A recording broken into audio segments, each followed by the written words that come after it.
The Trade Development and Environment Hub, Trade Hub, is a global research consortium. Various agriculture and wildlife commodity trades are in focus of research in 8 countries and involve around 50 partner organizations. In Indonesia, Trade Hub is focusing on palm oil, coffee, and wildlife trade. CIFOR-ICRAF is coordinating Trade Hub research activities in the country, together with our partners, Wildlife Conservation Society, Research Center for Climate Change University of Indonesia, IPB University, and Lampung University. I'm Harry Purnomo, Senior Scientist at CIFOR, as well as Professor at the IPB University. Now I'm leading Trade Hub project in Indonesia. Trade Hub is the acronym of Trade Development and Environment Hub. So, as you know, Indonesia is the world leading countries in producing palm oil and coffee, as well as the source of wildlife trade in the globe. So, we recognize the trade-off between both domestic and global trade with the sustainability of forest, sustainability of biodiversity contested. So the Trade Hub project aims to deliver benefit, to ensure benefit, to make global trade to benefit local landscape, the high-risk landscape, as well as local community. This is the major aims of Trade Hub. So we work in Indonesia in several provinces in Sumatra, Kalimantan, and also West Papua. So we do hope that this project able to deliver that kind of benefit.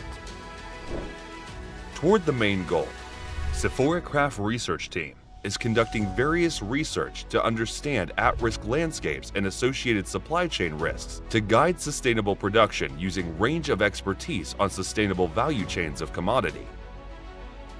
We are working closely with key stakeholders to understand and define political economy of sustainable palm oil trade in Indonesia. To understand trade actors and actors network in palm oil, coffee, and wildlife trade, we conducted stakeholder mapping and stakeholder network analysis. We collected big data from media analysis, identified the actors, network of actors, and their role in the network.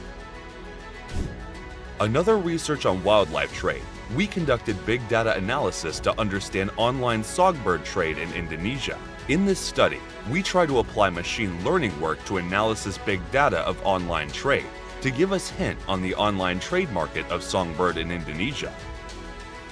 Together with partners, CIFOR-ICRAF research team is working closely with key stakeholders and policymakers to overcome the challenges by trying to enhance the relevance and promote the uptake of Trade Hub research, supporting decision makers to develop and implement relevant policy and regulation in palm oil, coffee, and wildlife trade. Trade Hub Indonesia disseminates research findings and recommendation through various events and participation on relevant forums. Trade Hub is also engaged with scientific community and public through dissemination events and capacity building activities on sustainable trade and development research. Among Trade Hub research team, there are early career scientists that actively involves in the research. The hope of this project, the Trade Hub project, is providing data, information, and also knowledge to decision-making processes, to policymakers on how to make palm oil, coffee and wildlife is more sustainable.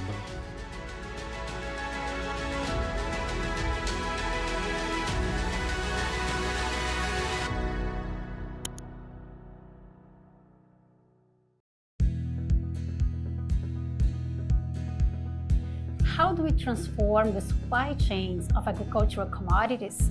The Trade Hub, a network of over 150 experts, define problems and co-develop solutions to address the social, economic, and environmental impacts of trade in agricultural supply chain systems.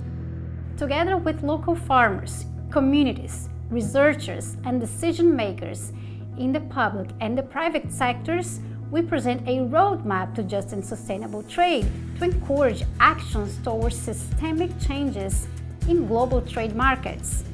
Today, we'll explore our vision and action tracks, emphasizing the need to create trade systems that meet the needs of smallholders, indigenous peoples, and local communities. To deal with complex issues and encourage transformative thinking, the roadmap explores the business as usual of trade systems, activities and mechanisms leading to information, and patterns and new ways of doing things that will succeed the business as usual in the long run. In essence, this is the Three Horizons framework developed by Bill Sharp and colleagues, which we have used to present the roadmap. The long-term successor of business as usual in the Three Horizons framework is represented by a collective vision of just and sustainable trade. In this vision, trade respects planetary boundaries and promotes the well-being for all within the trade systems. It's rooted in 5 separate principles. Firstly, a contribution to well-being. Secondly, balancing consumption. Thirdly, practicing accountability across borders. Fourthly, reconciling international and local policy making. And finally, safeguarding the environment.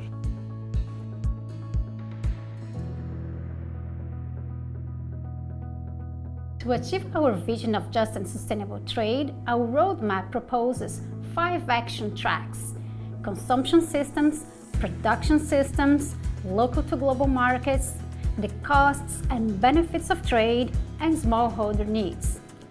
These are actions to move beyond the business as usual paradigm of trade systems and transition to our vision for just and sustainable trade. As part of that, we call on a variety of actors, the private and public sectors, civil society, the media, and smallholders to address their responsibilities in the action tracks. Let's delve more into Action Track 5, meeting the needs of smallholders. The need and urgency to implement sustainable trade systems is growing. However, the policies in place are still insufficient. Current production systems involving major agricultural commodities in developing countries are not socially, economically, and environmentally sustainable for small farmers, indigenous peoples, and local communities. Land insecurity and a lack of long-term financial investments are the key roadblocks preventing smallholders in Africa, Asia, Latin America, and the Caribbean from meeting their needs and aspirations in just and sustainable supply chains. Moreover, women have less access to land credit and training. To change the business as usual of present trade systems, actors in the private sector could facilitate these access points, while the public sector must guarantee land rights, particularly for women. If the recommendations of the roadmap are enacted, we're aiming to see national fiscal policies tailored to the needs and aspirations of smallholders, long-term credit and financing available to smallholders, fair and equitable sharing of costs and benefits from trade, and rural development integrating ecological, agricultural, social, and infrastructural systems to fit local realities and needs. Please join us in taking an active role in transforming global trade towards a just and sustainable future.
Mais si je ne dois vivre que de la production du cacao, dans la situation actuelle, ce n'est pas possible.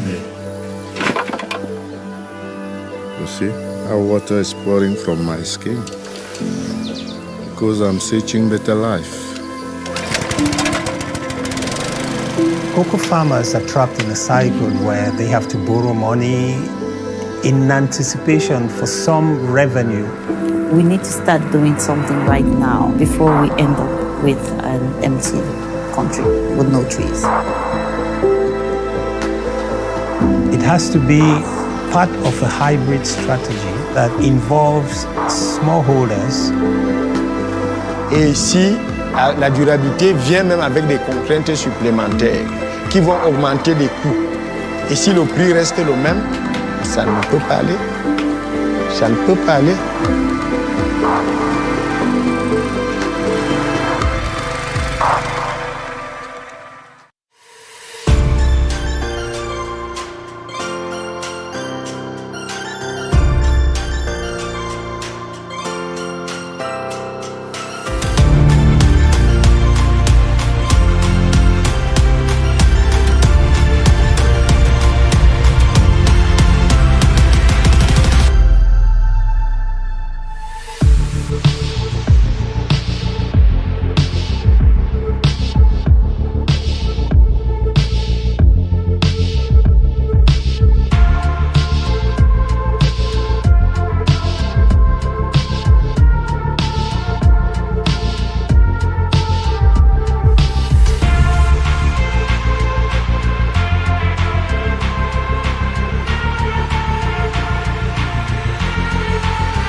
The Trade Development and Environment Hub, Trade Hub, is a global research consortium.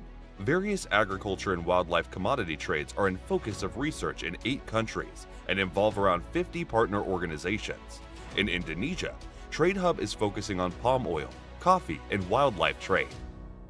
CIFOR-ICRAF is coordinating Trade Hub research activities in the country, together with our partners, Wildlife Conservation Society, Research Center for Climate Change University of Indonesia, IPB University, and Lampung University. I'm Heri Purnomo, Senior Scientist at CIFOR, as well as Professor at the IPB University. Now I'm leading Trade Hub project in Indonesia. Trade Hub is the acronym of Trade Development and Environment Hub. So as you know, Indonesia is the world leading countries in producing palm oil and coffee, as well as the source of wildlife trade in the globe. So we recognize the trade-off between both domestic and global trade with the sustainability of forest, sustainability of biodiversity contested. So the Trade Hub project aims to deliver benefit, to ensure benefit, to make global trade to benefit local landscape, the high-risk landscape, as well as local community. This is the major aims of Trade Hub. So we work in Indonesia in several provinces in Sumatra, Kalimantan, and also West Papua. So we do hope that this project able to deliver that kind of benefit. Toward the main goal, CIFOR-ICRAF research team is conducting various research to understand at-risk landscapes and associated supply chain risks to guide sustainable production using range of expertise on sustainable value chains of commodity. We are working closely with key stakeholders to understand and define political economy of sustainable palm oil trade in Indonesia. To understand trade actors and actors network in palm oil, coffee, and wildlife trade, we conducted stakeholder mapping and stakeholder network analysis. We collected big data from media analysis, identified the actors, network of actors, and their role in the network. Another research on wildlife trade, we conducted big data analysis to understand online songbird trade in Indonesia. In this study, we try to apply machine learning work to analysis big data of online trade to give us hint on the online trade market of songbird in Indonesia. Together with partners, CIFOR-ICRAF research team is working closely with key stakeholders and policymakers to overcome the challenges by trying to enhance the relevance and promote the uptake of Trade Hub research, supporting decision makers to develop and implement relevant policy and regulation in palm oil, coffee, and wildlife trade. Trade Hub Indonesia disseminates research findings and recommendation through various events and participation on relevant forums. Trade Hub is also engaged with scientific community and public through dissemination events and capacity building activities on sustainable trade and development research. Among Trade Hub research team, there are early career scientists that actively involves in the research. The hope of this project, the Trade Hub project, is providing data, information, and also knowledge to decision-making processes, to policymakers on how to make palm oil, coffee, and wildlife more sustainable.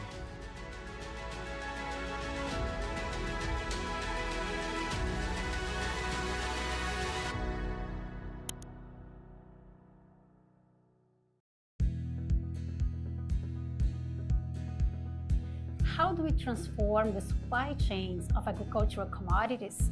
The Trade Hub, a network of over 150 experts, define problems and co-develop solutions to address the social, economic, and environmental impacts of trade in agricultural supply chain systems.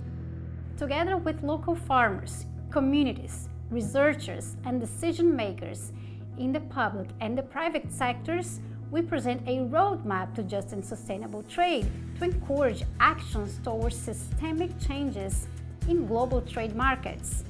Today, we'll explore our vision and action tracks, emphasizing the need to create trade systems that meet the needs of smallholders, indigenous peoples, and local communities. To deal with complex issues and encourage transformative thinking, the roadmap explores the business as usual of trade systems, activities and mechanisms leading to information, and patterns and new ways of doing things that will succeed the business as usual in the long run. In essence, this is the Three Horizons framework developed by Bill Sharp and colleagues, which we have used to present the roadmap. The long-term successor of business as usual in the Three Horizons framework is represented by a collective vision of just and sustainable trade. In this vision, trade respects planetary boundaries and promotes the well-being for all within the trade systems. It's rooted in 5 separate principles. Firstly, a contribution to well-being. Secondly, balancing consumption. Thirdly, practicing accountability across borders. Fourthly, reconciling international and local policy making. And finally, safeguarding the environment.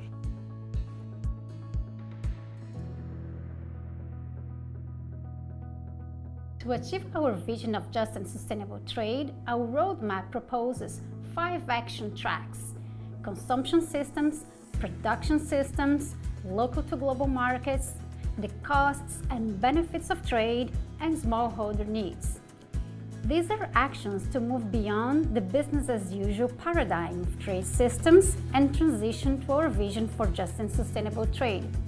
As part of that, we call on a variety of actors, the private and public sectors, civil society, the media, and smallholders to address their responsibilities in the action tracks. Let's delve more into action track 5, meeting the needs of smallholders. The need and urgency to implement sustainable trade systems is growing. However, the policies in place are still insufficient. Current production systems involving major agricultural commodities in developing countries are not socially, economically, and environmentally sustainable for small farmers, indigenous peoples, and local communities.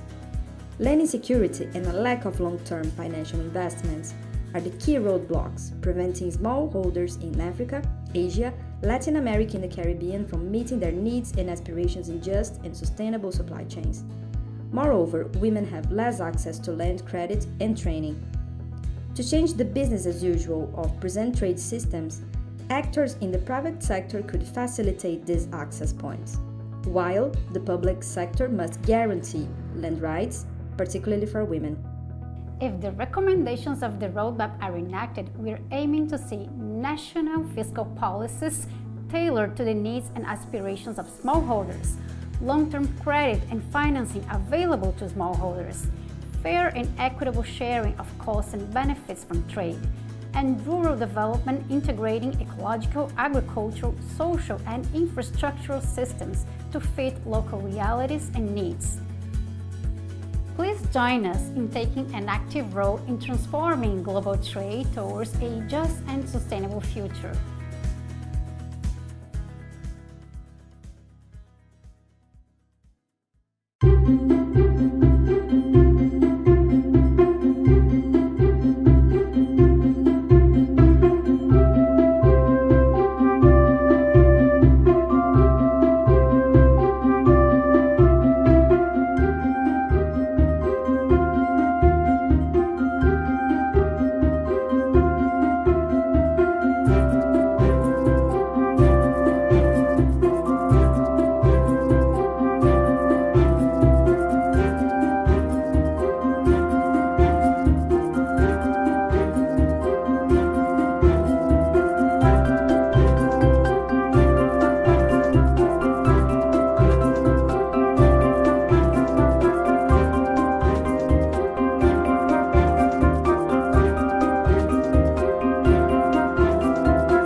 Mais si je ne dois vivre que de la production du cacao, dans la situation actuelle, ce n'est pas possible.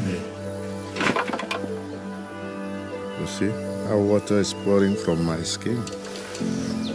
Because I'm searching better life.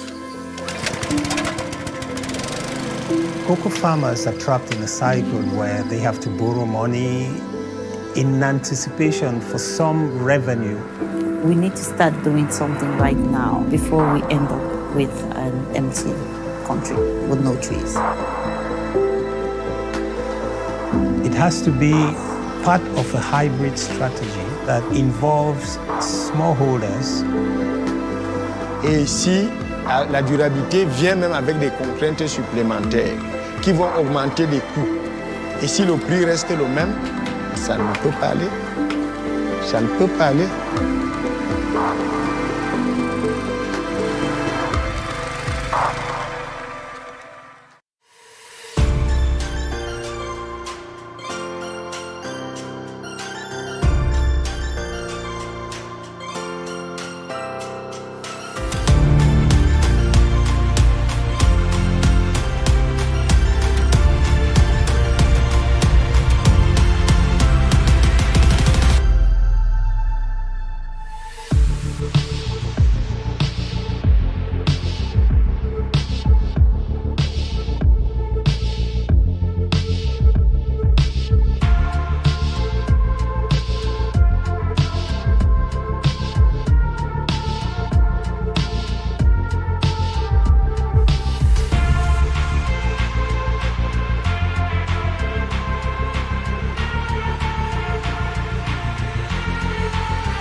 The Trade Development and Environment Hub, Trade Hub, is a global research consortium.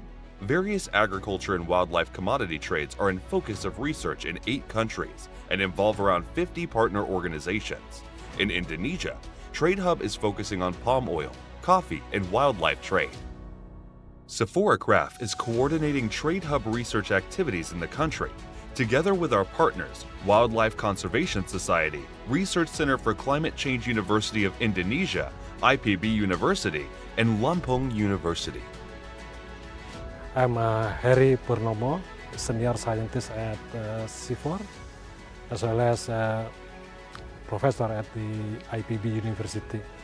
Now I'm leading Trade Hub project in Indonesia.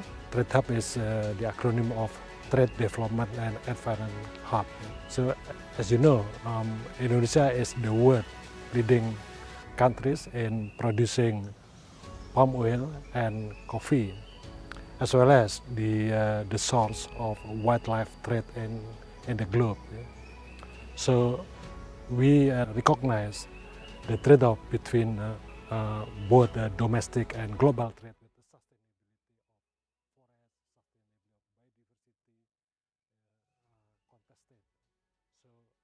Project aims to deliver benefit, to ensure benefit, to make global trade to benefit local landscape, the high-risk landscape, as well as local community.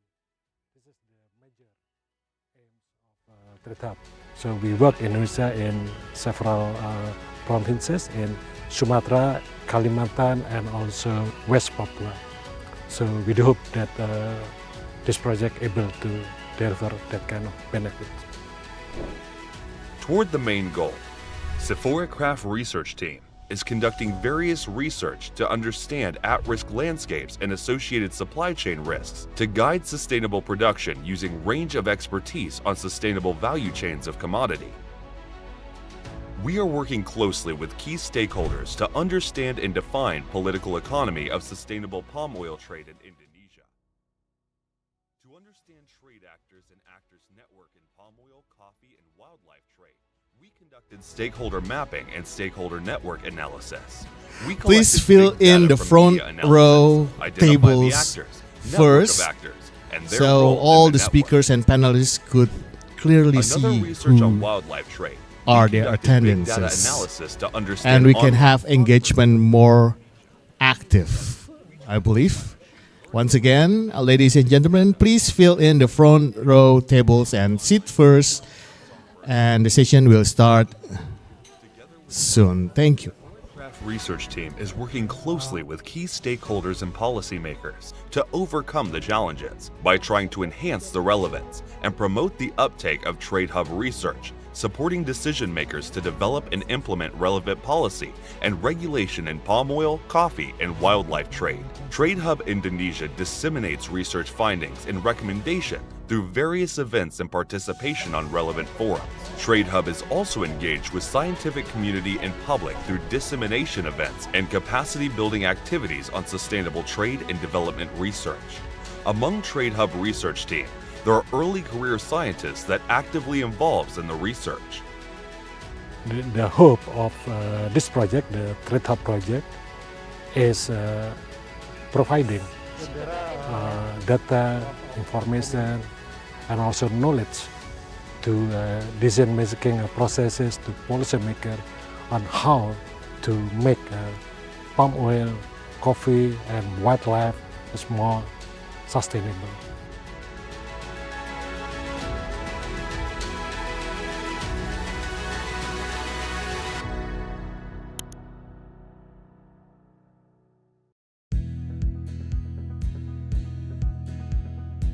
How do we transform the supply chains of agricultural commodities? The Trade Hub, a network of over 150 experts, define problems and co-develop solutions to address the social, economic, and environmental impacts of trade in agricultural supply chain systems. Together with local farmers, communities, researchers, and decision makers in the public and the private sectors, we present a roadmap to just and sustainable trade to encourage actions towards systemic changes in global trade markets. Today, we'll explore our vision and action tracks, emphasizing the need to create trade systems that meet the needs of smallholders, indigenous peoples, and local communities.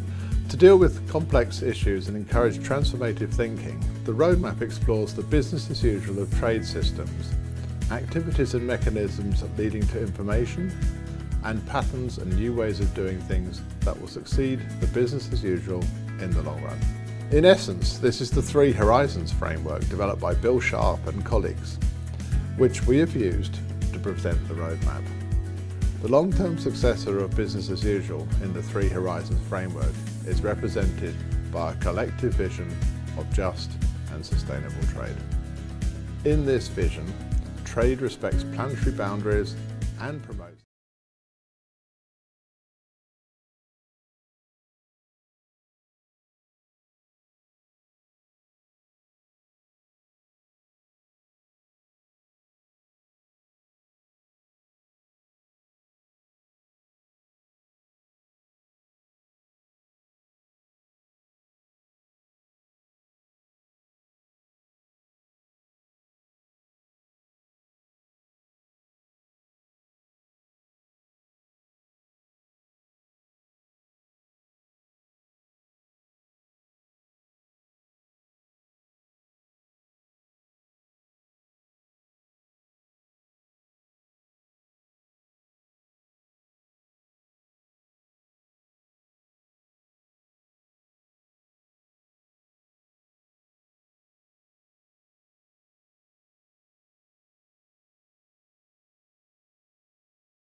in 5 minutes.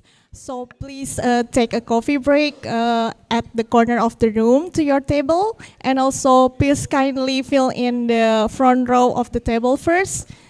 And we will begin soon. Thank you.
will begin shortly at 2 minutes. So please kindly take a coffee break at the corner of the room to your table. And please be seated and prepare for the opening session. Thank you.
Please be seated for the opening session. Thank you.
Good morning, ladies and gentlemen, panelists and participants that attend here at Borobudur Hotel Jakarta and also online from Zoom.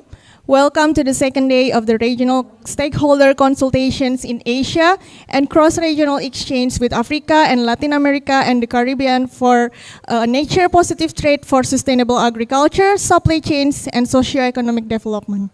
My name is Sonia Dia from CIFOR-ICRAF, and I will be your MC for today.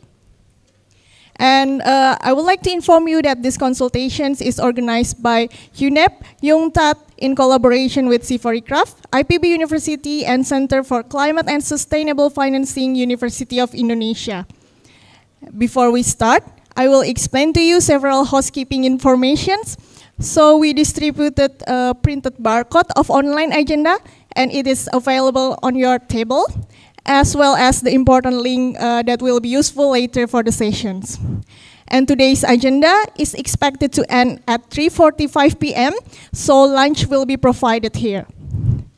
And the coffee and snacks are provided at the corner of the room during the sessions, so please feel free to bring to your table. And without further ado, I would like to welcome Ms. Beatriz Fernandez from UNEP to briefly bring us again to yesterday's recap and agenda for today. And for Ms. Beatriz Fernandez for UNEP, the floor is yours.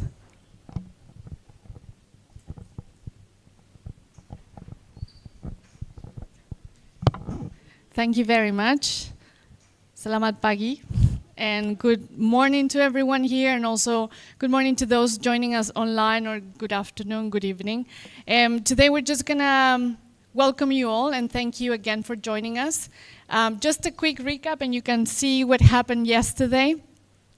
The objective was to understand what are the objectives, the priorities, the challenges, but also the opportunities in the region to move towards a more sustainable agriculture, protecting biodiversity, promoting inclusion of smallholders, economic development, and in all of this, how can trade help, especially with the changing market regulations. And we have a lot of good speakers, very interesting exchanges and panels and discussions with many people, bringing different perspectives from governments, private sector, civil society. So it's been very enriching. All of this, you will have it online later on after the consultation. So some of you have been already represented here in our wrap up. What we're going to do today, and the objective is now, how do we go forward?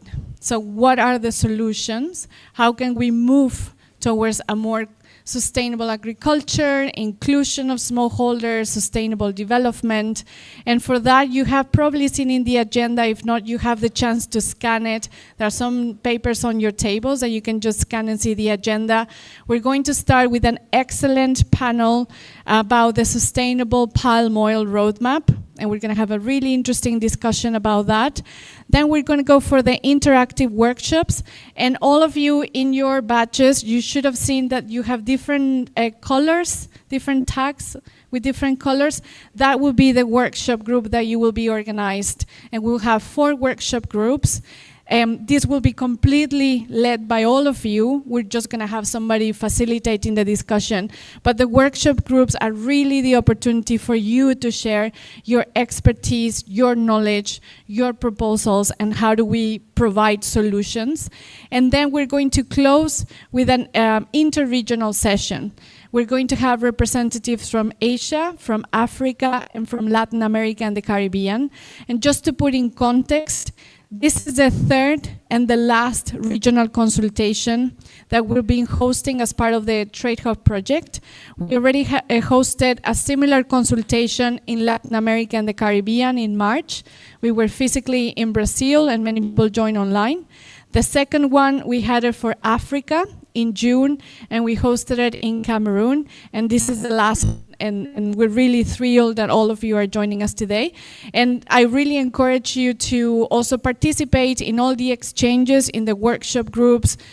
Some people feel more comfortable speaking in front, but you can also send things in a written form, because it's really the value of this consultation to get all of your inputs for us to be able to capture how the region thinks we should be moving forward.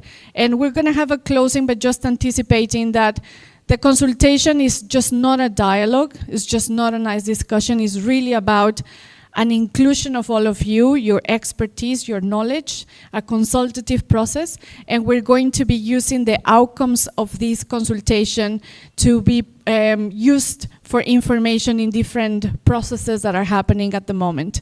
With that, I'll hand over back to Sonia. I wish you a fruitful meeting, and thank you again for being here. Yeah, thank you, Beatriz, for the updates and also the review to today's agenda. And the agenda is available online, so you can scan the barcode available at your tables. And now I would like to proceed to the next sessions. The first plenary dialogue, a pathway for sustainable palm oil in Indonesia, that is organized by Trade Hub team in Indonesia, CIFOR-ICRAF, IPB University, and University of Indonesia. The session will be moderated by Ms. Diah Puspitaloka.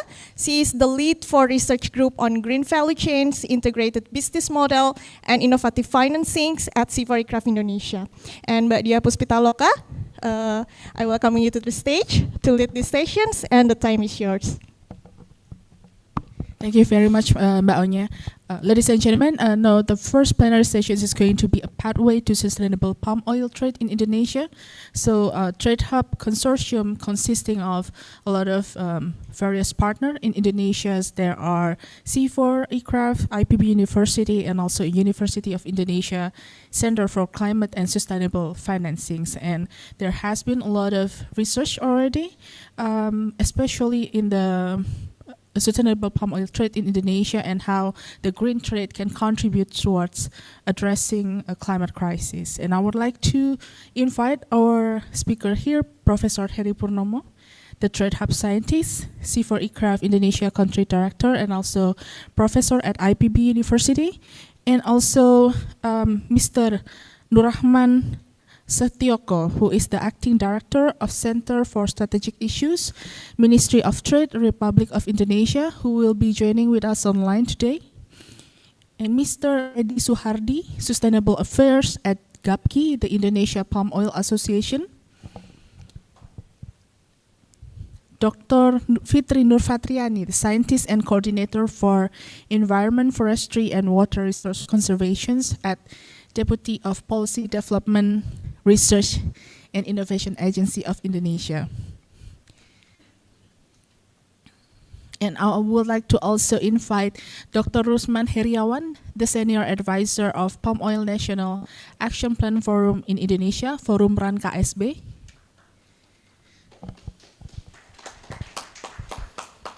Mrs. Dia Suradereja, the Senior Policy Advisor at Yayasan Kehati.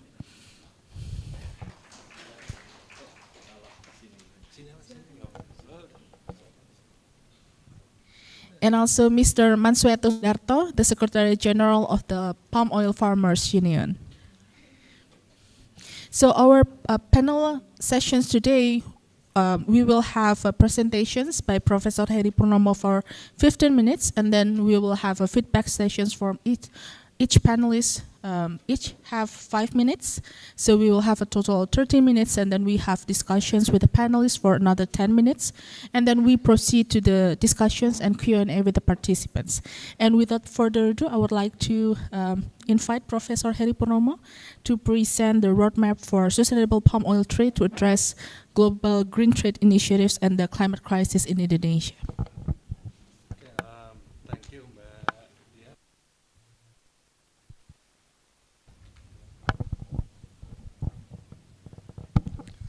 Terima kasih, thank you. Assalamualaikum warahmatullahi wabarakatuh. Saya boleh berdiri nggak?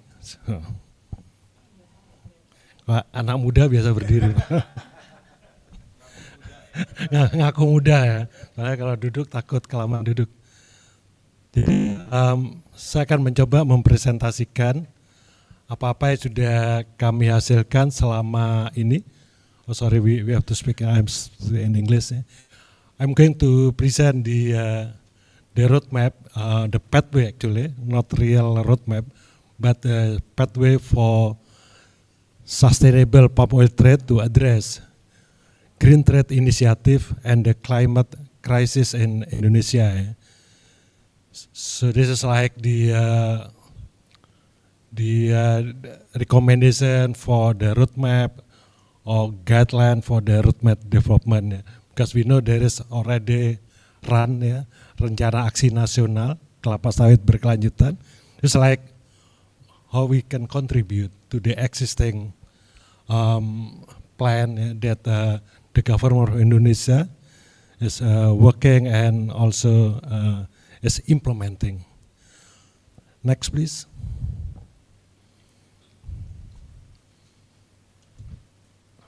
Just the background. So the Trade Hub, this project, the Trade Hub project focus on palm oil in Indonesia beside coffee that managed by WCS, World Conservation Society, as well as wildlife trade, particularly songbird. Our finding, among others, suggests that how to define sustainable palm oil from our survey actually, and also from our review. The palm oil sustainable is F. There are 2 points. First is no deforestation. The second was employment, or perhaps the first employment and no deforestation. It's almost the same strong variable between employment and no deforestation.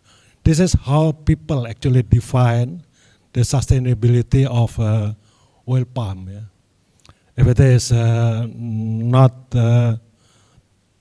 to link with the deforestation and also create jobs, employment. Million people actually involved now in the value chains of palm oil. And trade and governance matter to achieve sustainability of oil palm sector in Indonesia.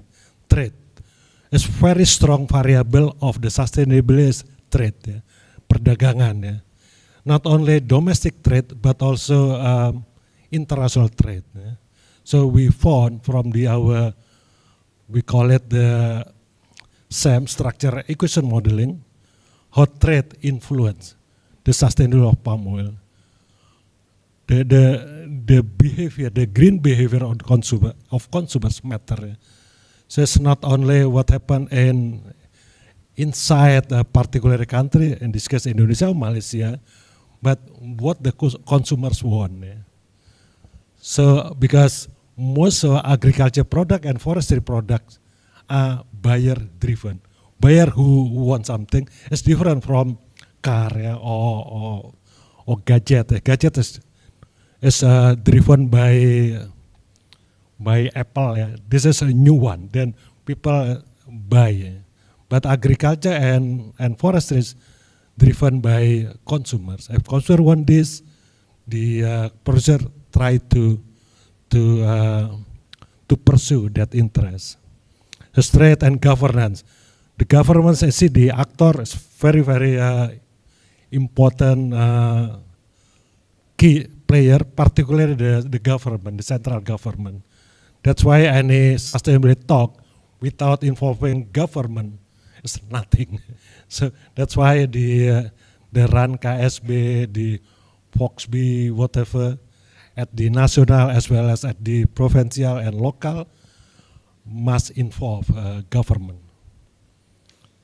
We have a very detailed finding, now is being submitted to International Forestry Journal and accepted in that journal. This kind of SAM structure equation modeling to measure how important the connection between trade and sustainability and actor and institution, technical economy, structure. Technical economy, yes, but it's more to the livelihood of people, the fertilizing. But sustainability is mostly influenced by actor actually. Yes. And actors see the influenced by structure influenced by trade. Next, please.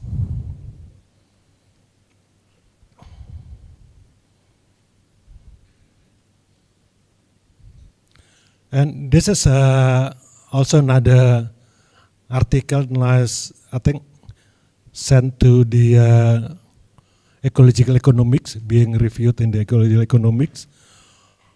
How the EUDR, for instance, how the green deals in general could increase the sustainability of oil palm at the kabupaten level. We use the case of Kobar, Kota Waringin Barat in central Kalimantan. See the business as usual, the palm economy is very high, but the emission is quite high, the deforestation there is around 4,000 yearly. How to move to more greener and green, yeah, through the Green Deals, RSPO certification, ISPO, yeah, carbon policy, and scenario. Yeah. But whatever scenario in our calculation cannot actually compensate the economic loss, yeah, due to Green Deal, yeah. Because the palm oil economy is very, it is lucrative business, so cannot compensate it by carbon policy, carbon tax, still less than the loss of economy due to Green Deals. Yeah. But if and only if, yeah, the premium price. Yeah. So this study suggests that you are consumers everywhere in the world. If you want to have sustainable palm oil, you have to pay more. Pay more.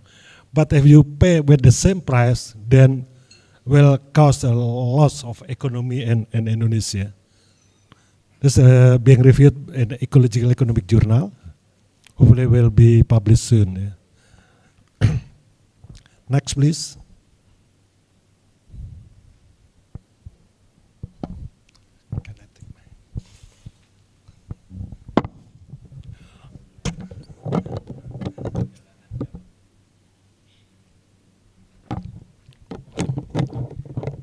This is a very important study from IPB, from Professor Surya and the gang, how to improve biodiversity in oil palm, yeah, by having like island of three or three islands. Yeah.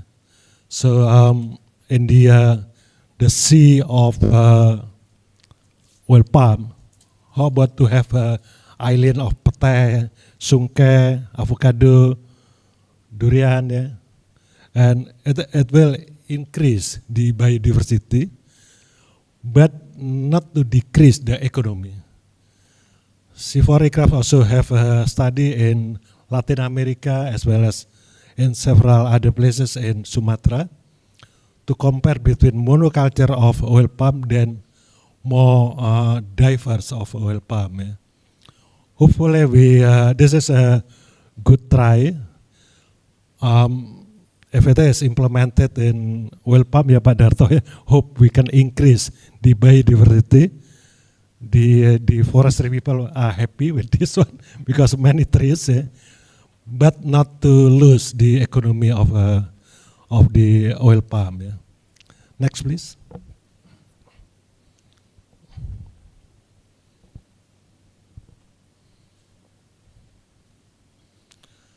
This is coming from the University of Indonesia, how important the funding, the money, the fund coming to smallholders in terms of capacity building, in terms of mapping, and increase their productivity, because mostly the productivity of smallholders is below the productivity of large enterprises.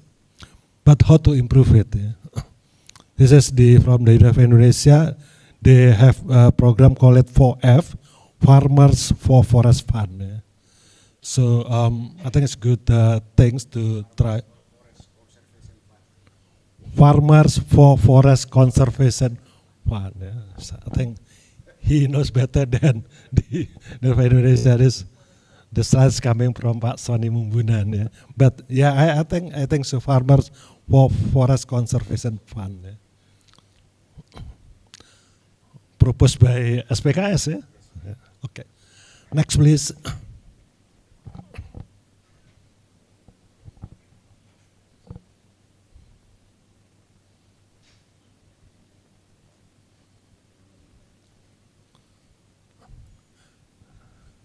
Next, please. This is a roadmap. The key point that I would like to say.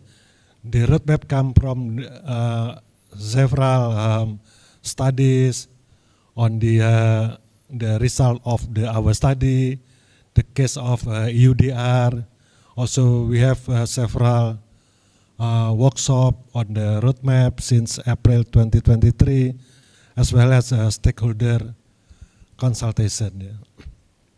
Next, please.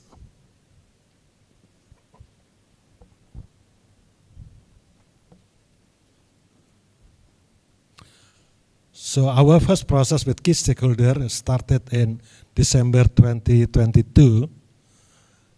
So a summary is about the compliance, technicality, about certification, see the potential. So we did a lot of consultation with stakeholders in order to develop kind of a roadmap for palm oil sustainability.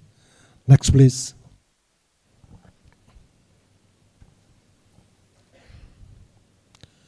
Get away from the roundtable discussion, we need to align, integrate, and improve. So from the technicality, there is an idea how to align. Method for deforestation risk assessment, benchmarking with existing national system.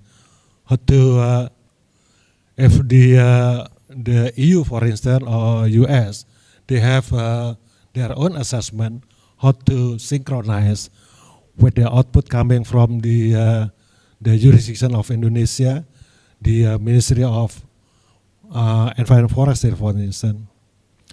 And also align and integrate whatever in the any green initiative, including UDR, how to align with the existing one.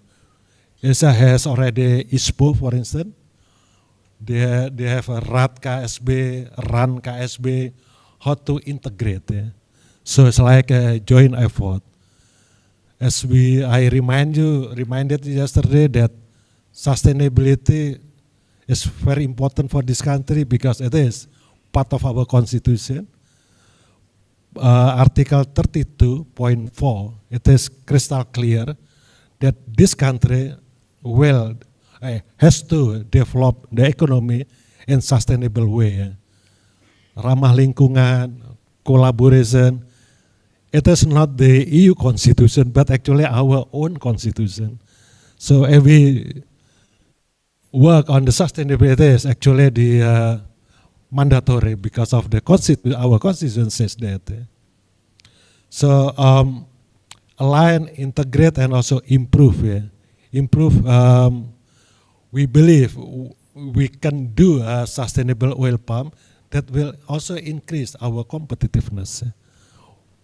Because our competitor, the oil palm from Malaysia, from Brazil, from the Latin America, and several new oil palm from the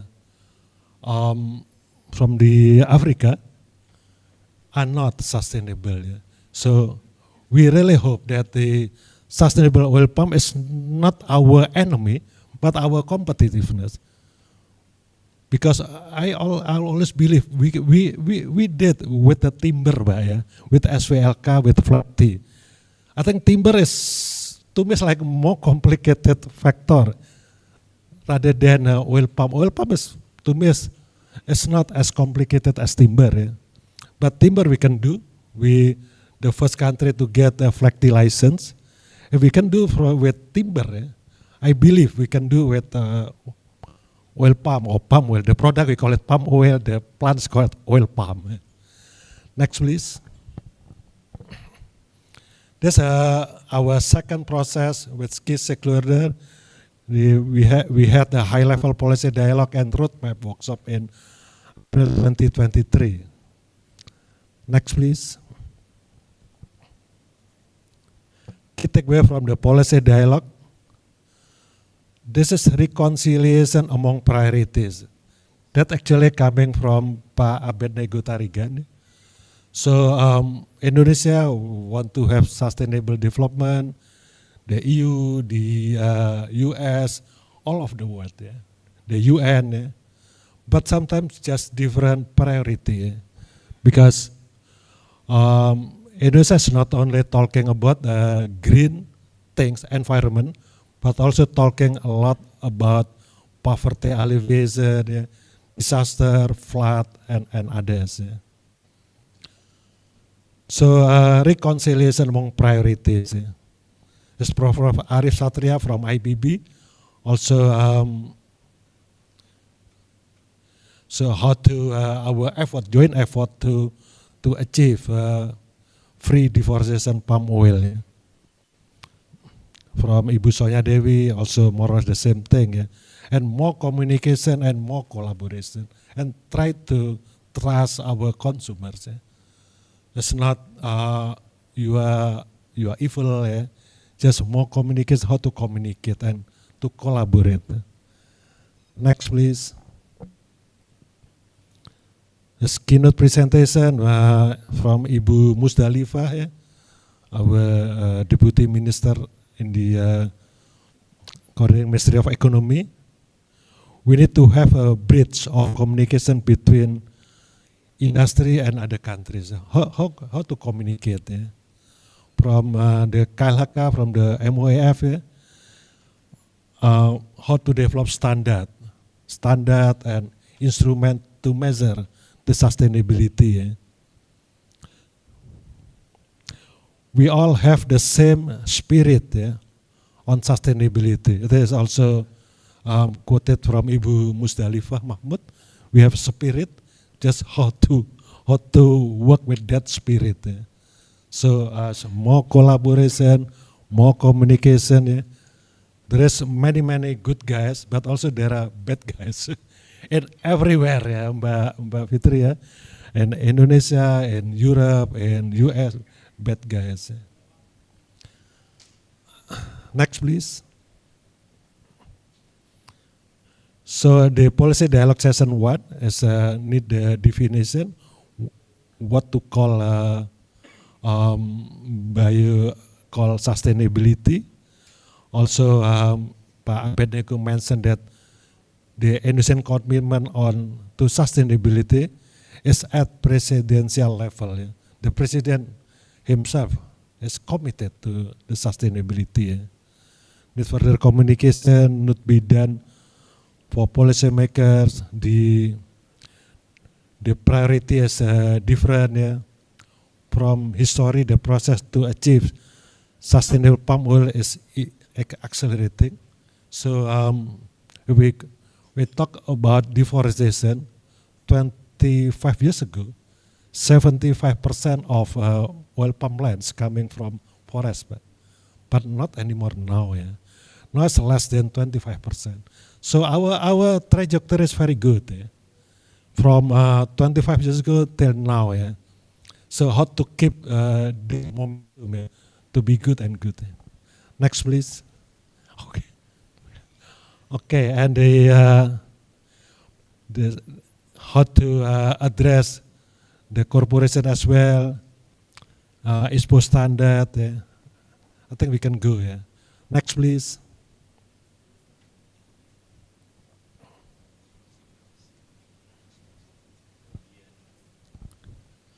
Also, we have how to link with the value netting. It's important, the program coming from Indonesia, by reducing emission everywhere, land-based, including the oil palm sector, we can achieve value netting by 2030. Yeah. Zero of net emission in 2030. Yeah. Next, please. So we need to have a common vision and action track. This is the vision at that time we developed together. The vision is sustainability trade system through respecting smallholders, masyarakat hukum adat, local community right, and environmental justice with multi-stakeholder collaboration. It is the vision coming from our many workshops. So the action track is zero. We need to common understanding of sustainable concept. First is we need also to shift into sustainable consumption, and the second is production system. The third is market. The fourth is benefit. How oil palm could provide fair benefit. The number 5, a fair system. 6 is access to finance, and 7 is communication. This is action track that we developed at the time. Next, please. So there's a pathway or roadmap. First is sustainable consumption. We need to have a more collective action through multi-stakeholder, jurisdictional approach. Yeah. The second one is a production system. The main issue, ensure the sustainable practices. The third way is market, to avoid trade barriers along the supply chain and carrying the sustainability transformation costs together. Who bear the cost of sustainability? Next, please. Oh, this is action track. First is having common understanding on social concept. So how to bridge the gap, different definition of sustainability, lack of knowledge and sense of domestic product. Capacity building. Next, please. Action track 0.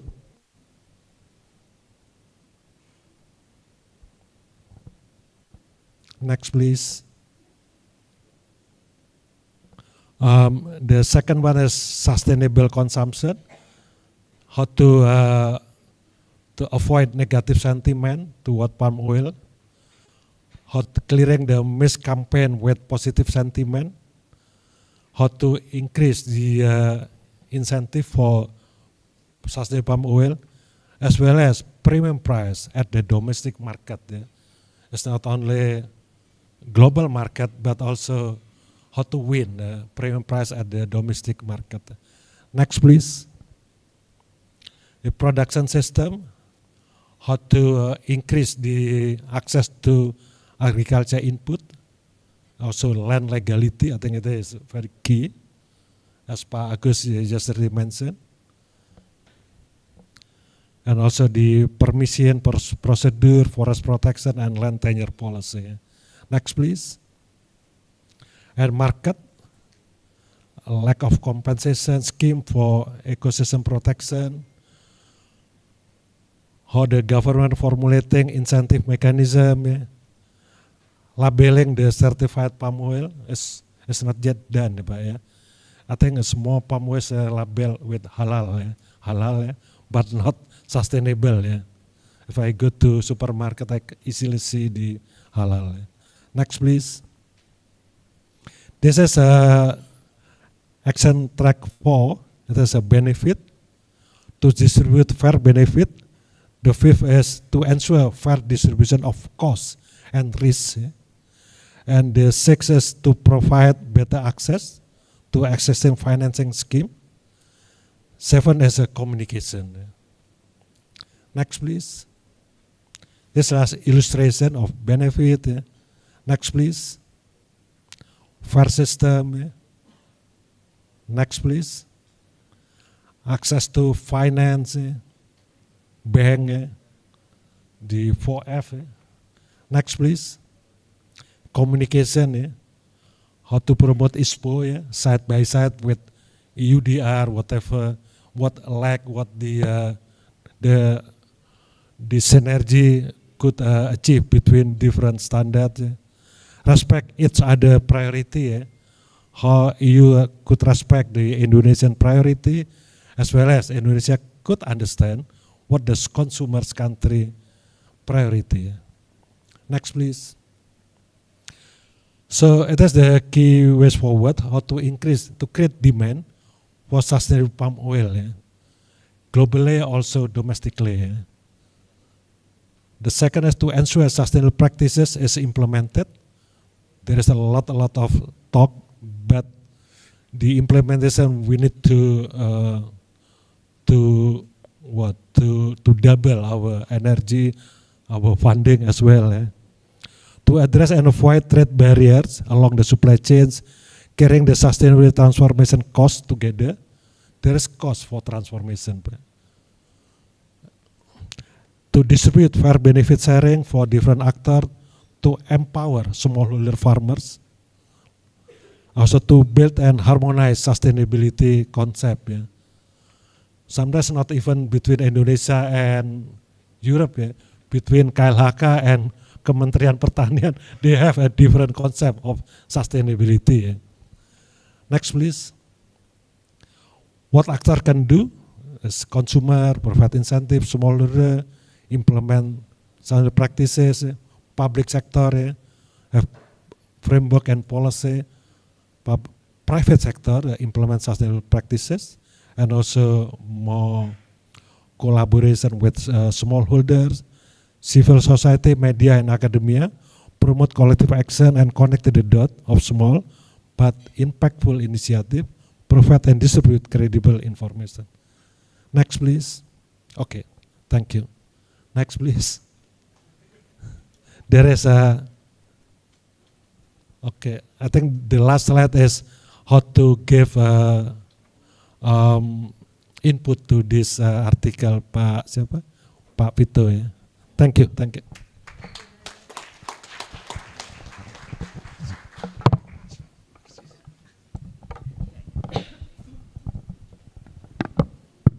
Thank you very much, Professor Heri Purnomo, for the presentations.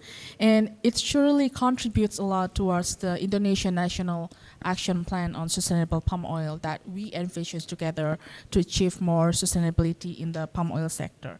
I would like to invite our panelists here to provide feedback, comments to the study or either to the roadmap that already being consulted with the stakeholder as well.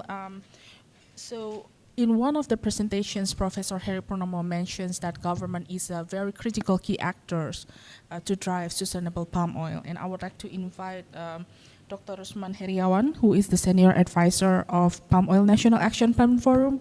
And how do you see that this study and also this roadmap contributing towards Indonesia national palm oil, sustainable palm oil agenda? Yeah. Thank you. We have been talking about the sustainability since 2010. Yeah, everybody talking about the sustainability. Multinational company also talking about the sustainability. Donor countries, multi countries fund like World Bank, like IMF. Also, they raise approval of the one particular project from the particular country, should be content of sustainability, or they will approve one proposal program or something like that, if the country proposal contents of the sustainability. So sustainability is like trending topic for us. Every stakeholder talking about the sustainability. Now we come to the sustainability in trade, sustainable palm oil trade.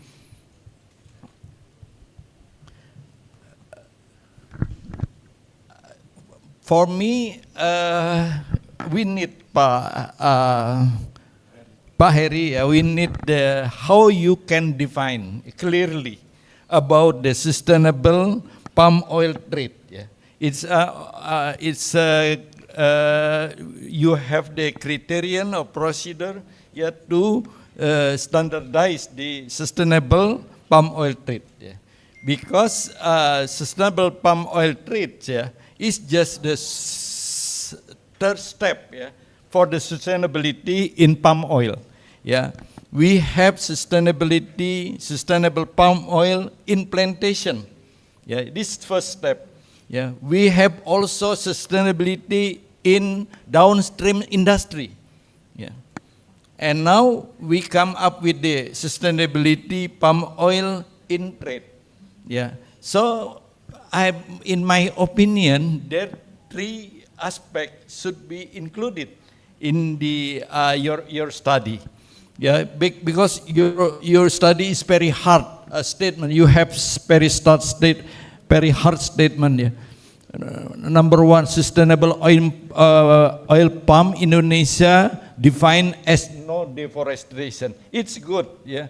But if smallholder in palm oil, yeah, heard about that, yeah, maybe they can get nervous about that. Okay. No deforestation. So we should manage also the plantation. How they can achieve the sustainability in plantation, yeah. Because if we talk about the sustainability palm oil in trade, yeah, it should be supported totally by the sustainable palm oil in plantation and downstream industry.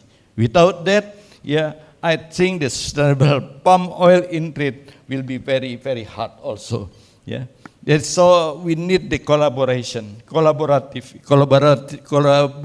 action, yeah, between the trade, downstream industry, and also in plantation. Yeah, how to make a collaboration, good collaboration, to achieve the sustainability for every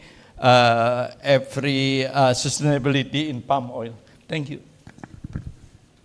Thank you very much for the insight, Pak.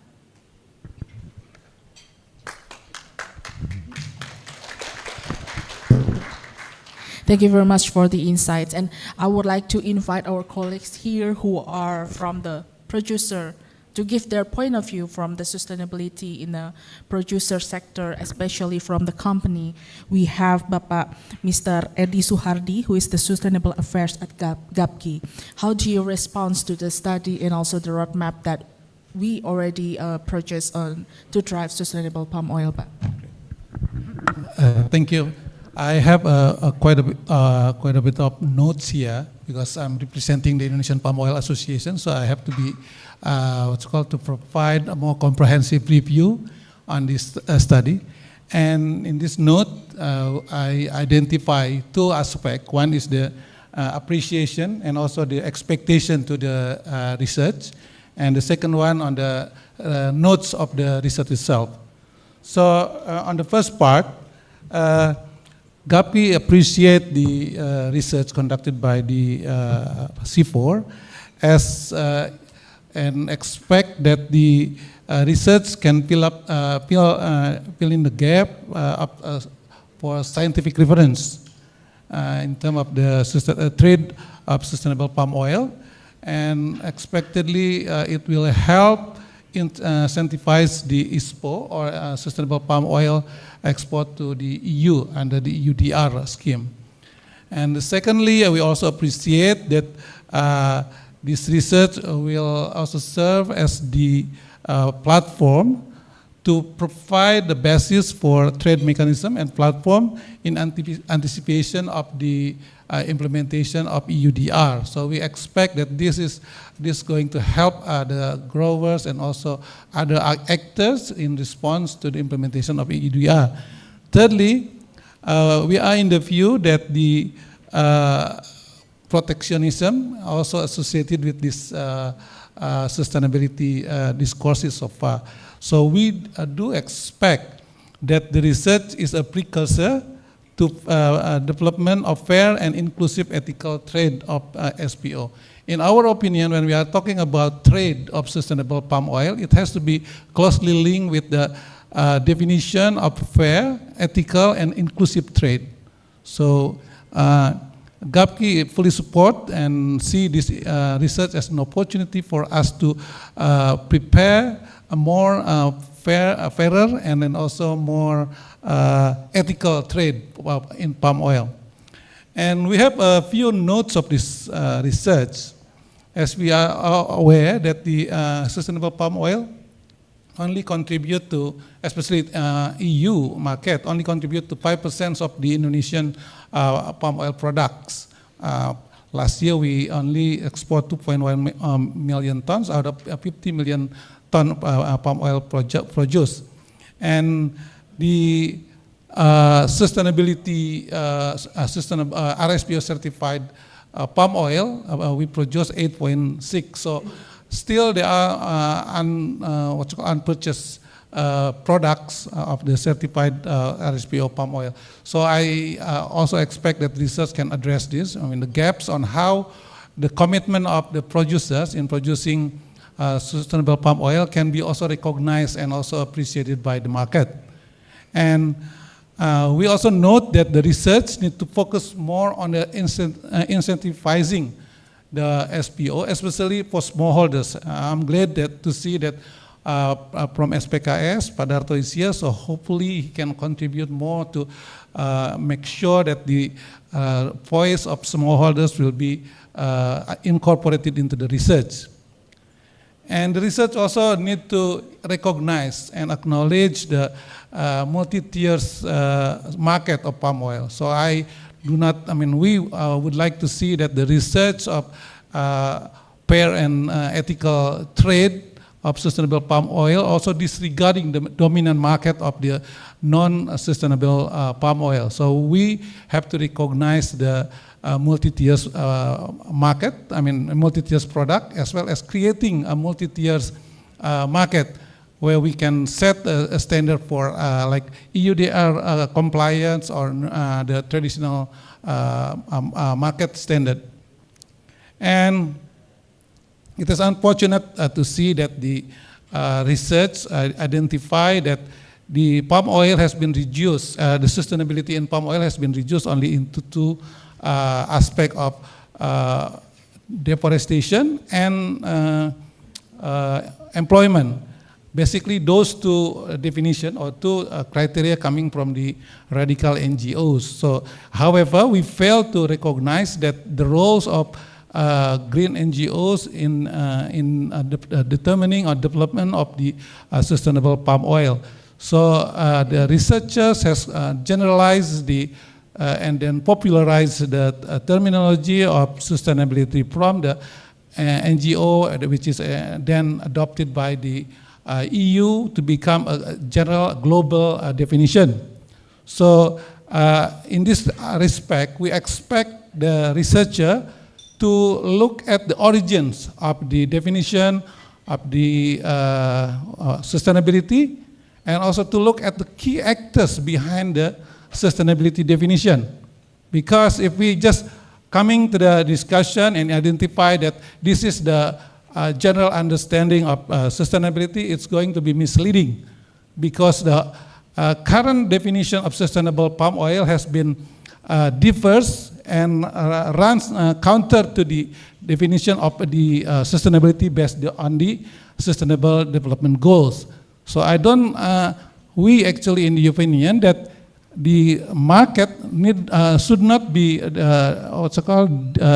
deviated or should not be distorted under this definition of the sustainable palm oil only by the definition defined by the NGOs, but we have to go back to the true palm oil definition of sustainability, which is based on the General Brundtland and then SDGs. So I believe that we should not continue the discussion or the research driven by the agenda of the NGOs, because basically if you continue with this definition and focusing only on the deforestation and then employment, we might just ignore or overlook the more important aspect of the sustainable development. So I think the research need to relook also, Sunda is okay, to look again on the on the origin and the definition of sustainability. So I think this is a good chance for us to again revisit the definition, revisit the terminology of deforestation as part of the sustainability and sustainability itself. So on the way forward, you identify that the sustainability practices need to be implemented by growers. Yeah, it is generic. However, we need to identify the most critical actors. We have to specify the key actors, which is smallholders. So we expect that the research will also need to look at the roles of smallholders and how we can engage them and provide incentive for them. 1 minute more. Okay. On the trade system,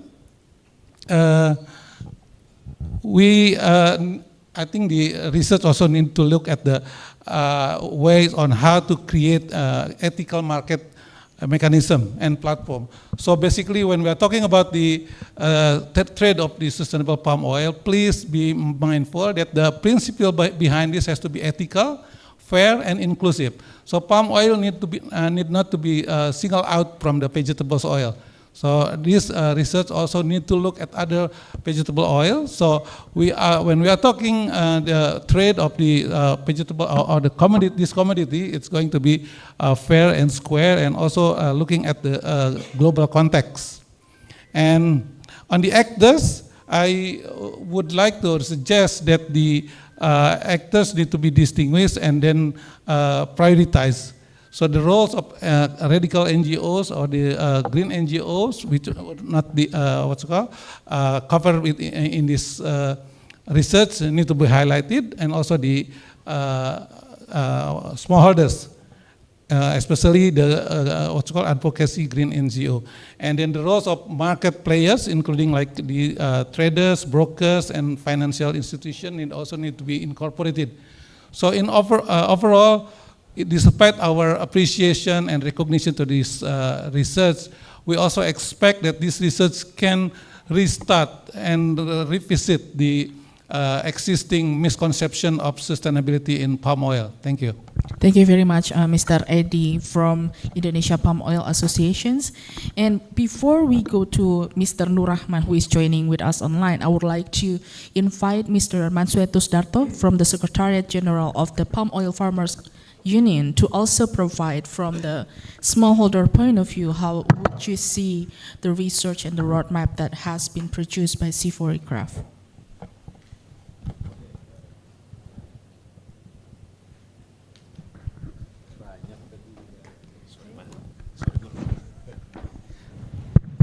Okay. Yeah, I think the last point of Pak Heri Purnomo about the actors on the palm oil sectors, like role of smallholders is implement sustainable practices and improve business model. Yeah, I think this point we cannot realize in the district level if there is no support by the companies and government. Yeah, I think if we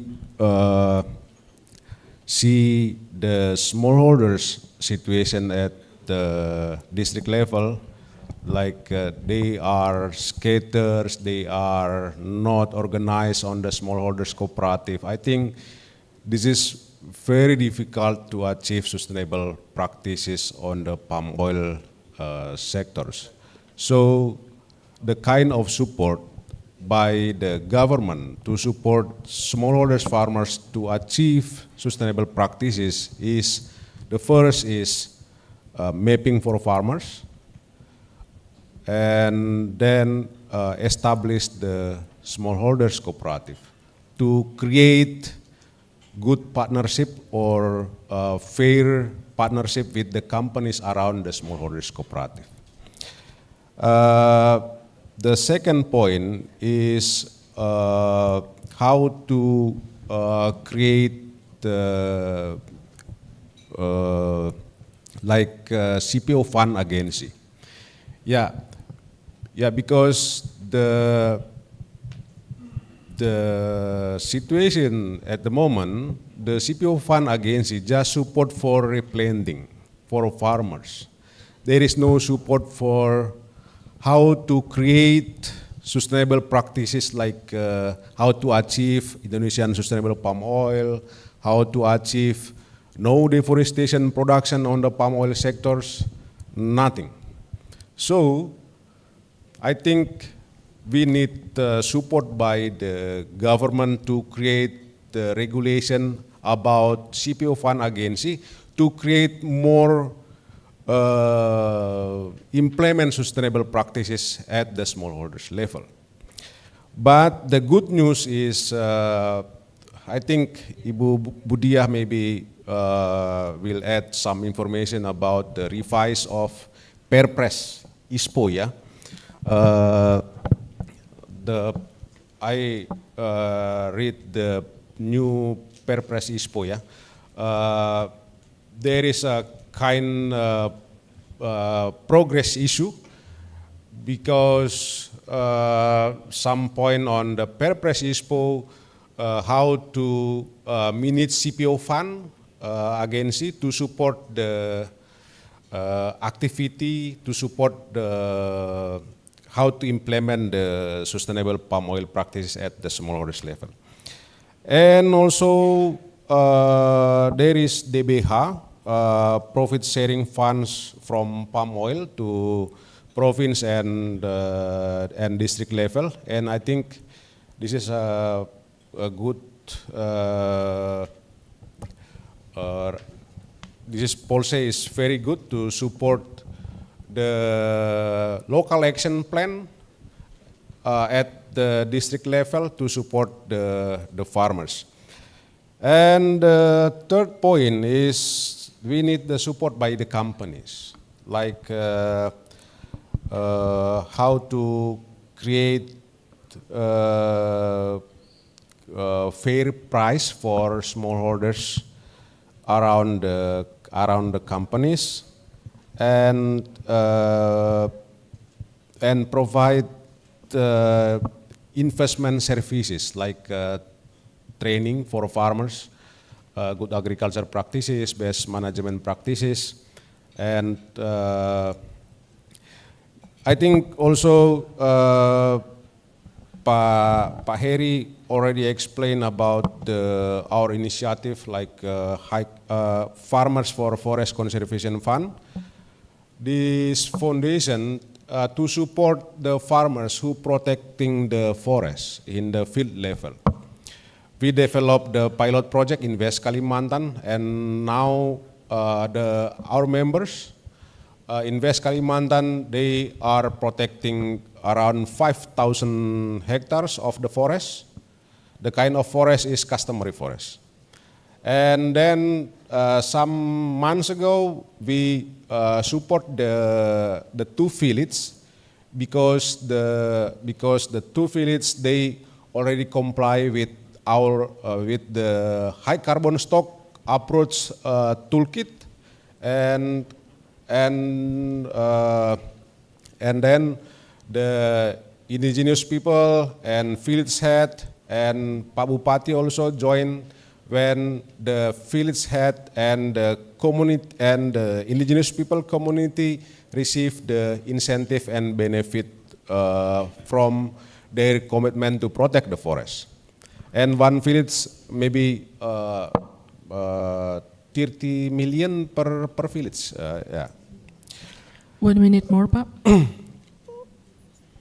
Okay, the last point of me, I think I think the definition of sustainability is important, but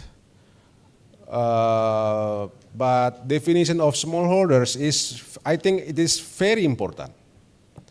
Yeah, because if we see the typology or characterization of the smallholders is many types. Like on the regulation, the definition of farmers under 25 hectares. If you see in the field level, in the village level, you can find the farmers where they are politicians, they are military, and they are not manage the plantation directly, and they are not living in the village or around their plantation. They are living in Jakarta and Senayan and province city. So we need the definition of smallholders to respond the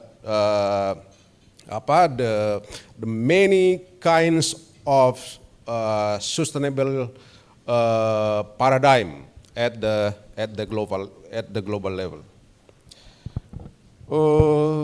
Apalagi ya? Ya, saya kira itu saja. Thank you very much, Pak Manswestu Sudarto, for the feedback. And I would like to invite Mr. Nur Rahman Setioko, who is joining with us online. Do we have Mr. Nur Rahman Setioko? Thank you. Can you hear my voice? Yes, we can hear you. Please, Pak. Well, thank you, Professor Edi,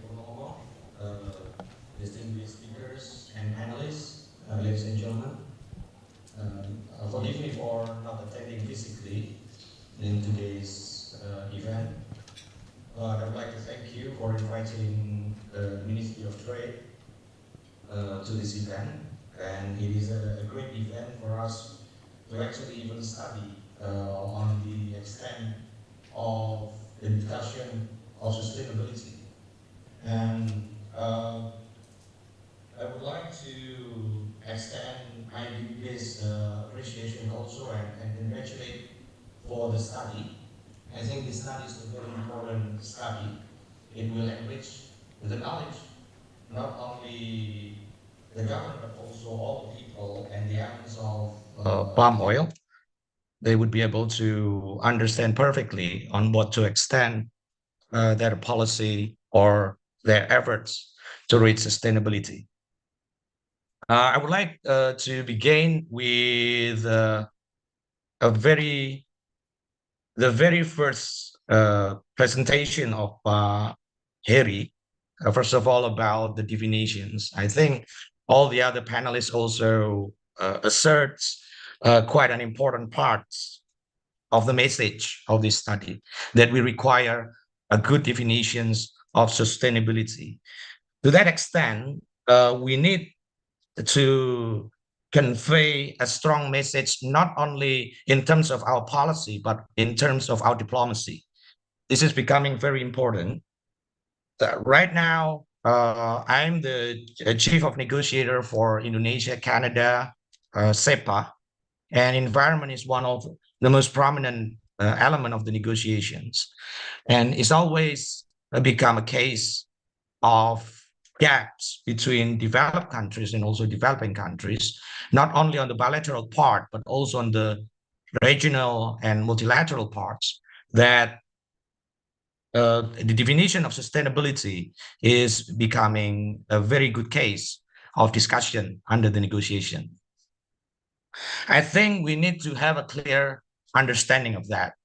Now, this is the stamp of all the trees why the discussions of sustainability is diverging, both from the discussion of developing countries, also developed countries, which is the definitions, because we do have a different understanding, we do have different approach, but unfortunately, some of the developed countries has taken a very large steps that creates and attempts as well as adopts and establish a measures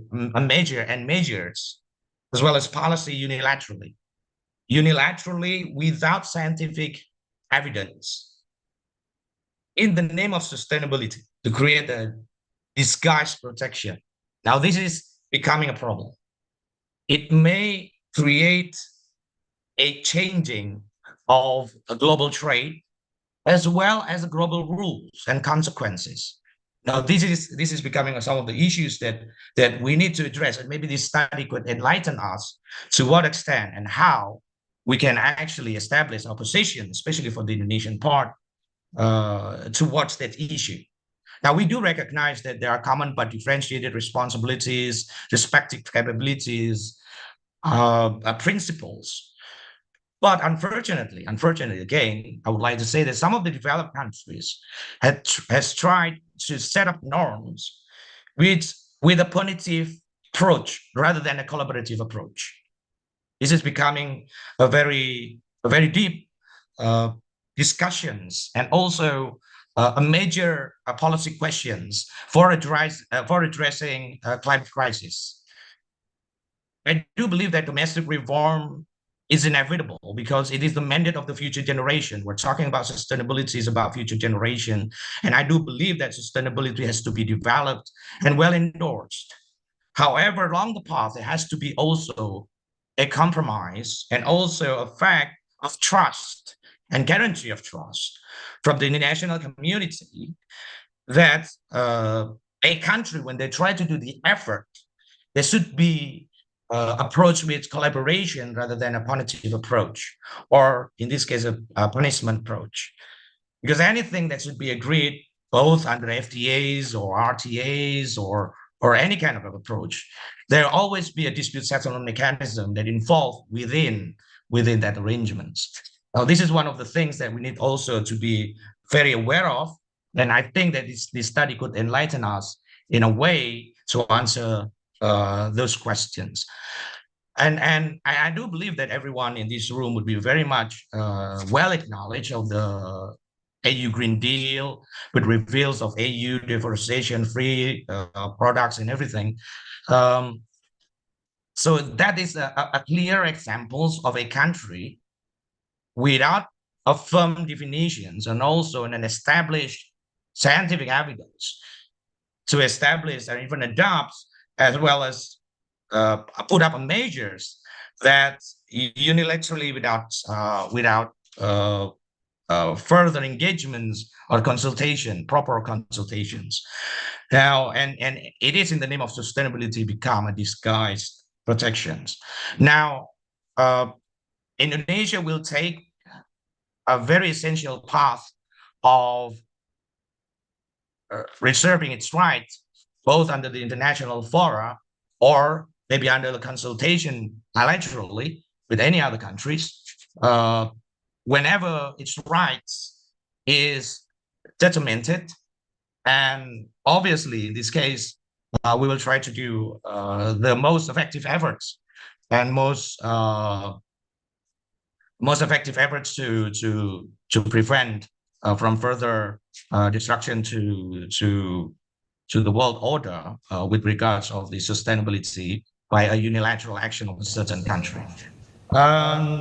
I think that is the overall I would like to say, but I think along the discussion we would be able to discuss further. And I'm looking forward for this study, the result of the study, and congratulations obviously to Prof. Heri Purnomo. Thank you. Thank you very much, Bapak from the Ministry of Trade, Indonesia.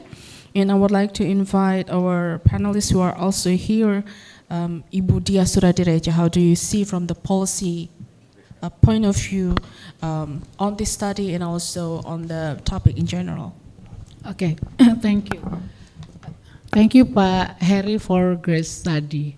And then, yeah, I looking briefly the study, and then I was thinking the study have to moving forward to reinforcing palm oil supply chains, because as we know, tracing palm supply chains in Indonesia has been a challenge due to the complexity and the involvement of millions of smallholder farmers and informally employed the intermediaries like the collector, traders, dealer, and that in the recent years, effort by various stakeholders, including the Indonesian government, palm oil company and industry and an NGO, has been made improve the traceability and sustainability in the palm oil sector.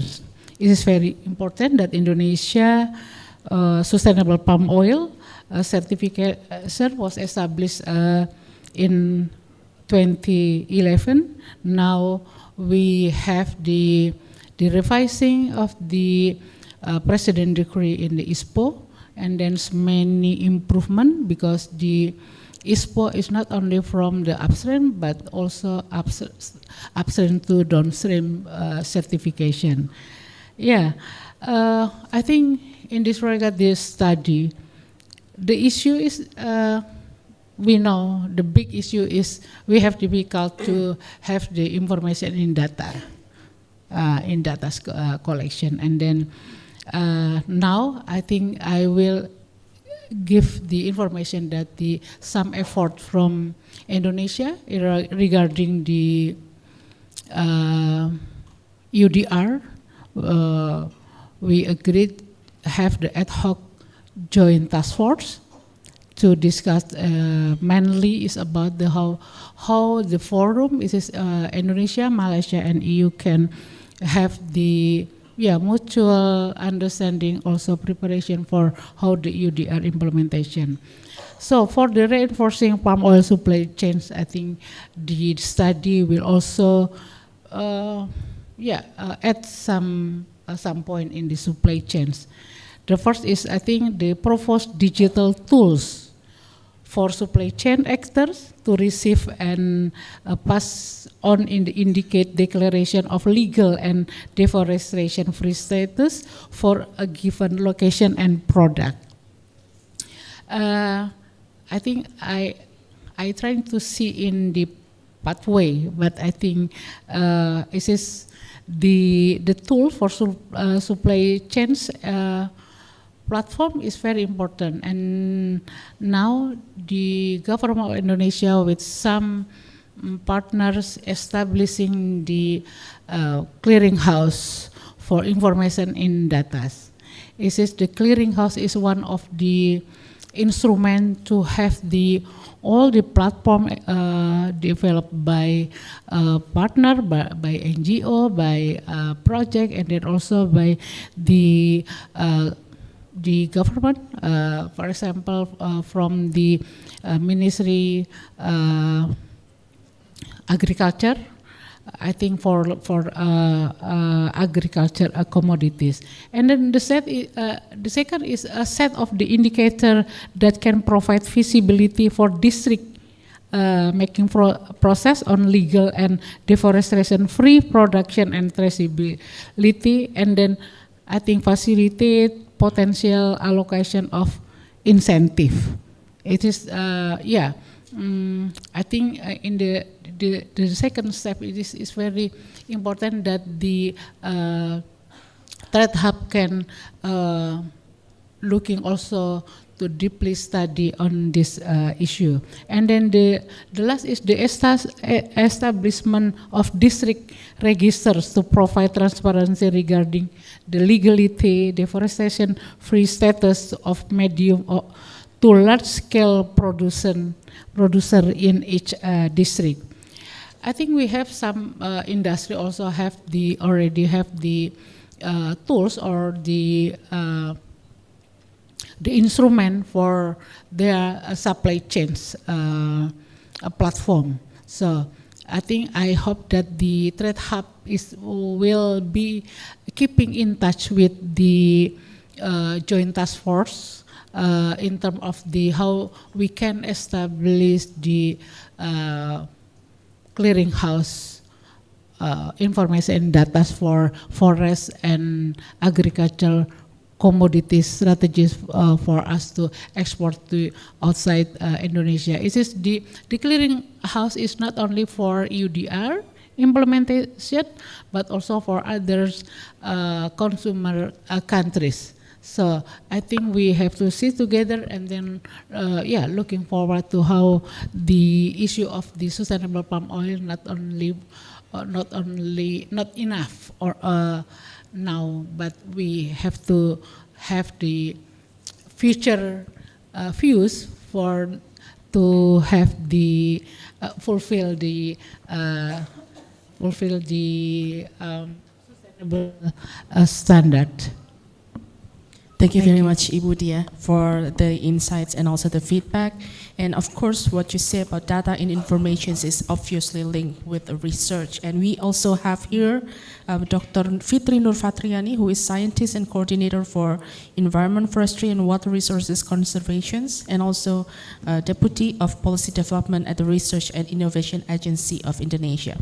As a fellow researcher, how would you like to respond to the study and also the roadmap that have been produced? Ibu.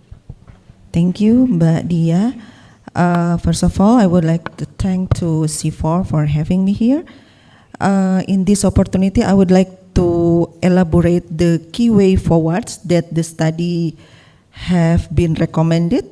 There are several key way forwards from the study, and the first one, I would like to highlight the word collaboration.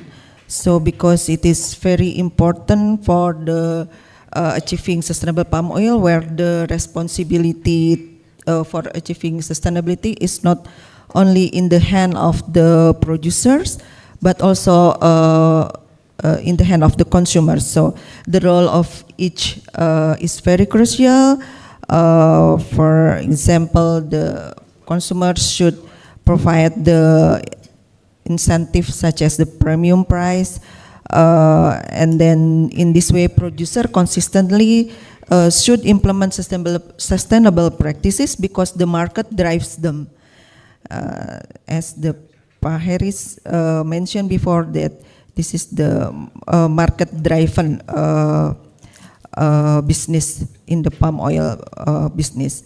So another key forward that I want to highlight is regarding the to ensure sustainable practices are implemented by small and large scale producer.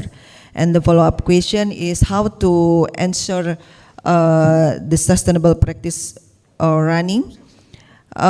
So I would like to share the research result conducted by the BRIN team in collaboration with Tanjung Pura University in West Kalimantan, Ministry of Environment, Forestry, and IPB. So the study revealed that the factors that influence farmer interest in certification are the ease of obtaining soft loans and also the ease of selling fresh fruit bunch at high price. So in other words, that the incentives are very needed to encourage farmers to take part in certification. So smallholder need the certainty of a significant advantage from the certification, particularly in terms of price and market access. So from this study, we conclude that the market-based incentive significantly impact farmers especially who obtain RSPO compared with the ISPO. There's a sample of the farmer group association that got premium price from the Unilever. So the type of incentives can be given to farmers can be direct incentives such as a premium price or indirectly in the form assistance. Maybe Pak Darto know better how the farmer is struggling to get the STDB, to certification registration permit.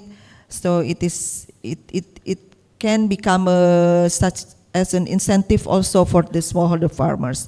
And in order to accelerate the facilitation of RSPO certification or ISPO certification for smallholder, also it needs the contribution of the private sector, of the corporation, to facilitate certification for independent smallholders in their supply chains. Regarding the government's commitment to accelerate certification for ISPO and RSPO, I suggest, in my opinion, that it would be best if the actor receiving incentives were not only smallholders, but also the provincial government, regional government, and even the village government. Because the position of local government very significant in preparing the preconditions for the farmers and also encouraging and mobilizing farmers and strengthening sustainable palm oil governance at site level. So source of incentives for local government could be taken from various sources such as CPO fund, maybe if it can be extended not only from replanting, not only from human resource development, infrastructure, maybe it can be adjusted to support the preparation or facilitation for smallholder certification, because the smallholder need very technical things, ya Pak, such as the preparation of map, special map to request, for example, to request the release from the forest area. And also now the government has already issued the government regulation regarding the palm oil share revenue fund, dana bagi hasil sawit.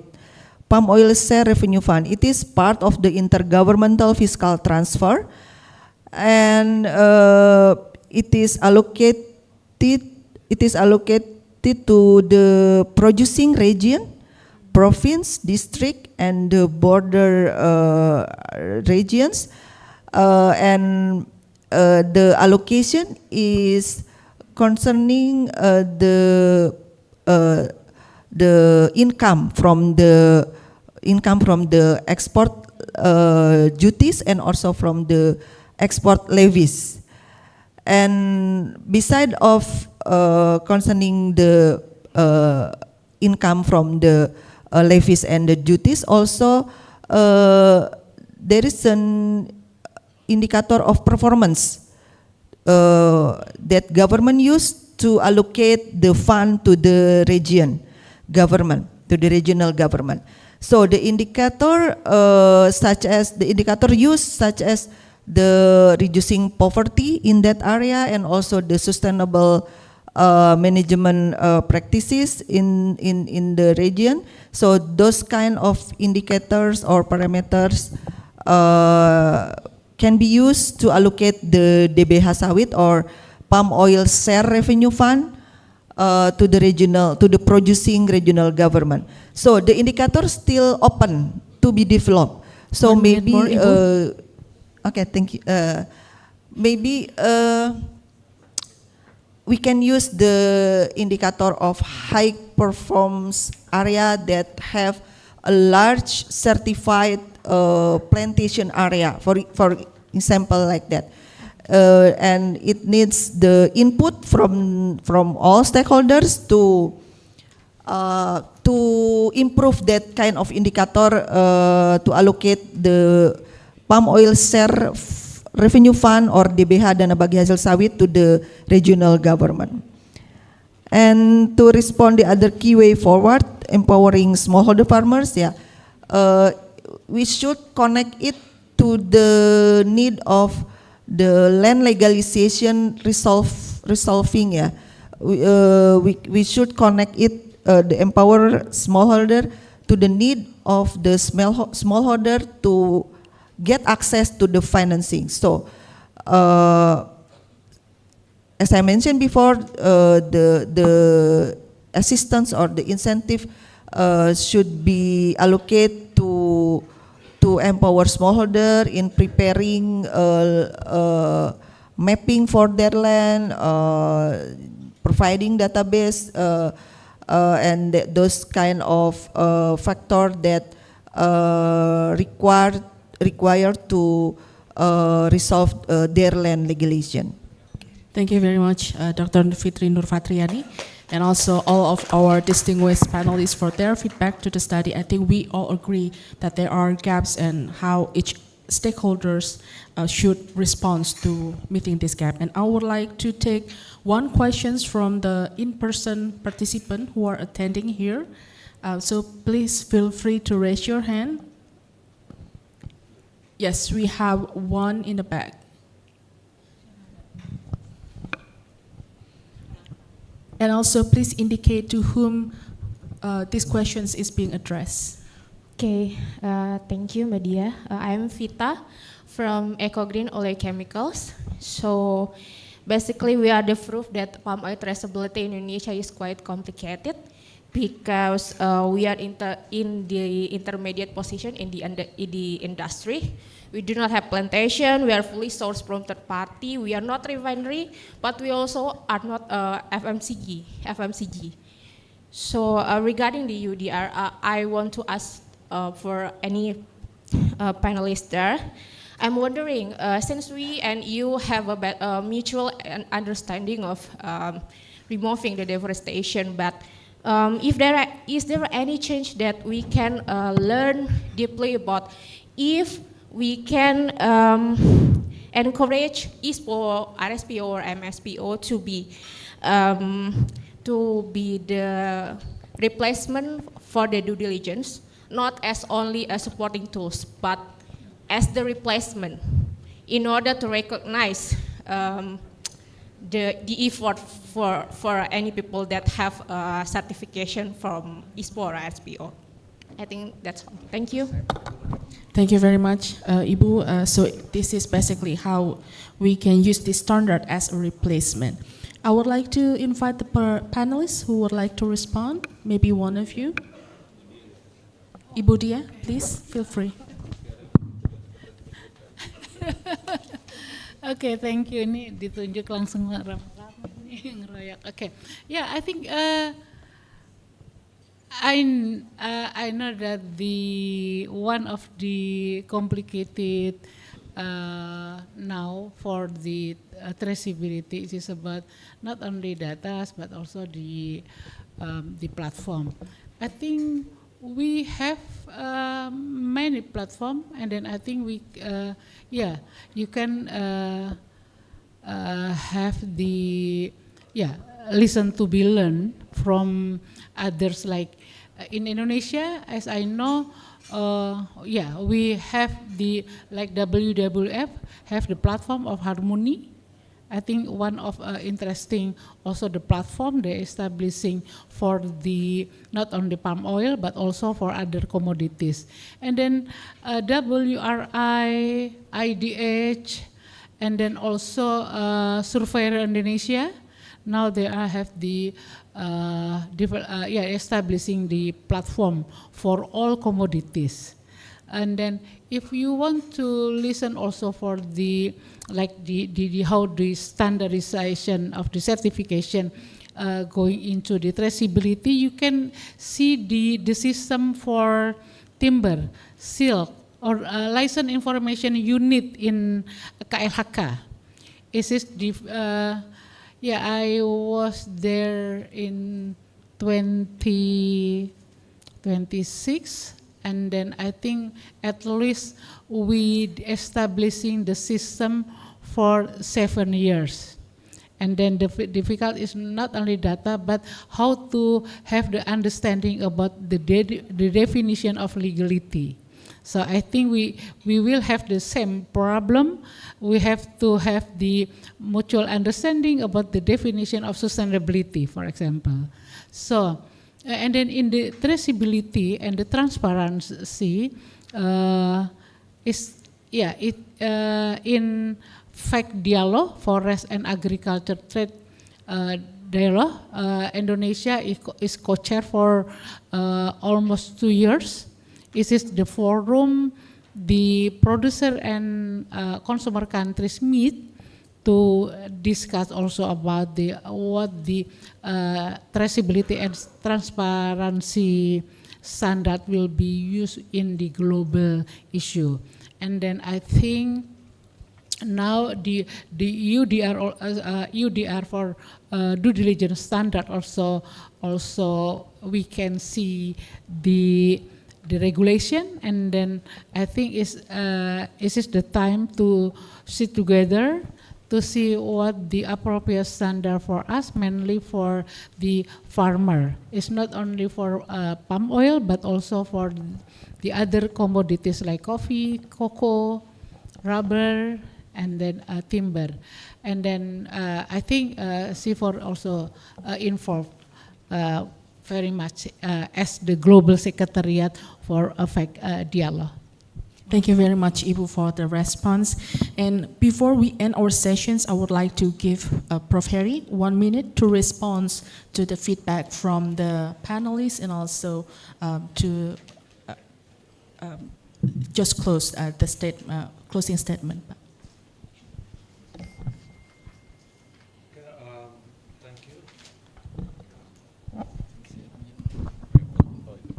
Hello.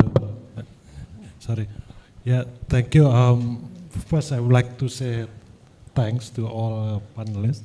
It is a wonderful comment and very useful from Pak Rosman on the RAN KSB, also on the definition of sustainability There are many definitions, and this is coming from our study. What the key point of sustainability from the trade perspective, as I mentioned, is employment and no deforestation. Of course, there are so many additional criteria for that, and I agree on the smallholder.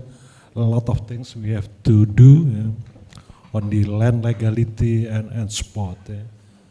And also, if we talk about smallholder, they are not uniform actually. We have study on the very detailed study in Rio, who they are. Some actually indigenous, local, but many of them actually migrant. Just like me, Javanese to have well palm area in Rio, for instance. Should I call myself as smallholder, local community, or no? Yeah, there are many. And from our study, those who are indigenous mostly outside the kawasan hutan, but migrant actually mostly in the kawasan hutan. Yeah. So we need to also distinguish that. But I agree all the input from Ibu Fitri. Yeah. Thank you. Yeah. From Bapak Adi tadi Gapki, also from Pak Darto, and also from the Minister of Trade, the online. So it is useful for further work for us. Thank you. Thank you very much, Prof. Harry, and please give a round of applause to our distinguished panelists who are joining with us in person and online. Ladies and gentlemen, this is the end of the first sessions, and over to you, Mbak Onya.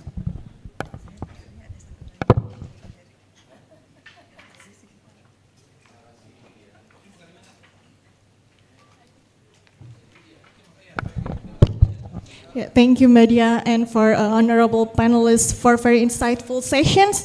And I would like to remind you that the link and barcode to access the roadmap presentations from the Trade Hub research team and the feedback form is available on your table. So this one. There's like a two link, one to access the presentation, so you, if you would like to read the details, and also the other one is for the feedback form if you have any inputs.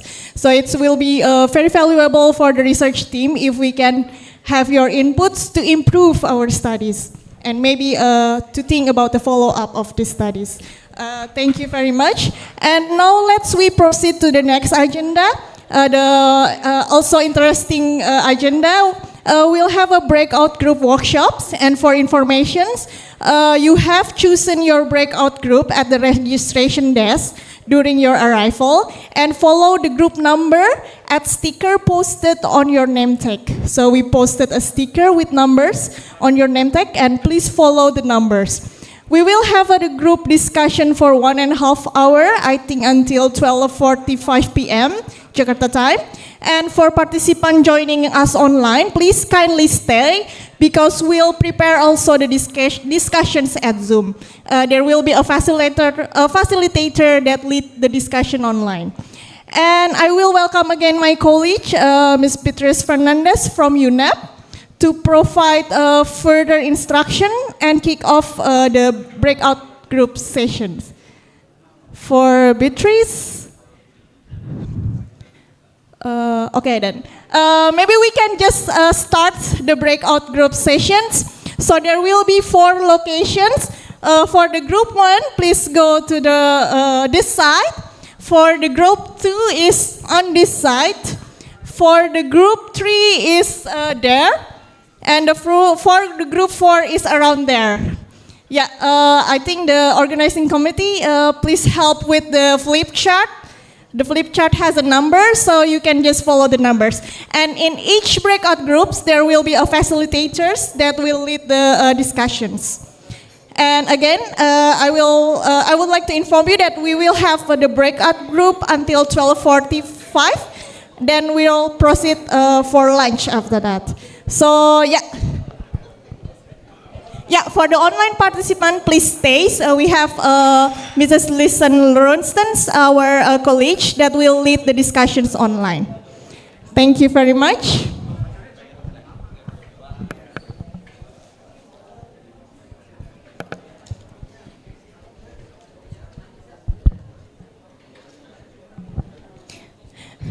The group one will be facilitated by the main room. There we go. By Fabiana Spinelli. The group 2 will facilitated by Jonas. The group 3 will facilitated. There we go. Okay.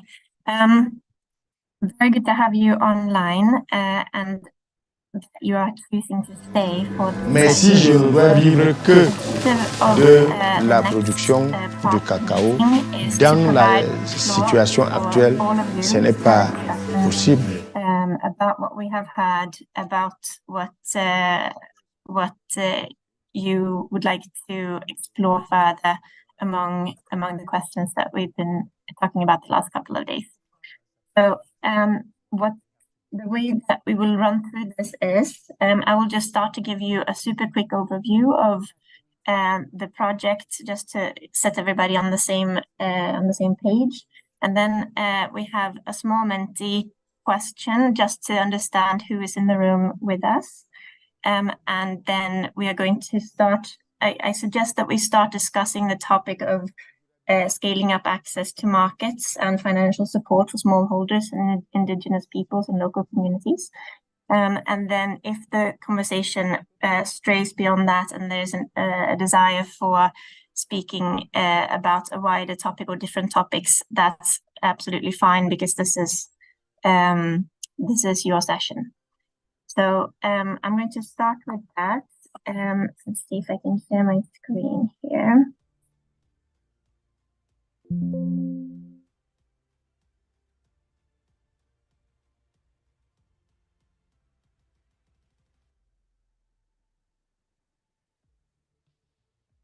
Here we go.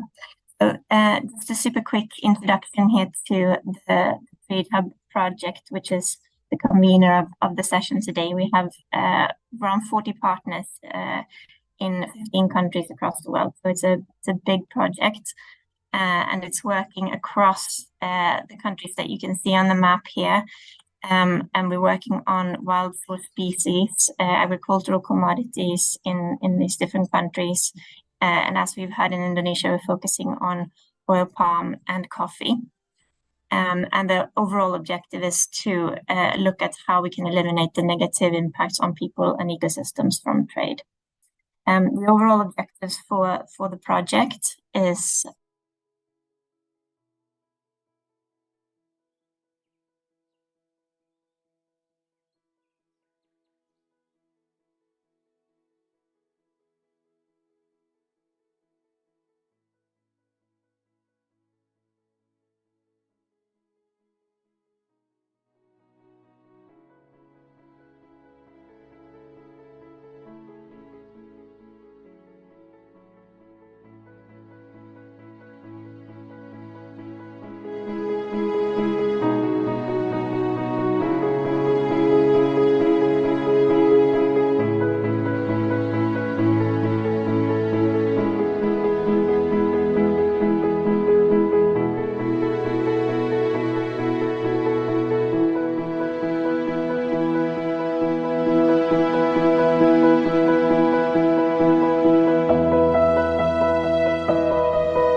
The Trade Development and Environment Hub, Trade Hub, is a global research consortium. Various agriculture and wildlife commodity trades are in focus of research in 8 countries and involve around 50 partner organizations. In Indonesia, Trade Hub is focusing on palm oil, coffee, and wildlife trade. CIFOR-ICRAF is coordinating Trade Hub research activities in the country, together with our partners, Wildlife Conservation Society, Research Center for Climate Change University of Indonesia, IPB University, and Lampung University. I'm Heri Purnomo, Senior Scientist at CIFOR, as well as Professor at the IPB University. Now I'm leading Trade Hub project in Indonesia. Trade Hub is the acronym of Trade Development and Environment Hub. So as you know, Indonesia is the world leading countries in producing palm oil and coffee, as well as the source of wildlife trade in the globe. So we recognize the trade-off between both domestic and global trade with the sustainability of forest, sustainability of biodiversity contested. So the Trade Hub project aims to deliver benefit, to ensure benefit, to make a global trade to benefit local landscape, the high-risk landscape, as well as a local community. This is the major aims of Trade Hub. So we work in Indonesia in several provinces in Sumatra, Kalimantan, and also West Papua. So we do hope that this project able to deliver that kind of benefit. Toward the main goal, CIFOR-ICRAF research team is conducting various research to understand at-risk landscapes and associated supply chain risks to guide sustainable production using range of expertise on sustainable value chains of commodity. We are working closely with key stakeholders to understand and define political economy of sustainable palm oil trade in Indonesia.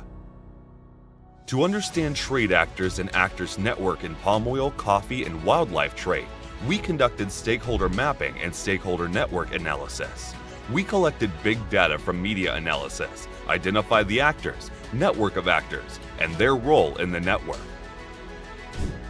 Another research on wildlife trade, we conducted big data analysis to understand online songbird trade in Indonesia. In this study, we try to apply machine learning work to analysis big data of online trade to give us hint on the online trade market of songbird in Indonesia.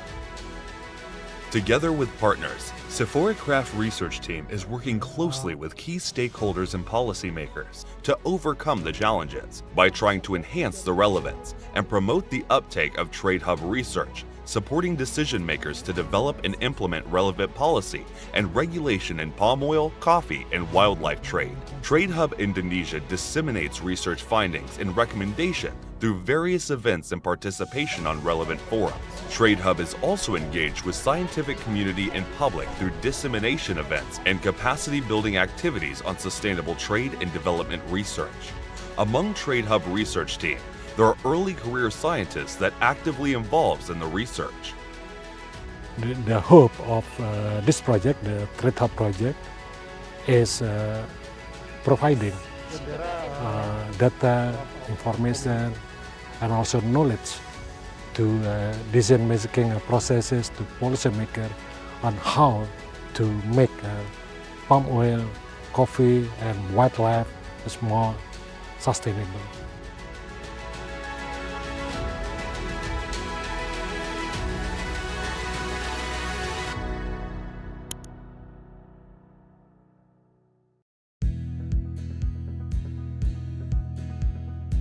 How do we transform the supply chains of agricultural commodities? The Trade Hub, a network of over 150 experts, define problems and co-develop solutions to address the social, economic, and environmental impacts of trade in agricultural supply chain systems. Together with local farmers, communities, researchers, and decision makers in the public and the private sectors, we present a roadmap to just and sustainable trade to encourage actions towards systemic changes in global trade markets. Today, we'll explore our vision and action tracks, emphasizing the need to create trade systems that meet the needs of smallholders, indigenous peoples, and local communities. To deal with complex issues and encourage transformative thinking, the roadmap explores the business as usual of trade systems, activities and mechanisms leading to information, and patterns and new ways of doing things that will succeed the business as usual in the long run. In essence, this is the Three Horizons framework developed by Bill Sharp and colleagues, which we have used to present the roadmap. The long-term successor of business as usual in the Three Horizons framework is represented by a collective vision of just and sustainable trade. In this vision, trade respects planetary boundaries and promotes the well-being for all within the trade systems. It's rooted in 5 separate principles. Firstly, a contribution to well-being. Secondly, balancing consumption. Thirdly, practicing accountability across borders. Fourthly, reconciling international and local policy making. And finally, safeguarding the environment.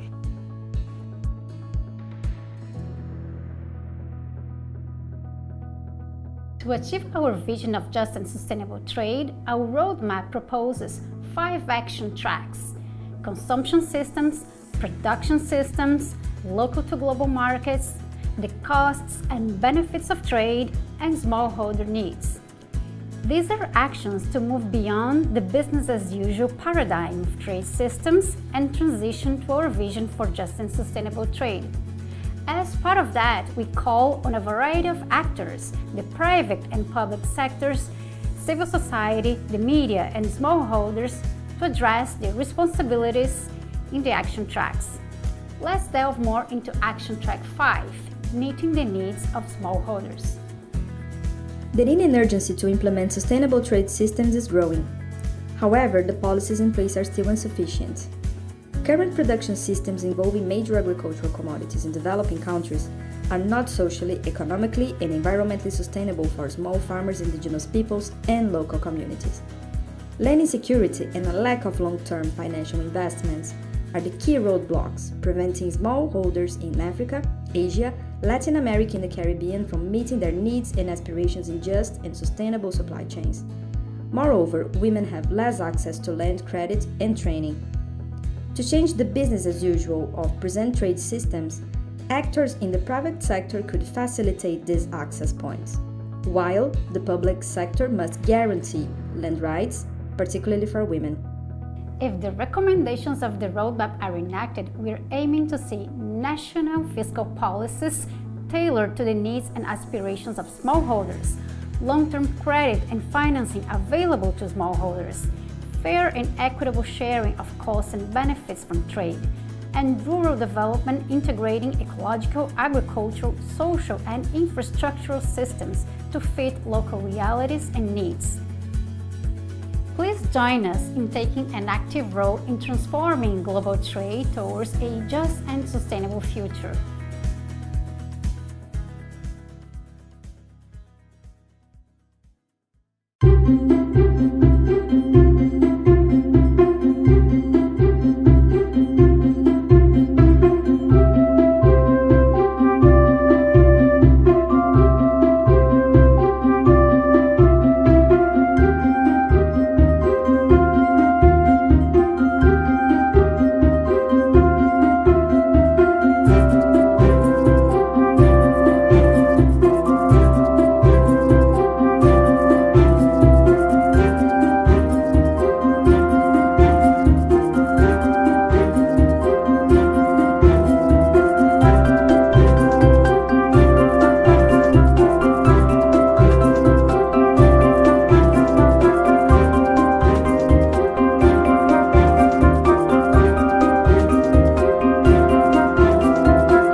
Mais si je ne dois vivre que de la production du cacao, dans la situation actuelle, ce n'est pas possible.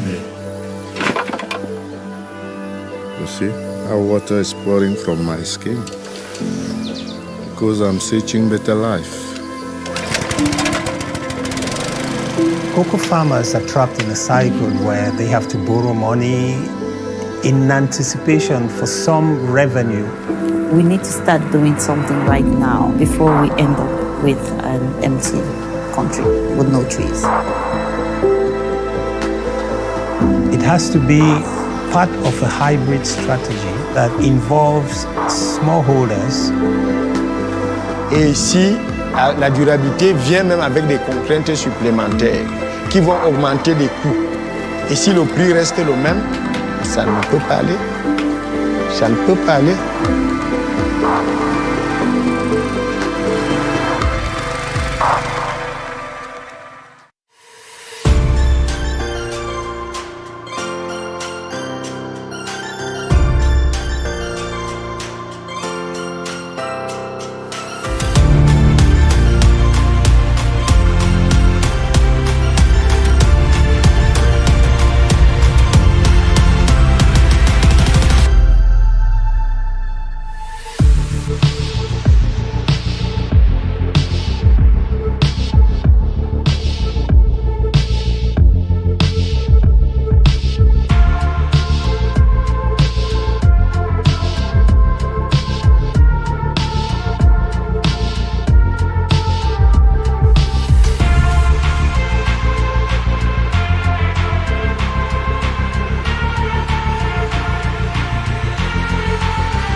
The Trade Development and Environment Hub, Trade Hub, is a global research consortium. Various agriculture and wildlife commodity trades are in focus of research in 8 countries and involve around 50 partner organizations. In Indonesia, Trade Hub is focusing on palm oil, coffee, and wildlife trade. CIFOR-ICRAF is coordinating Trade Hub research activities in the country, together with our partners, Wildlife Conservation Society, Research Center for Climate Change University of Indonesia, IPB University, and Lampung University. I'm Heri Purnomo, Senior Scientist at CIFOR, as well as Professor at the IPB University. Now I'm leading Trade Hub project in Indonesia. Trade Hub is the acronym of Trade Development and Environment Hub. So, as you know, Indonesia is the world leading countries in producing palm oil and coffee, as well as the source of wildlife trade in the globe. So, we recognize the trade-off between both domestic and global trade with the sustainability of forest, sustainability of biodiversity contested. So the Trade Hub project aims to deliver benefit, to ensure benefit, to make global trade to benefit local landscape, the high-risk landscape, as well as local community. This is the major aims of Trade Hub. So we work in Indonesia in several provinces in Sumatra, Kalimantan, and also West Papua. So we do hope that this project able to deliver that kind of benefit. Toward the main goal, CIFOR-ICRAF research team is conducting various research to understand at-risk landscapes and associated supply chain risks to guide sustainable production using range of expertise on sustainable value chains of commodity. We are working closely with key stakeholders to understand and define political economy of sustainable palm oil trade in Indonesia. To understand trade actors and actors network in palm oil, coffee, and wildlife trade, we conducted stakeholder mapping and stakeholder network analysis. We collected big data from media analysis, identified the actors, network of actors, and their role in the network. Another research on wildlife trade, we conducted big data analysis to understand online songbird trade in Indonesia. In this study, we try to apply machine learning work to analysis big data of online trade to give us hint on the online trade market of songbird in Indonesia. Together with partners, CIFOR-ICRAF research team is working closely with key stakeholders and policymakers to overcome the challenges by trying to enhance the relevance and promote the uptake of Trade Hub research, supporting decision makers to develop and implement relevant policy and regulation in palm oil, coffee, and wildlife trade. Trade Hub Indonesia disseminates research findings and recommendation through various events and participation on relevant forums. Trade Hub is also engaged with scientific community and public through dissemination events and capacity building activities on sustainable trade and development research. Among Trade Hub research team, there are early career scientists that actively involves in the research. The hope of this project, the Trade Hub project, is providing data, information, and also knowledge to decision-making processes, to policymakers on how to make palm oil, coffee, and wildlife is more sustainable.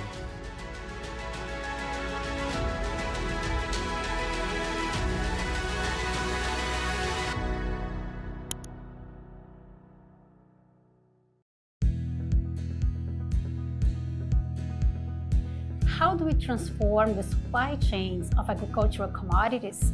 The Trade Hub, a network of over 150 experts, define problems and co-develop solutions to address the social, economic, and environmental impacts of trade in agricultural supply chain systems. Together with local farmers, communities, researchers, and decision makers in the public and the private sectors, we present a roadmap to just and sustainable trade to encourage actions towards systemic changes in global trade markets. Today, we'll explore our vision and action tracks, emphasizing the need to create trade systems that meet the needs of smallholders, indigenous peoples, and local communities. To deal with complex issues and encourage transformative thinking, the roadmap explores the business as usual of trade systems, activities and mechanisms leading to information, and patterns and new ways of doing things that will succeed the business as usual in the long run. In essence, this is the Three Horizons framework developed by Bill Sharp and colleagues, which we have used to present the roadmap. The long-term successor of business as usual in the Three Horizons framework is represented by a collective vision of just and sustainable trade. In this vision, trade respects planetary boundaries and promotes the well-being for all within the trade systems. It's rooted in 5 separate principles. Firstly, a contribution to well-being. Secondly, balancing consumption. Thirdly, practicing accountability across borders. Fourthly, reconciling international and local policy making. And finally, safeguarding the environment.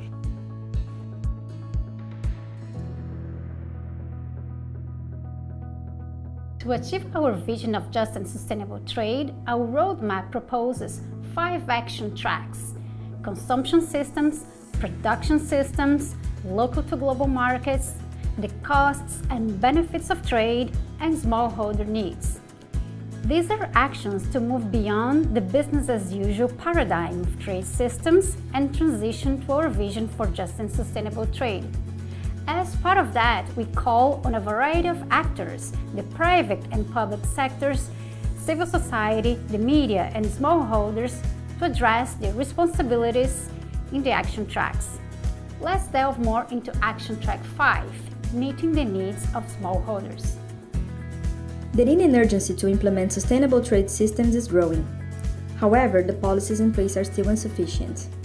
Current production systems involving major agricultural commodities in developing countries are not socially, economically, and environmentally sustainable for small farmers, indigenous peoples, and local communities. Land insecurity and a lack of long-term financial investments are the key roadblocks preventing smallholders in Africa, Asia, Latin America, and the Caribbean from meeting their needs and aspirations in just and sustainable supply chains. Moreover, women have less access to land credit and training. To change the business as usual of present trade systems, actors in the private sector could facilitate these access points, while the public sector must guarantee land rights, particularly for women. If the recommendations of the roadmap are enacted, we're aiming to see national fiscal policies tailored to the needs and aspirations of smallholders, long-term credit and financing available to smallholders, fair and equitable sharing of costs and benefits from trade, and rural development integrating ecological, agricultural, social, and infrastructural systems to fit local realities and needs. Please join us in taking an active role in transforming global trade towards a just and sustainable future.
Mais si je ne dois vivre que de la production du cacao, dans la situation actuelle, ce n'est pas possible.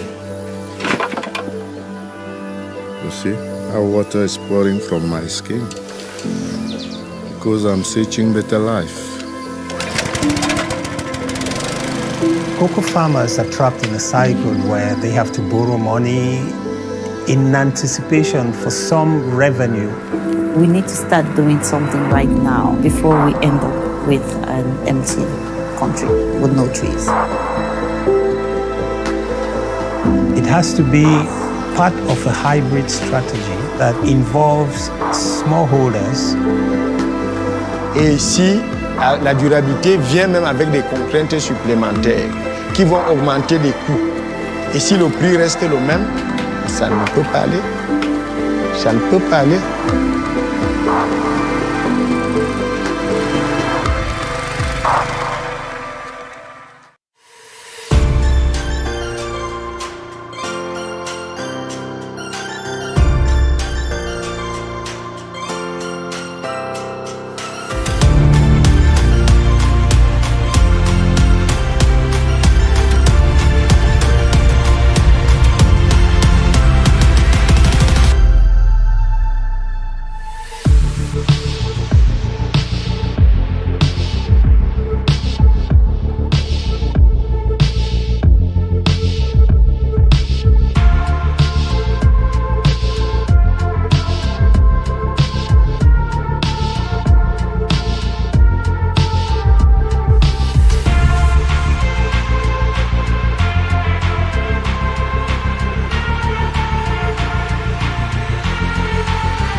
The Trade Development and Environment Hub, Trade Hub, is a global research consortium. Various agriculture and wildlife commodity trades are in focus of research in 8 countries and involve around 50 partner organizations. In Indonesia, Trade Hub is focusing on palm oil, coffee, and wildlife trade. CIFOR-ICRAF is coordinating Trade Hub research activities in the country, together with our partners, Wildlife Conservation Society, Research Center for Climate Change University of Indonesia, IPB University, and Lampung University. I'm Heri Purnomo, senior scientist at CIFOR, as well as professor at the IPB University. Now I'm leading Trade Hub project in Indonesia. Trade Hub is the acronym of Trade Development and Environment Hub. So, as you know, Indonesia is the world leading countries in producing palm oil and coffee, as well as the source of wildlife trade in the globe. So, we recognize the trade-off between both domestic and global trade with the sustainability of forest, sustainability of biodiversity contested.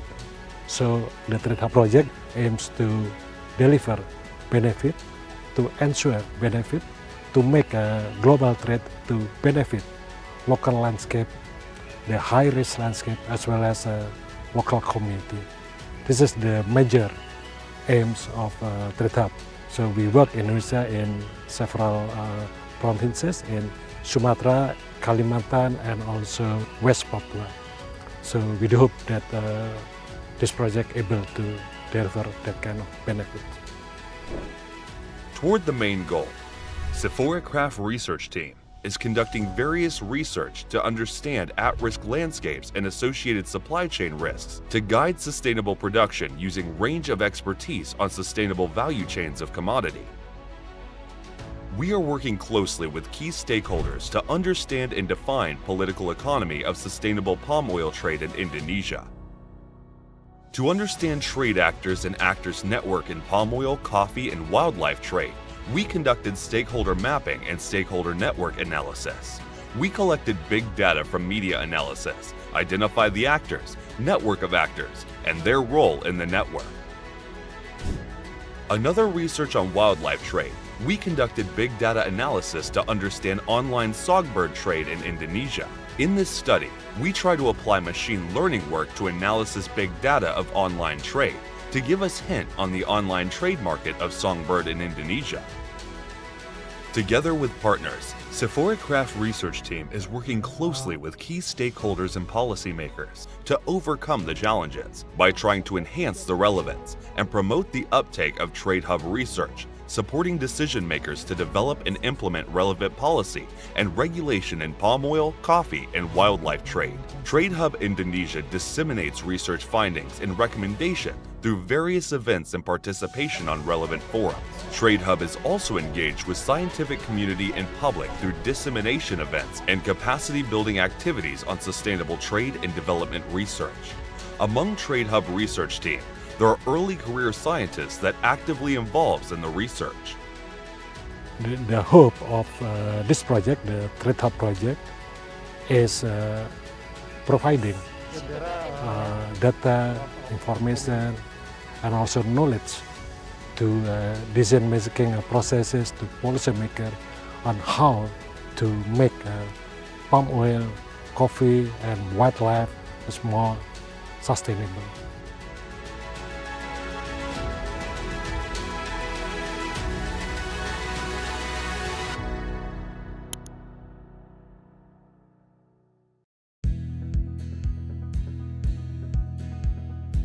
How do we transform the supply chains of agricultural commodities? The Trade Hub, a network of over 150 experts, define problems and co-develop solutions to address the social, economic, and environmental impacts of trade in agricultural supply chain systems. Together with local farmers, communities, researchers, and decision makers in the public and the private sectors, we present a roadmap to just and sustainable trade to encourage actions towards systemic changes in global trade markets. Today, we'll explore our vision and action tracks, emphasizing the need to create trade systems that meet the needs of smallholders, indigenous peoples, and local communities. To deal with complex issues and encourage transformative thinking, the roadmap explores the business as usual of trade systems, activities and mechanisms leading to information, and patterns and new ways of doing things that will succeed the business as usual in the long run. In essence, this is the Three Horizons framework developed by Bill Sharp and colleagues, which we have used to present the roadmap. The long-term successor of business as usual in the Three Horizons framework is represented by a collective vision of just and sustainable trade. In this vision, trade respects planetary boundaries and promotes the well-being for all within the trade systems. It's rooted in 5 separate principles. Firstly, a contribution to well-being. Secondly, balancing consumption. Thirdly, practicing accountability across borders. Fourthly, reconciling international and local policy making. And finally, safeguarding the environment.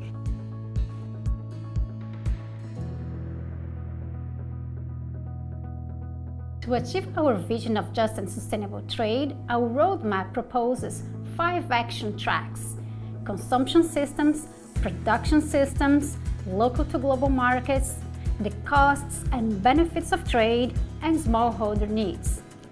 These are actions to move beyond the business as usual paradigm of trade systems and transition to our vision for just and sustainable trade. As part of that, we call on a variety of actors, the private and public sectors, civil society, the media, and smallholders to address their responsibilities in the action tracks. Let's delve more into action track 5, meeting the needs of smallholders. The need and urgency to implement sustainable trade systems is growing. However, the policies in place are still insufficient.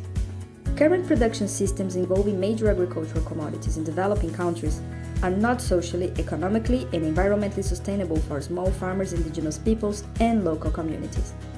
Land insecurity and a lack of long-term financial investments are the key roadblocks preventing smallholders in Africa, Asia, Latin America, and the Caribbean from meeting their needs and aspirations in just and sustainable supply chains. Moreover, women have less access to land credit and training.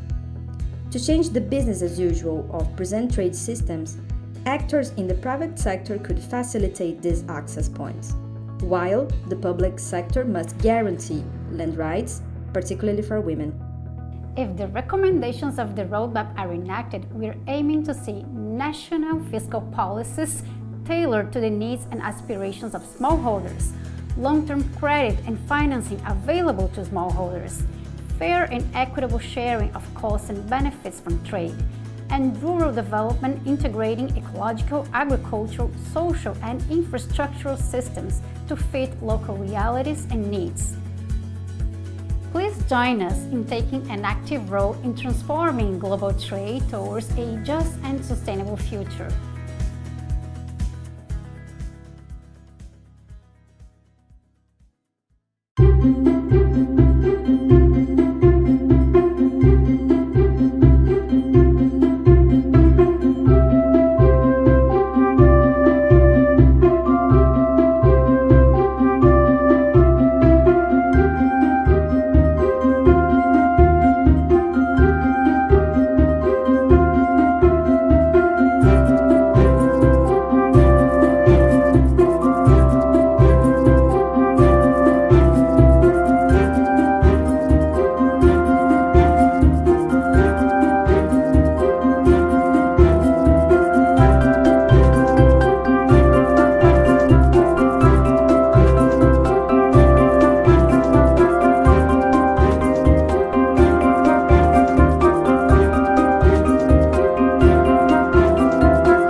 Mais si je ne dois vivre que de la production du cacao, dans la situation actuelle, ce n'est pas possible. You see how water is pouring from my skin? Because I'm searching better life. Cocoa farmers are trapped in a cycle where they have to borrow money in anticipation for some revenue. We need to start doing something right now before we end up with an empty country with no trees. It has to be part of a hybrid strategy that involves smallholders. Et ici, la durabilité vient même avec des contraintes supplémentaires qui vont augmenter les coûts. Et si le prix reste le même, ça ne peut pas aller. Ça ne peut pas aller.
The Trade Development and Environment Hub, Trade Hub, is a global research consortium.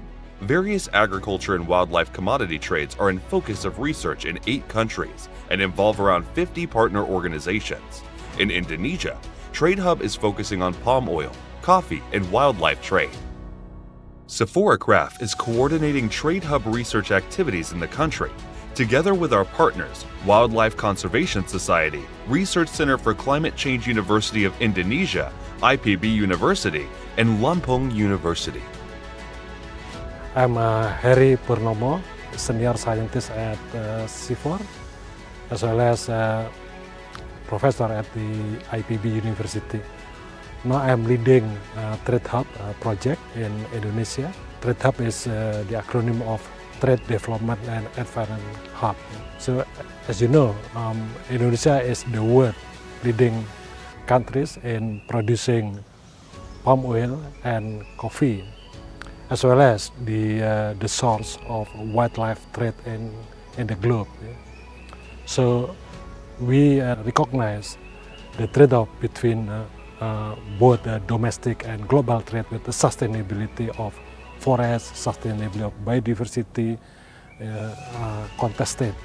So the Trade Hub project aims to deliver benefit, to ensure benefit, to make global trade to benefit local landscape, the high-risk landscape, as well as local community. This is the major aims of Trade Hub. So we work in Indonesia in several provinces in Sumatra, Kalimantan, and also West Papua. So we do hope that this project able to deliver that kind of benefit. Toward the main goal, CIFOR-ICRAF research team is conducting various research to understand at-risk landscapes and associated supply chain risks to guide sustainable production using range of expertise on sustainable value chains of commodity. We are working closely with key stakeholders to understand and define political economy of sustainable palm oil trade in Indonesia. To understand trade actors and actors network in palm oil, coffee, and wildlife trade, we conducted stakeholder mapping and stakeholder network analysis. We collected big data from media analysis, identified the actors, network of actors, and their role in the network. Another research on wildlife trade, we conducted big data analysis to understand online songbird trade in Indonesia. In this study, we try to apply machine learning work to analysis big data of online trade to give us hint on the online trade market of songbird in Indonesia. Together with partners, CIFOR-ICRAF research team is working closely with key stakeholders and policymakers to overcome the challenges by trying to enhance the relevance and promote the uptake of Trade Hub research, supporting decision makers to develop and implement relevant policy and regulation in palm oil, coffee, and wildlife trade. Trade Hub Indonesia disseminates research findings and recommendation through various events and participation on relevant forums. Trade Hub is also engaged with scientific community and public through dissemination events and capacity building activities on sustainable trade and development research. Among Trade Hub research team, there are early career scientists that actively involves in the research. The hope of this project, the Trade Hub project, is providing data, information, and also knowledge to decision-making processes, to policymakers on how to make palm oil, coffee, and wildlife is more sustainable.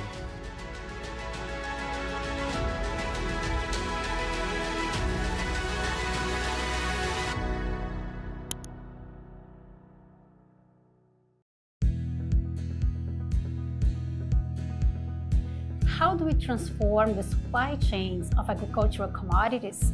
The Trade Hub, a network of over 150 experts, define problems and co-develop solutions to address the social, economic, and environmental impacts of trade in agricultural supply chain systems.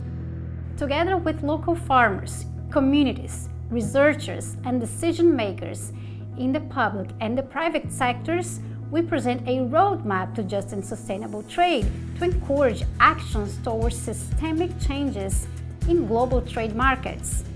Today, we'll explore our vision and action tracks, emphasizing the need to create trade systems that meet the needs of smallholders, indigenous peoples, and local communities. To deal with complex issues and encourage transformative thinking, the roadmap explores the business as usual of trade systems, activities and mechanisms leading to information, and patterns and new ways of doing things that will succeed the business as usual in the long run. In essence, this is the Three Horizons framework developed by Bill Sharp and colleagues, which we have used to present the roadmap. The long-term successor of business as usual in the Three Horizons framework is represented by a collective vision of just and sustainable trade. In this vision, trade respects planetary boundaries and promotes the well-being for all within the trade systems. It's rooted in 5 separate principles. Firstly, a contribution to well-being. Secondly, balancing consumption. Thirdly, practicing accountability across borders. Fourthly, reconciling international and local policy making. And finally, safeguarding the environment.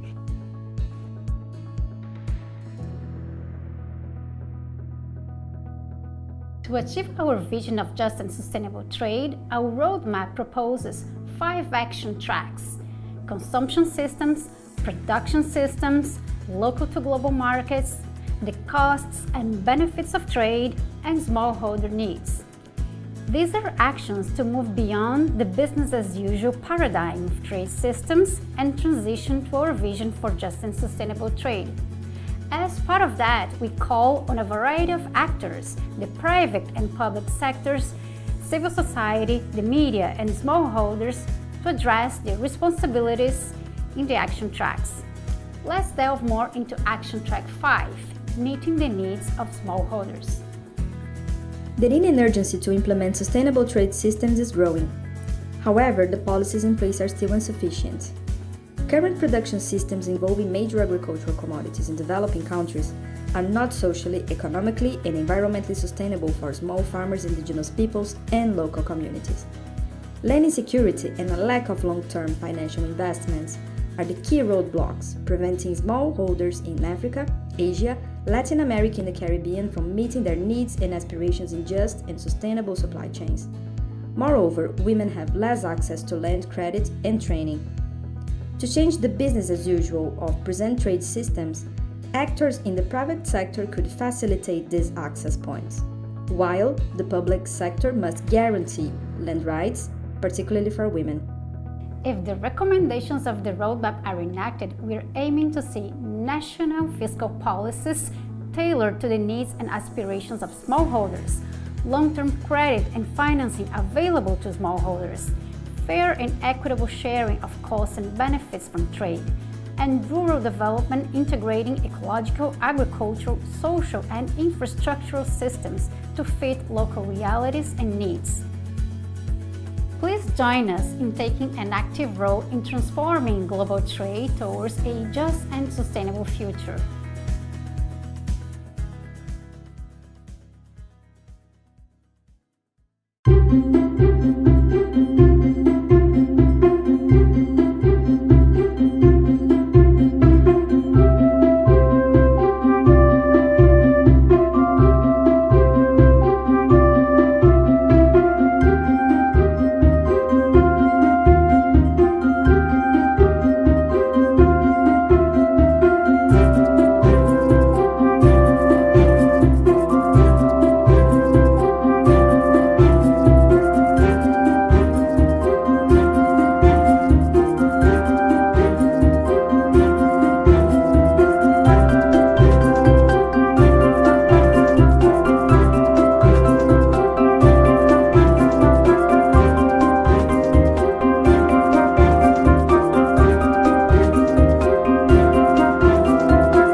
with the group discussions, please directly go to the corner of the room to get the lunch.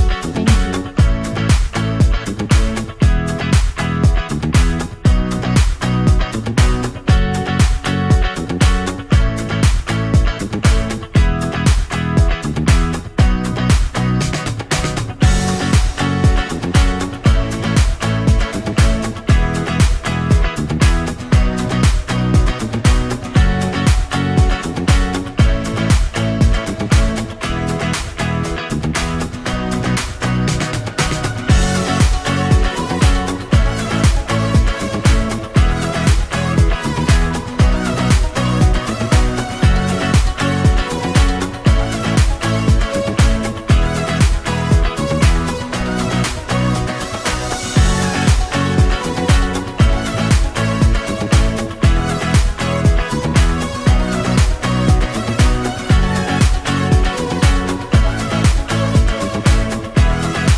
Mais si je ne dois vivre que de la production du cacao, dans la situation actuelle, ce n'est pas possible.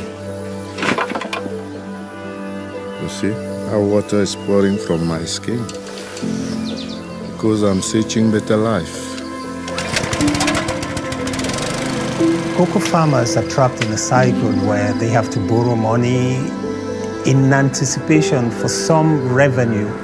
We need to start doing something right now before we end up with an empty country with no trees. It has to be part of a hybrid strategy that involves smallholders. Et ici, la durabilité vient même avec des contraintes supplémentaires qui vont augmenter les coûts. Et si le prix reste le même, ça ne peut pas aller. Ça ne peut pas aller.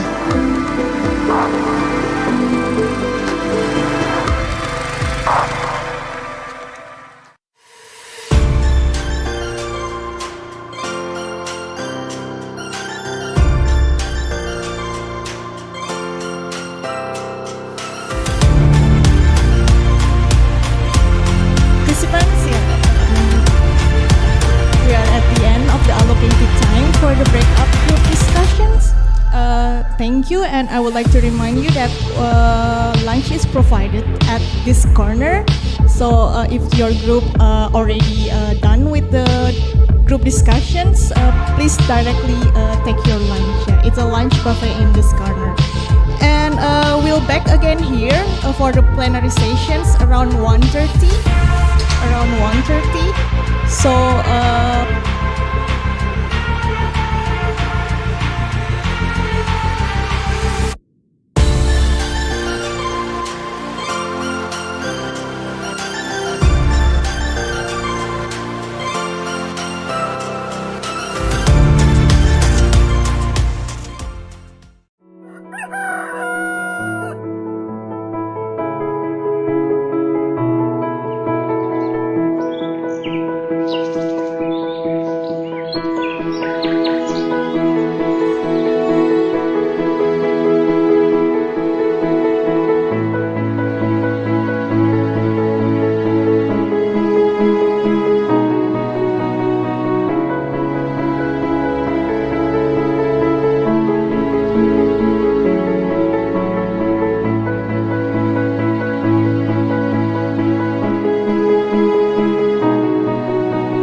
The Trade Development and Environment Hub, Trade Hub, is a global research consortium.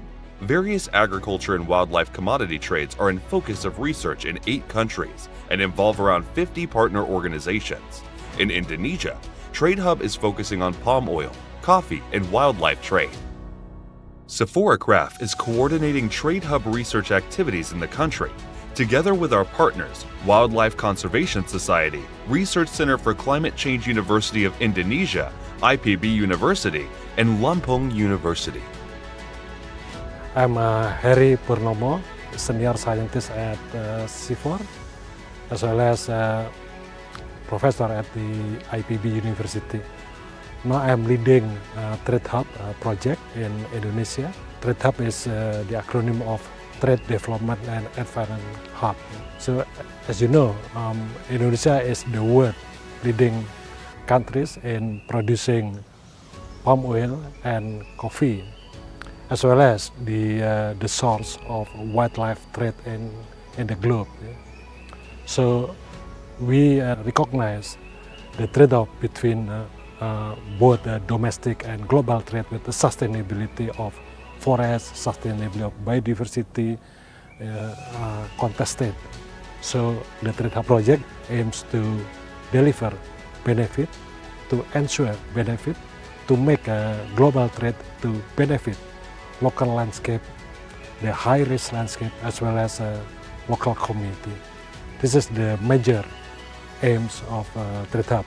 So we work in Indonesia in several provinces in Sumatra, Kalimantan, and also West Papua. So we do hope that this project able to deliver that kind of benefit.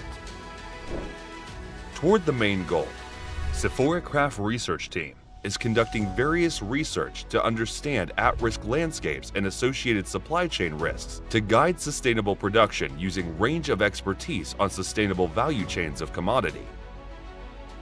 We are working closely with key stakeholders to understand and define political economy of sustainable palm oil trade in Indonesia. To understand trade actors and actors network in palm oil, coffee, and wildlife trade, we conducted stakeholder mapping and stakeholder network analysis. We collected big data from media analysis, identified the actors, network of actors, and their role in the network. Another research on wildlife trade, we conducted big data analysis to understand online songbird trade in Indonesia. In this study, we try to apply machine learning work to analysis big data of online trade to give us hint on the online trade market of songbird in Indonesia. Together with partners, CIFOR-ICRAF research team is working closely with key stakeholders and policymakers to overcome the challenges by trying to enhance the relevance and promote the uptake of Trade Hub research, supporting decision makers to develop and implement relevant policy and regulation in palm oil, coffee, and wildlife trade. Trade Hub Indonesia disseminates research findings and recommendation through various events and participation on relevant forums. Trade Hub is also engaged with scientific community and public through dissemination events and capacity building activities on sustainable trade and development research. Among Trade Hub research team, there are early career scientists that actively involves in the research. The hope of this project, the Trade Hub project, is providing data, information, and also knowledge to decision-making processes, to policymakers on how to make palm oil, coffee, and wildlife is more sustainable.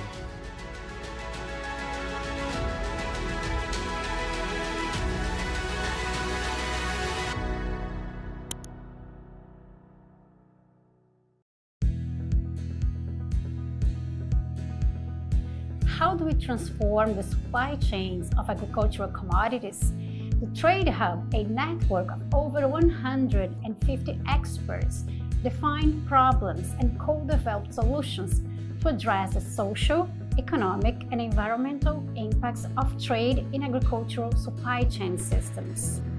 Together with local farmers, communities, researchers, and decision makers in the public and the private sectors, we present a roadmap to just and sustainable trade to encourage actions towards systemic changes in global trade markets. Today, we'll explore our vision and action tracks, emphasizing the need to create trade systems that meet the needs of smallholders, indigenous peoples, and local communities. To deal with complex issues and encourage transformative thinking, the roadmap explores the business as usual of trade systems, activities and mechanisms leading to information, and patterns and new ways of doing things that will succeed the business as usual in the long run. In essence, this is the Three Horizons framework developed by Bill Sharp and colleagues, which we have used to present the roadmap. The long-term successor of business as usual in the Three Horizons framework is represented by a collective vision of just and sustainable trade. In this vision, trade respects planetary boundaries and promotes the well-being for all within the trade systems. It's rooted in 5 separate principles. Firstly, a contribution to well-being. Secondly, balancing consumption. Thirdly, practicing accountability across borders.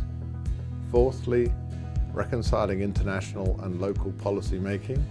And finally, safeguarding the environment.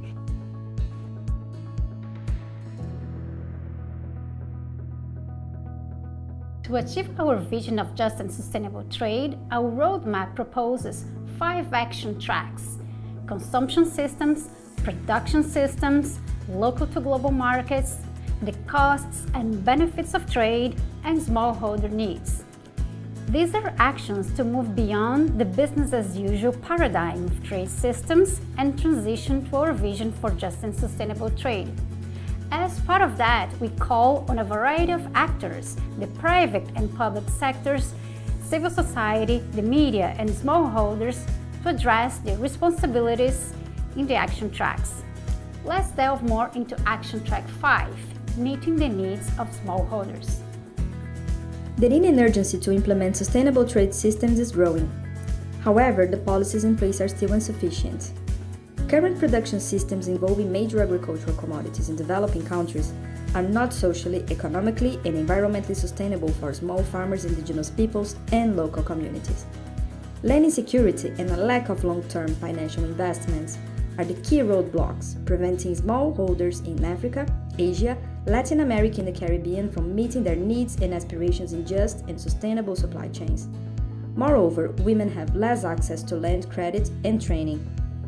To change the business as usual of present trade systems, actors in the private sector could facilitate these access points, while the public sector must guarantee land rights, particularly for women.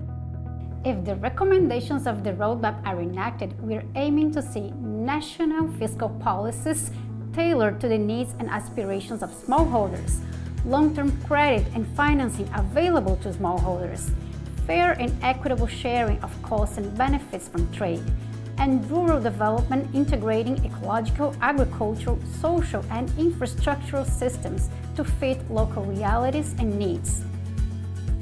Please join us in taking an active role in transforming global trade towards a just and sustainable future.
Mais si je ne dois vivre que de la production du cacao, dans la situation actuelle, ce n'est pas possible. You see how water is pouring from my skin? Because I'm searching better life. Cocoa farmers are trapped in a cycle where they have to borrow money in anticipation for some revenue. We need to start doing something right now before we end up with an empty country with no trees. It has to be part of a hybrid strategy that involves smallholders. Et ici, la durabilité vient même avec des contraintes supplémentaires qui vont augmenter les coûts. Et si le prix reste le même, ça ne peut pas aller. Ça ne peut pas aller.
The Trade Development and Environment Hub, Trade Hub, is a global research consortium. Various agriculture and wildlife commodity trades are in focus of research in 8 countries and involve around 50 partner organizations. In Indonesia, Trade Hub is focusing on palm oil, coffee, and wildlife trade. CIFOR-ICRAF is coordinating Trade Hub research activities in the country, together with our partners, Wildlife Conservation Society, Research Center for Climate Change University of Indonesia, IPB University, and Lampung University. I'm Heri Purnomo, Senior Scientist at CIFOR, as well as Professor at the IPB University. Now I'm leading Trade Hub project in Indonesia. Trade Hub is the acronym of Trade Development and Environment Hub. So, as you know, Indonesia is the world leading countries in producing palm oil and coffee, as well as the source of wildlife trade in the globe. So, we recognize the trade-off between both domestic and global trade with the sustainability of forest, sustainability of biodiversity contested.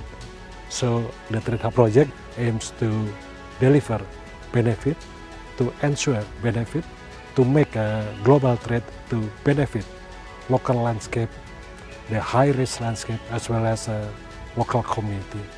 This is the major aims of Trade Hub. So we work in Indonesia in several provinces in Sumatra, Kalimantan, and also West Papua. So we do hope that this project able to deliver that kind of benefit. Toward the main goal, CIFOR-ICRAF research team is conducting various research to understand at-risk landscapes and associated supply chain risks to guide sustainable production using range of expertise on sustainable value chains of commodity.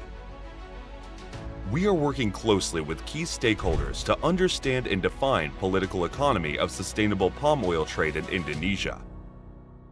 To understand trade actors and actors network in palm oil, coffee, and wildlife trade, we conducted stakeholder mapping and stakeholder network analysis.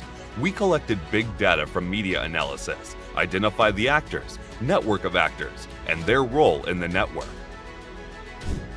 Another research on wildlife trade, we conducted big data analysis to understand online songbird trade in Indonesia. In this study, we try to apply machine learning work to analysis big data of online trade to give us hint on the online trade market of songbird in Indonesia. Together with partners, CIFOR-ICRAF research team is working closely with key stakeholders and policymakers to overcome the challenges by trying to enhance the relevance and promote the uptake of Trade Hub research, supporting decision makers to develop and implement relevant policy and regulation in palm oil, coffee, and wildlife trade. Trade Hub Indonesia disseminates research findings and recommendation through various events and participation on relevant forums. Trade Hub is also engaged with scientific community and public through dissemination events and capacity building activities on sustainable trade and development research. Among Trade Hub research team, there are early career scientists that actively involves in the research. The hope of this project, the Trade Hub project, is providing data, information, and also knowledge to decision-making processes, to policymakers on how to make palm oil, coffee, and wildlife is more sustainable.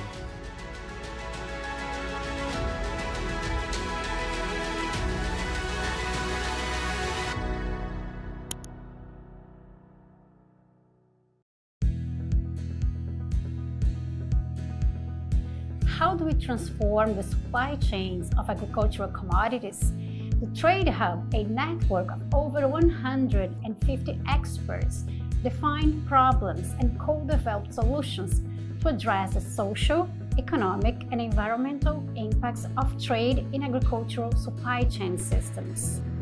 Together with local farmers, communities, researchers, and decision makers in the public and the private sectors, we present a roadmap to just and sustainable trade to encourage actions towards systemic changes in global trade markets.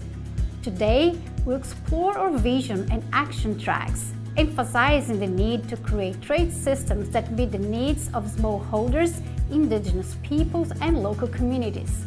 To deal with complex issues and encourage transformative thinking, the roadmap explores the business as usual of trade systems, activities and mechanisms leading to information, and patterns and new ways of doing things that will succeed the business as usual in the long run.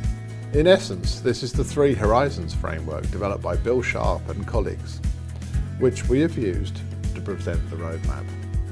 The long-term successor of business as usual in the Three Horizons framework is represented by a collective vision of just and sustainable trade.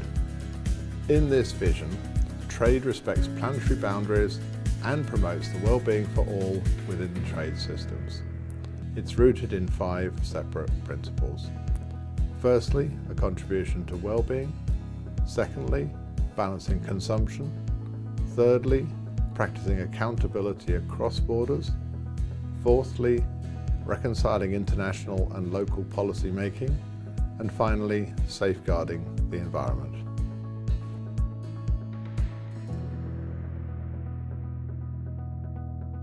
To achieve our vision of just and sustainable trade, our roadmap proposes 5 action tracks: consumption systems, production systems, local to global markets, the costs and benefits of trade, and smallholder needs.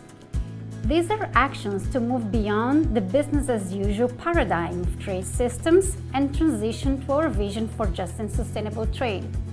As part of that, we call on a variety of actors, the private and public sectors, civil society, the media, and smallholders to address their responsibilities in the action tracks. Let's delve more into Action Track 5, meeting the needs of smallholders. The need and urgency to implement sustainable trade systems is growing. However, the policies in place are still insufficient. Current production systems involving major agricultural commodities in developing countries are not socially, economically, and environmentally sustainable for small farmers, indigenous peoples, and local communities. Land insecurity and a lack of long-term financial investments are the key roadblocks preventing smallholders in Africa, Asia, Latin America, and the Caribbean from meeting their needs and aspirations in just and sustainable supply chains. Moreover, women have less access to land credit and training.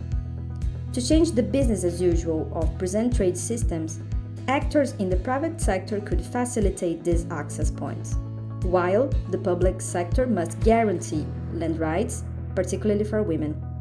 If the recommendations of the roadmap are enacted, we're aiming to see national fiscal policies tailored to the needs and aspirations of smallholders, long-term credit and financing available to smallholders, fair and equitable sharing of costs and benefits from trade, and rural development integrating ecological, agricultural, social, and infrastructural systems to fit local realities and needs. Please join us in taking an active role in transforming global trade towards a just and sustainable future.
Mais si je ne dois vivre que de la production du cacao, dans la situation actuelle, ce n'est pas possible.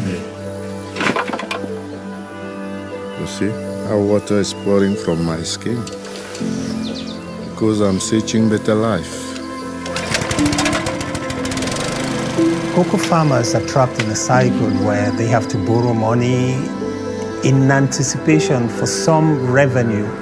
We need to start doing something right now before we end up with an empty country with no trees. It has to be part of a hybrid strategy that involves smallholders. Et ici, la durabilité vient même avec des contraintes supplémentaires qui vont augmenter les coûts. Et si le prix reste le même, ça ne peut pas aller. Ça ne peut pas aller.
The Trade Development and Environment Hub, Trade Hub, is a global research consortium.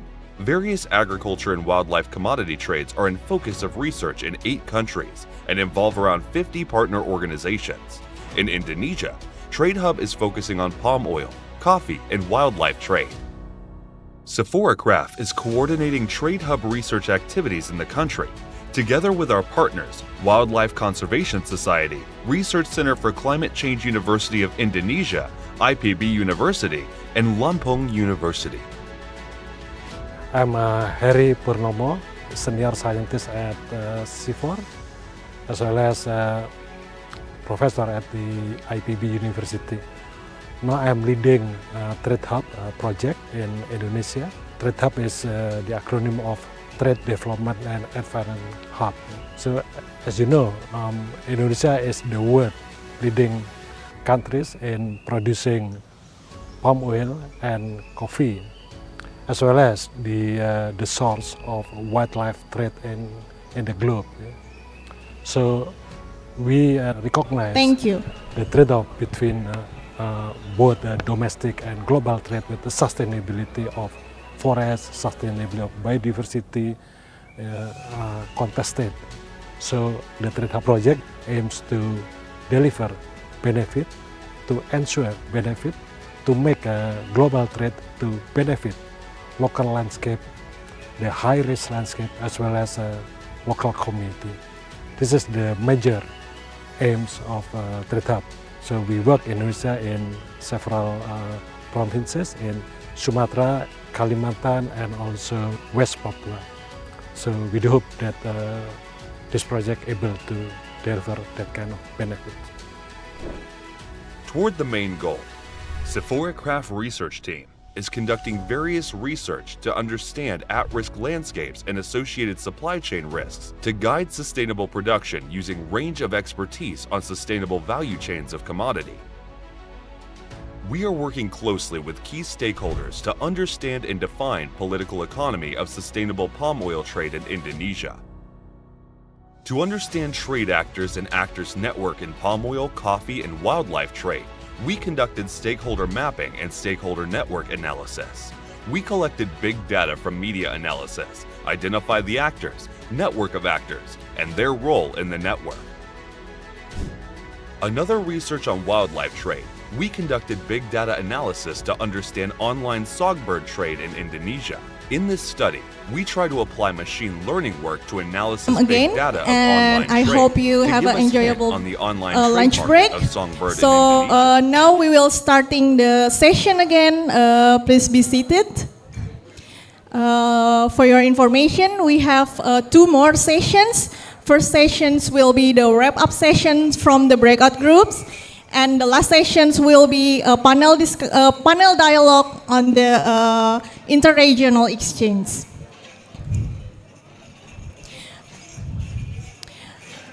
So now I will be welcoming Professor Iskandar Zulkarnain Siregar, the Vice Rector for Global Connectivity, Collaborations, and Alumni at IPB University. Prof. Iskandar will lead us to the discussions for the proposed solutions to achieve our visions for Asia, a nature-positive trade for sustainable agriculture, supply chains, and socio-economic development. And Prof. Iskandar, I give you the floor. Thank you, Mbak Onya. Hello all. So hopefully you are already happy after quite. I observed the discussion in its let's say in its group, So quite intensive discussion, a very good exchange of ideas, among stakeholders, between generation, from the youth to the elders. So now we come to the plenary discussion. The question is as listed in our guidebook: what are the proposed solutions to achieve our common vision for Asia? We have only 40 minutes time to wrap up the result of discussion from each group. In this session, we hope that the representative of each group can present the key insights of the discussions of the workshop groups, facilitated by myself, Iskandar Siregar. To save our time, I would like to invite the speaker of the group one. Yeah, the group one, who will be the speaker? Yeah, later. The group one will wrap up about the capacity building and technical assistance for sustainable agricultural systems in harmony with biodiversity and ecosystem service. My request to each speaker of the group that you have 5 minutes time to describe or to present your results. You can do it without PowerPoint presentation, and please explain the main solution for the topic only in 1 sentence. Yeah. So describe first the discussion. So it's not easy. It's not easy. Yeah. I found a lot of how to prioritize, for example, but you can combine the different key points, yeah, from the discussion into 1 sentence in order to avoid longer explanation. So please come the speaker or the representative of group 1, capacity building and technical assistance for sustainable agriculture system in harmony with biodiversity and ecosystem service. The other speaker, please remain in your spot. Yeah, so I will call you after this one. Please, group 1. Yeah, you can speak or sitting there. Yeah, you can speak maybe better. Okay, thank you very much, everyone. My name is Riyad. I'm representing workshop 1. Our key points in terms of capacity building and also to improve the capacity of farmers, we believe that there is one main actor in this whole process, which is the farmer. But again, the farmer cannot work alone. So the second main actor that we need is actually the facilitator.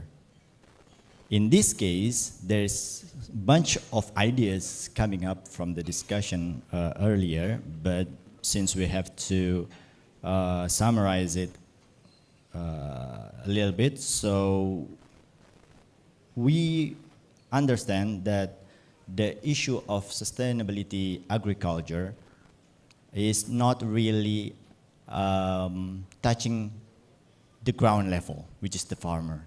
So to be able to talk to them, we need a certain communication method, because farmers normally in Indonesia, they tend to have a really low educational level.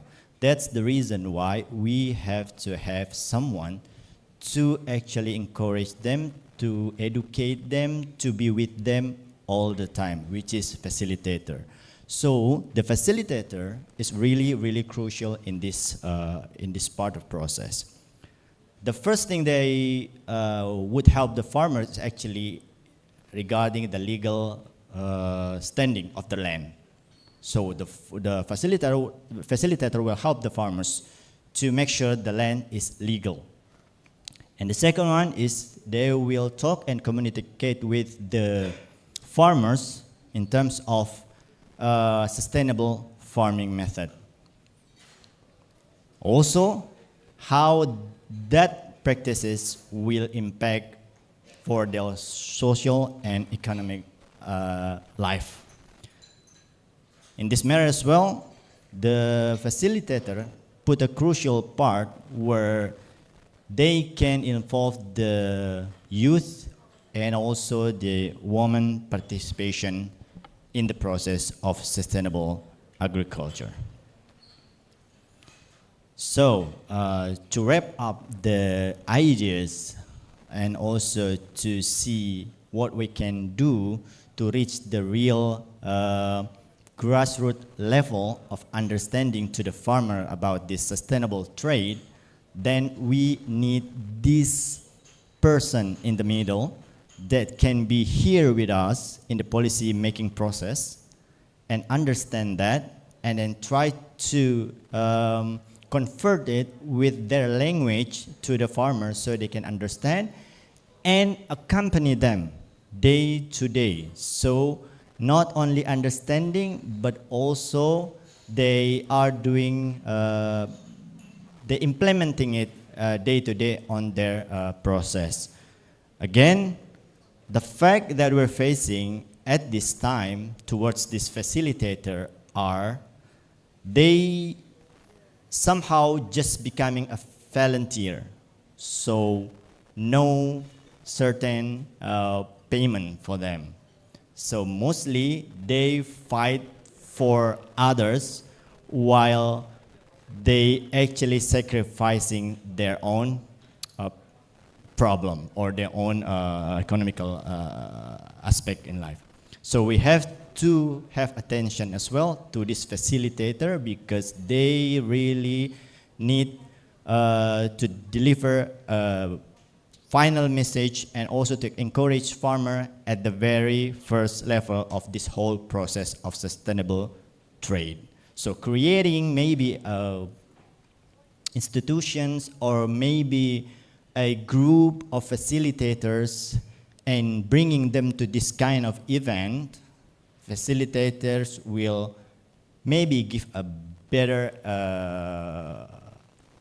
a result so they can deliver it to the farmers and they can help the farmers day-to-day activities. So at the end, we will get the sustainable product from the land.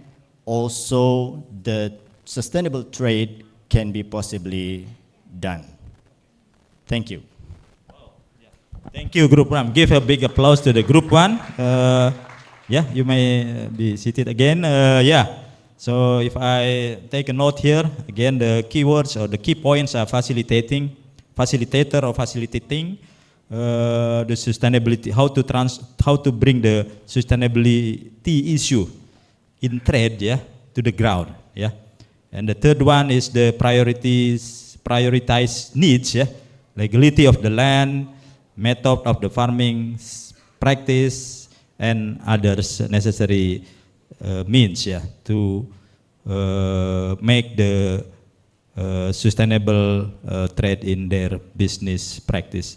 Thank you so much for the Group 1 who work very hard, yeah, not easy, but the committee, I believe, will again looking at this and make the conclusion or the summary of this working group in a good formulation. Now we come to the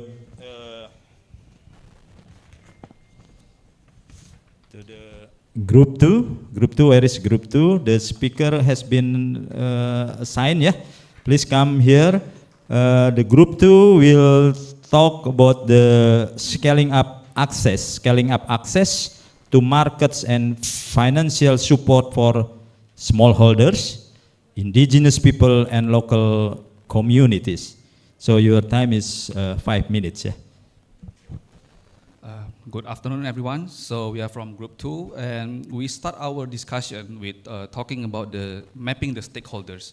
In mapping the stakeholders, we define there are smallholders and there are buyers and also the regulators. In the smallholders category, we see that those who are more vulnerable to the access is the local community, indigenous people, gender, disabled, and last is the youth category. And the second is we try to map the existing market available at the moment, which is we can categorize into the intermediaries, the traditional and the local market, international market, national market, cooperative or farmers group, and last one is the digital market.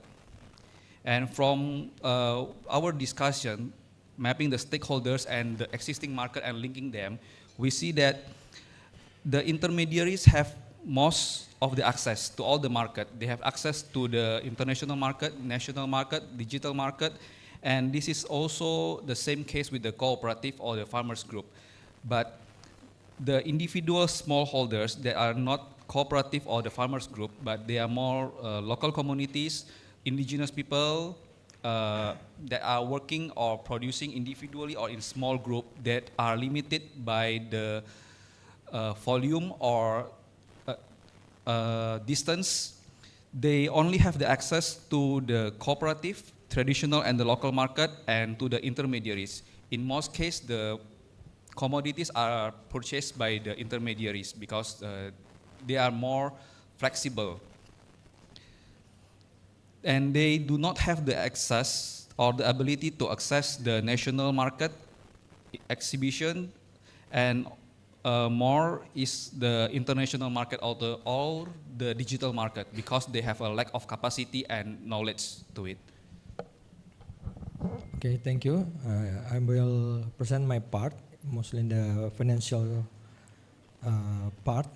So we separate the subject into three also, the youth, gender, and the indigenous people.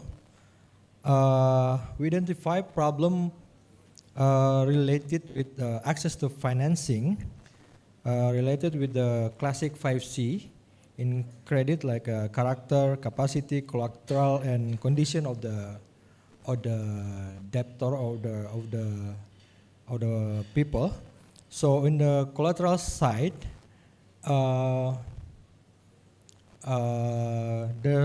we find a solution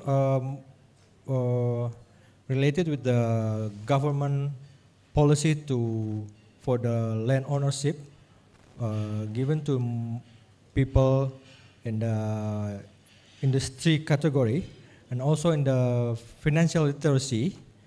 We also identify the lack knowledge in financial of the three categories. So what is the solution?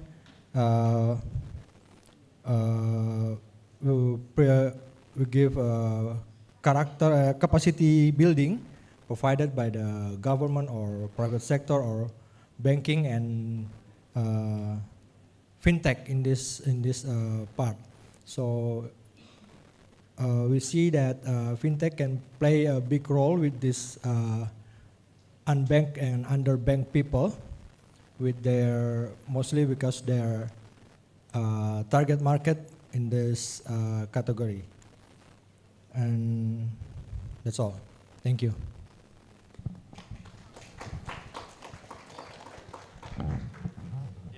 Thank you, Group 2. Yeah, there are two issues here. The first one is markets, yeah, and then the second one is the financial support. Yeah, so both are talking about the access. Yeah, how the access can be made easily for smallholders, indigenous people, and local communities.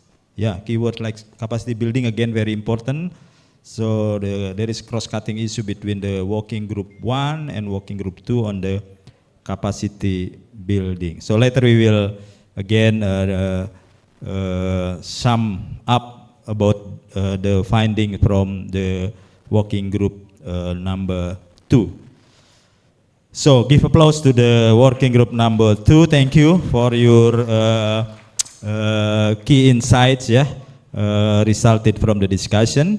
Next, I would like to call the speaker from or facilitator or representative from the working group 3, which the theme of this is very important: policy solution. Yeah, policy solution that enable and promote an inclusive, equitable, and sustainable trading system for all stakeholders. Please.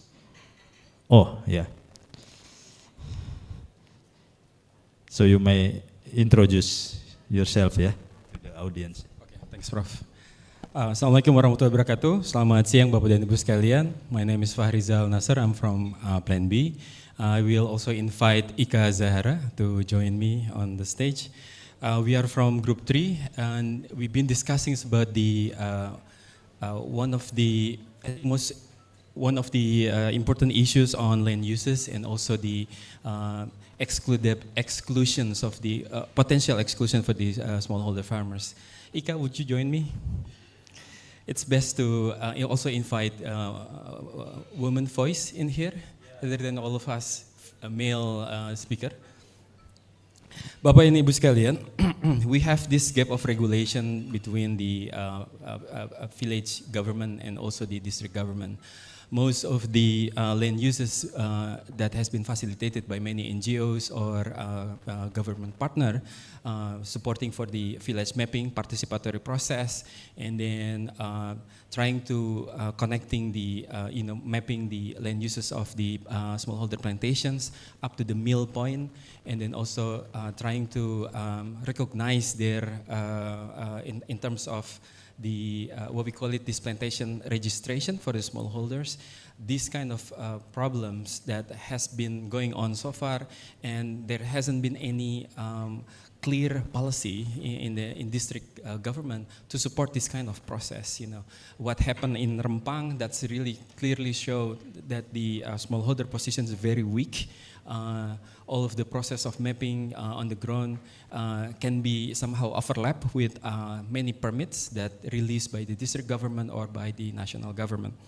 Some of the important key points, Bapak and Ibu, there's a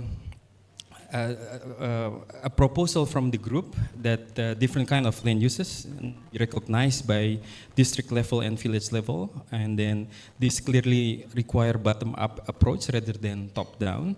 And therefore, the regulation in district government really needed to support this kind of process. And then there's also a proposal for solution, developing an environmental trust fund. We know that we have BPD PKS, we have BPDLH.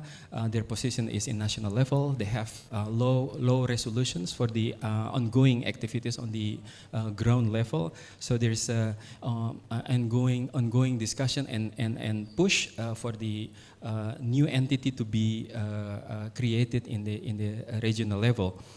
And then there's also a proposal for access to informations. We know that there are more permits being released by the district government or the provincial government larger than the area itself. So it is important to have this access to informations for the village government, for the we heard the collaborators from the previous discussions. We need facilitators also to be able to access this, and then they can inform this eligibility of the traceability of the land uses itself. And then we have discussions about public-private community partnership between community, village government to organize themselves in order to get additional value out of this relationship between farmers, smallholder farmers, and the companies. And there are some companies being now struggling to engage, further with the local communities.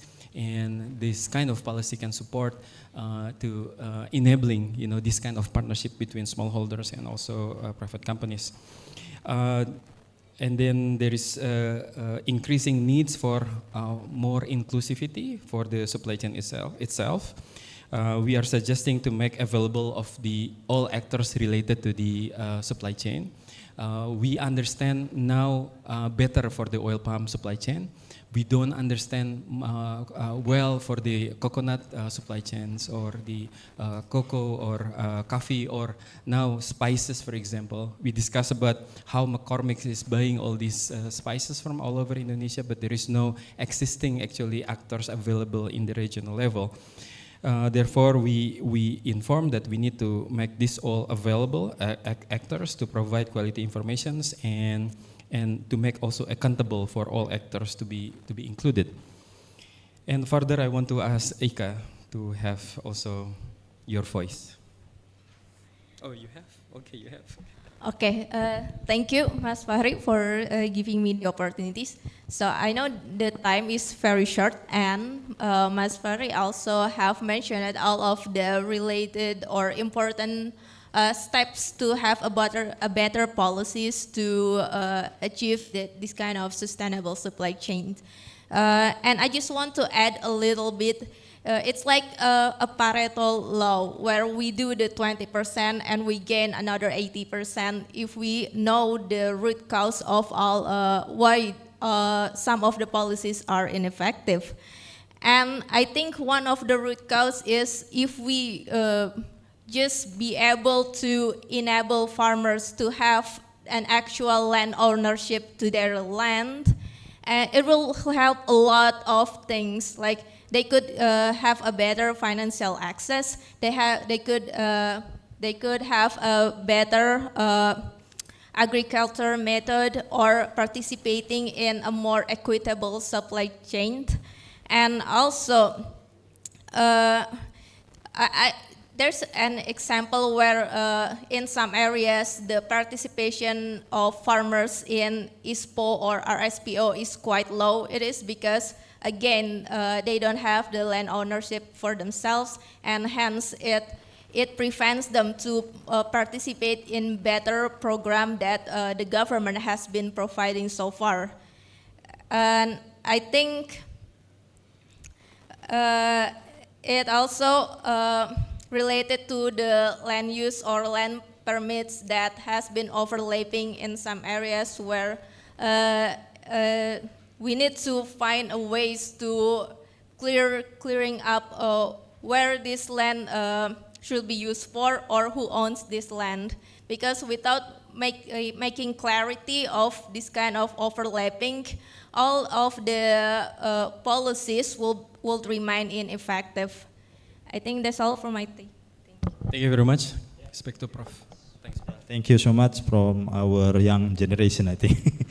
Yeah, there are proposed solutions relating to environmental trust fund, access to information, and especially perhaps to improve the existing regulation with respect, for example, the land ownership through the more detailed village mapping. Yeah.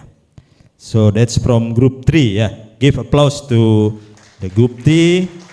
Now I will call the group 4. Where is the group 4 representative? Yeah. The theme or the topic has been discussed is unlocking benefits from traceability system in palm oil supply chains. Yes, you can sit.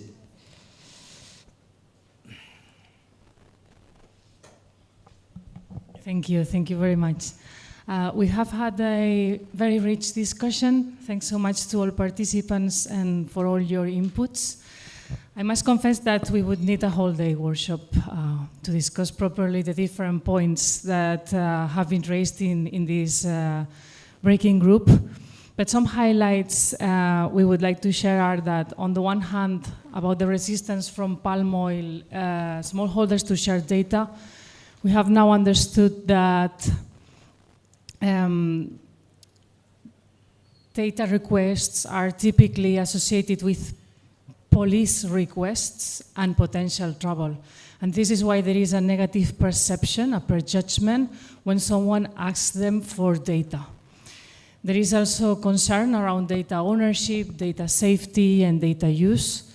This is something that needs a framework that builds trust and ensures the farmers' rights are respected when they share data that is personal and private. We also discussed the cultural aspects and the inherent nature of humans' nature of resistance to change. We all have a resistance to change. So there is a need to break this resistance and raise awareness of the need to adapt to the new times with confidence and a lot of support, of course. In any case, what it is clear is that any new traceability solution or requirements shouldn't be at the cost of farmers' resources, nor their time. And this is why it is needed to find new ways to connect smallholders with market initiatives and also mechanisms that enable an effective support from governments, both producing country governments and consuming country governments to smallholders. What is also clear is that traceability needs to provide value to the both extremes of the supply chains.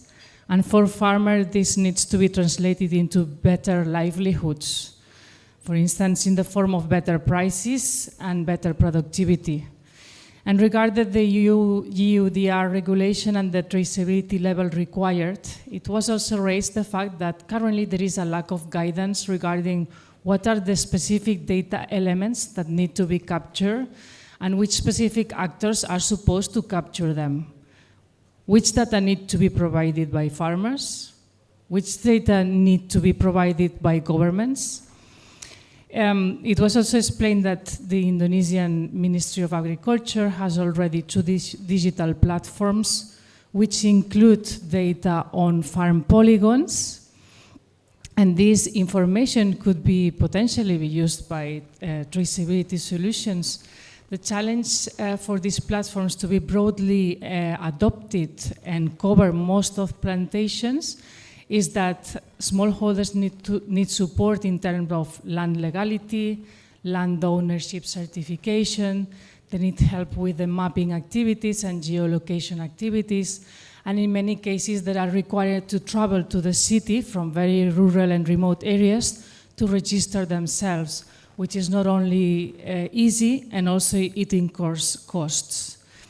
And the action that it is needed, so the definition of a harmonized and standardized framework that set clear guidance in what are the data elements that need to be disclosed and who are to provide these data elements.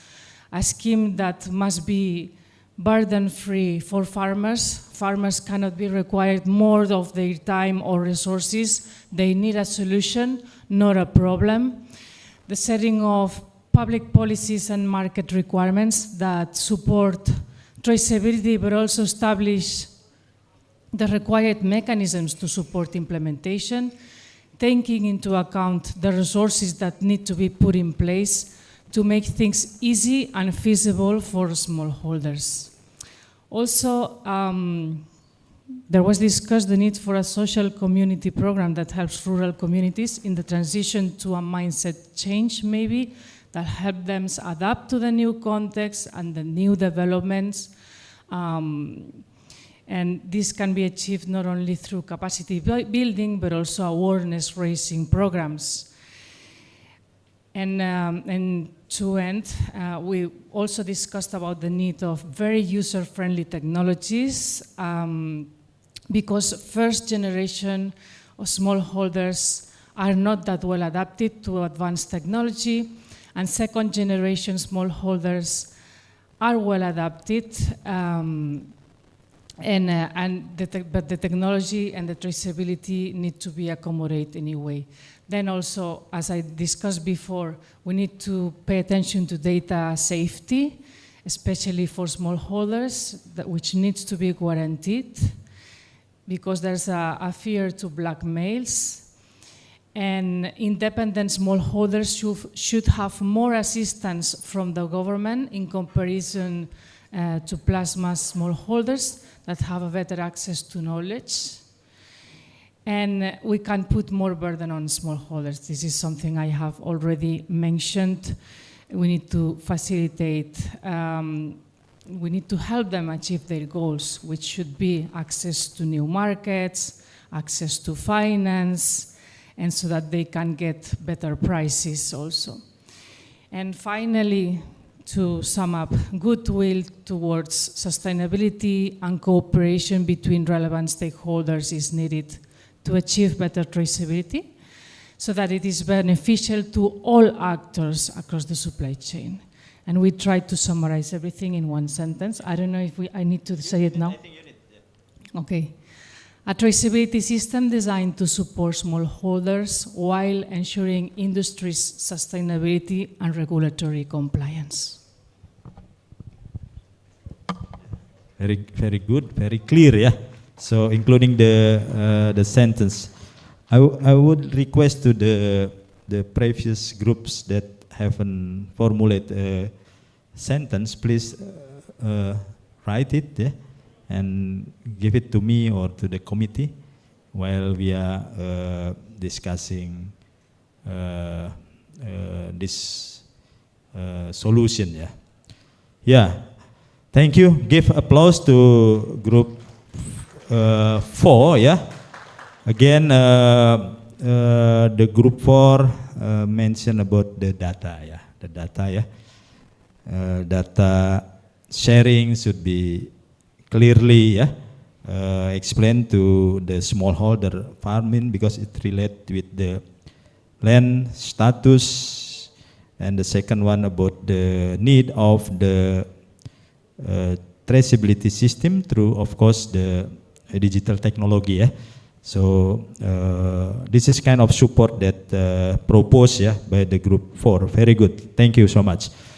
Now we move to the online, I think, online participant. The online participant, we call it group 5, yeah. I think many members in this online participant, yeah, to explain the main solution for scaling up to market and financial support for smallholders has been again reviewed by the previous group, yeah, for smallholders, indigenous people and local communities, and policy solution that enable and promote an inclusive, equitable, sustainable trading system for all stakeholders. Please, group 5 will be delivered by Listen, or who is the speaker of group 5 online group? Yeah. So you discuss online with the participant? Yes, please, Listen. Thank you very much. So the online group focused similarly to group 2 on providing access, better access to markets and financing for smallholders. And we had a shorter conversation, but there were some really interesting inputs. We discussed the extent to which the private sector prioritizes bringing financial support and greater market access to smallholders. We saw that there was a capacity building gap, also similar to group 2. There's a capacity building gap in understanding the possibilities for access to financing and markets. We talked about ways of linking producers to local exporters or buyers, and the infrastructure difficulties that often are involved with that, and talked about collection centers in communities as one solution. A key sort of problem that came up also was the way that there went way too many different standards, and they need to be simplified and harmonized, and it's causing redundancy and confusion and cost in the system. And finally, the different financing opportunities that we discussed were different certification programs and carbon finance. Thank you. Thank you, Listen. Give applause to the group 5 which discuss also the same topic like group 2 and 3 on possible solution for access to market and finance and policy solution. Yeah, yeah. I'll check the agenda first. So the last part of this session is to have a synthesis, yeah. So I'm expected to give some perhaps the preliminary synthesis, yeah. So we'll be wrap up with later with our scientists, yeah. So I noted here, for example, from group 1. So group 1. In short, I would like facilitating for the group 1, yeah, please correct me, facilitating the farmers, smallholder farmers, in terms of bringing sustainability issues in trade or sustainable trade to the ground is important with respect to their prioritized needs, yeah, such as legality of the land again, different methods of the farming practice, for example, yeah, and other issue needed by them. That's the in short, yeah, group 1. Please revise it, yeah, again. From group 2, this is about the access to market and financial support. Access to the financial supports, yeah. The problem usually faced by the farmer is in terms of, again, market, yeah. There are problem in regulation, market regulation, finance, and also technology, yeah, needed, and even the institution as well. The working group 2, the important role of the traditional and digital methods, yeah, since there is the elder farmers and the youth, yeah, in scaling up the access to market and financial supports. That's the let's say the synthesis from the group 2, yeah. Please revise it as necessary. Working group 2, working group 3, propose solutions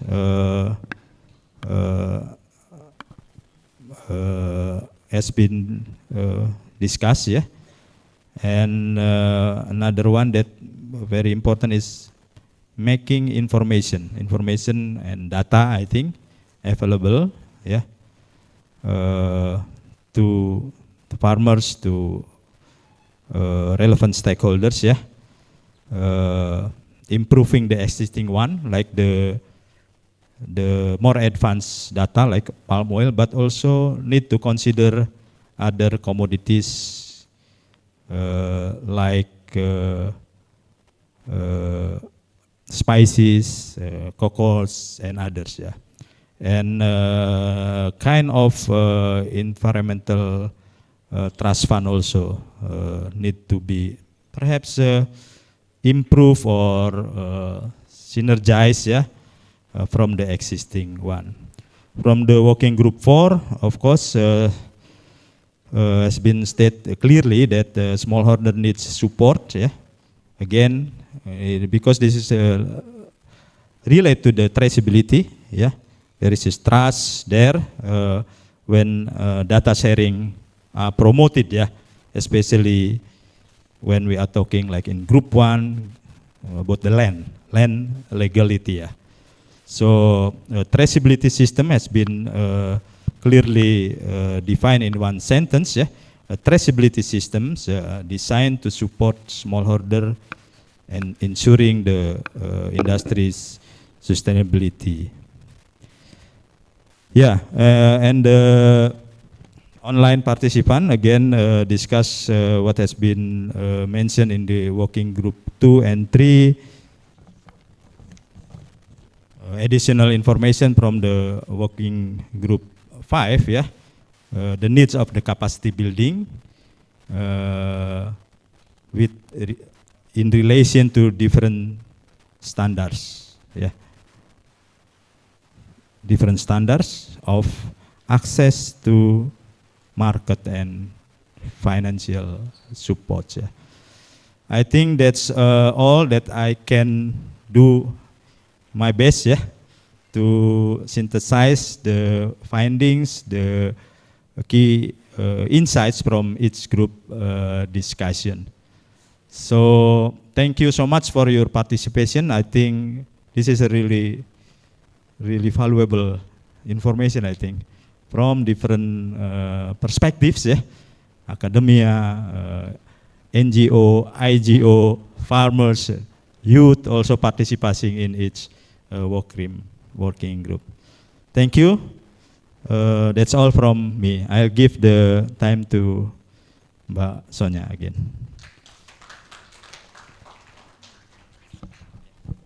Yeah, thank you for Professor Iskandar, the facilitators of the breakout groups, of course, to the participants for very productive sessions and very insightful findings.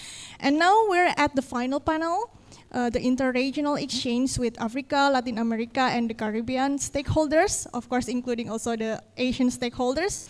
And this session is a follow-up consultations that UNEP and partners led in Africa, Latin America, and the Caribbean, as well as now in Asia. And please welcome our moderator for this final panel, my colleague, Ms. Lisa Sasaki, the Program Management Officer at the United Nations Conference on Trade and Development, UNCTAD. And Lika, yeah, please, the time is yours.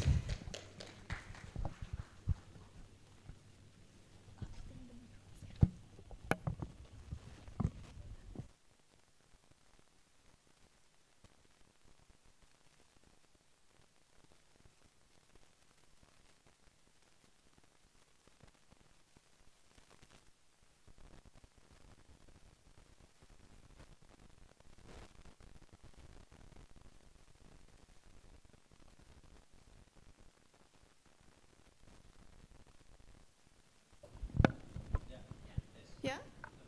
Can you hear me? Oh, okay, good. Now it works. Okay. Good afternoon, and thank you everyone for joining. And thank you everyone for joining online as well. As Sonia mentioned, my name is Lika. I am the Program Management Officer at the BioTrade Initiative at UNCTAD, which is the United Nations Conference on Trade and Development. And I'm very happy to be probably your last moderator for this last panel. And I wanted to start by giving a very warm welcome to our excellent lineup of panelists that we have here today. So if all the panelists that are here in the room can come up to the stage.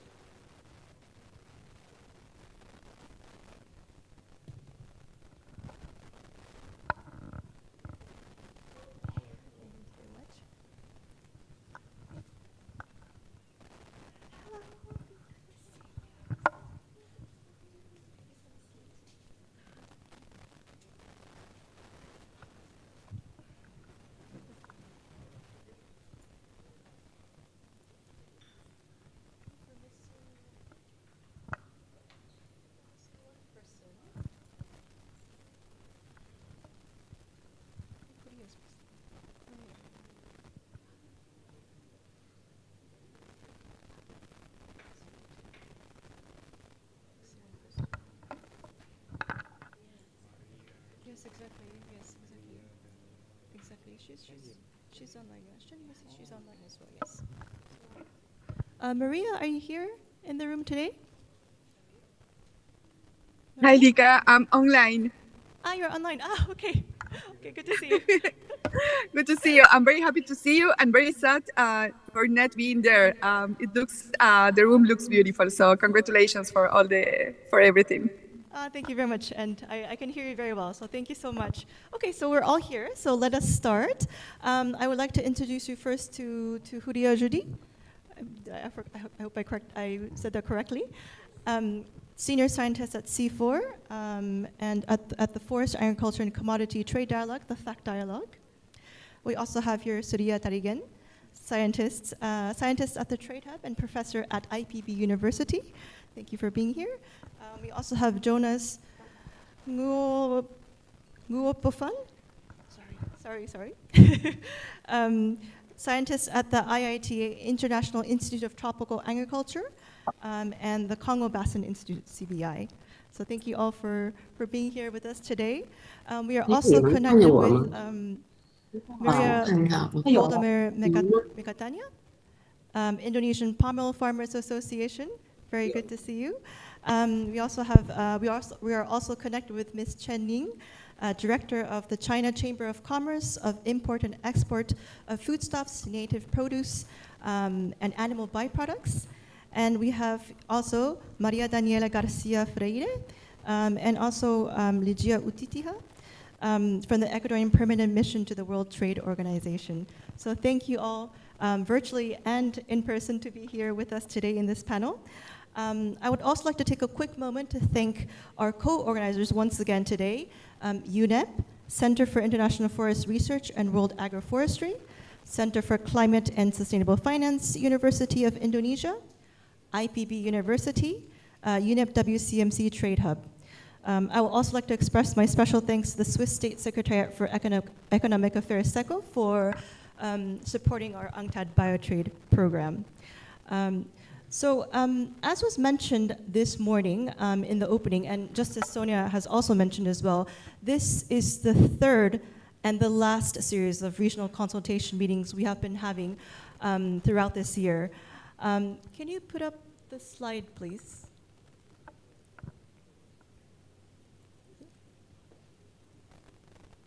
Yes, thank you very much. So as you can see, we started this series by kicking off in the Latin American Caribbean region in Brazil in March. Then we moved to the African region in Cameroon in May. And we're today having this final consultation for the Asia region here in Indonesia. So the aim of all these consultation meetings has been to gather diverse stakeholders, like we have here today, to discuss priorities, challenges, and opportunities in the region, and to explore and to provide recommendations for solutions that are actionable to move towards a sustainable, fair, and inclusive nature-positive trade that supports countries. So throughout these three consultations, we have been collecting a wealth of knowledge, information, exchanges, and in this session will serve as kind of a glue to kind of all these consultations that we had, and to conclude these series. So it is a very celebratory occasion for us, well, at least for the organizers, because it's been a long road. It's been a long road for us. So I know it's after lunch. I know we had a long day already. We had the workshops. We had the panels in the morning. I know you're a little bit tired, but I hope you can take a sip of your coffee, your tea, and get ready for this session, because I really would like to have this session be a participatory one and a very engaging one.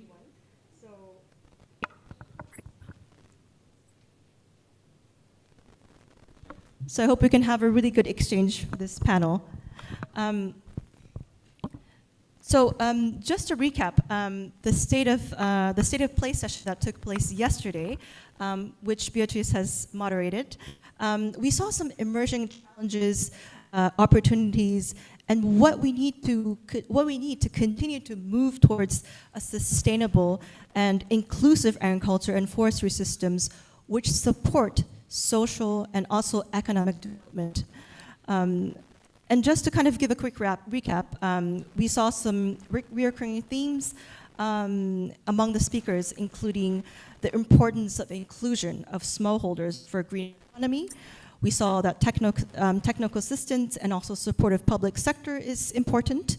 We saw that fostering collaboration among stakeholders and strengthening partnerships schemes is also very crucial. The importance of legal compliance came out many times yesterday and also today in the discussions. Legal land ownership and due diligence were some of the main topics that were explored. And there is a need for stronger incentives for implementation to happen. But at the same time, we need to acknowledge that it also takes a long time for these implementations to happen and that the road can be quite complex. I kind of went over all of this so that it kind of all connects together in this session today. And we're going to look into what's happening in Asia, as well as looking back to the previous consultations that we had in Latin America and the Caribbean region, also the African region, so that we can all kind of bring it together and kind of see what knowledge, what best practices, what know-hows, and what opportunities can we pick from these meetings so we can put it together and so we can advance towards a world where trade and agriculture is more sustainable, and at the same time protecting biodiversity and to promote inclusive socioeconomic development. This is quite a huge topic, and I don't expect any of our panelists or any of us here in the room today to have any solutions or answers, but I hope that we can kind of break it up, and I'm sure the panelists already have some pieces of the answer today. So we're very happy to have this session today. Sorry to take a little bit long, but just before we begin, some housekeeping rules. So before I start, to panelists here and also online, I'll be addressing one question to each of you. I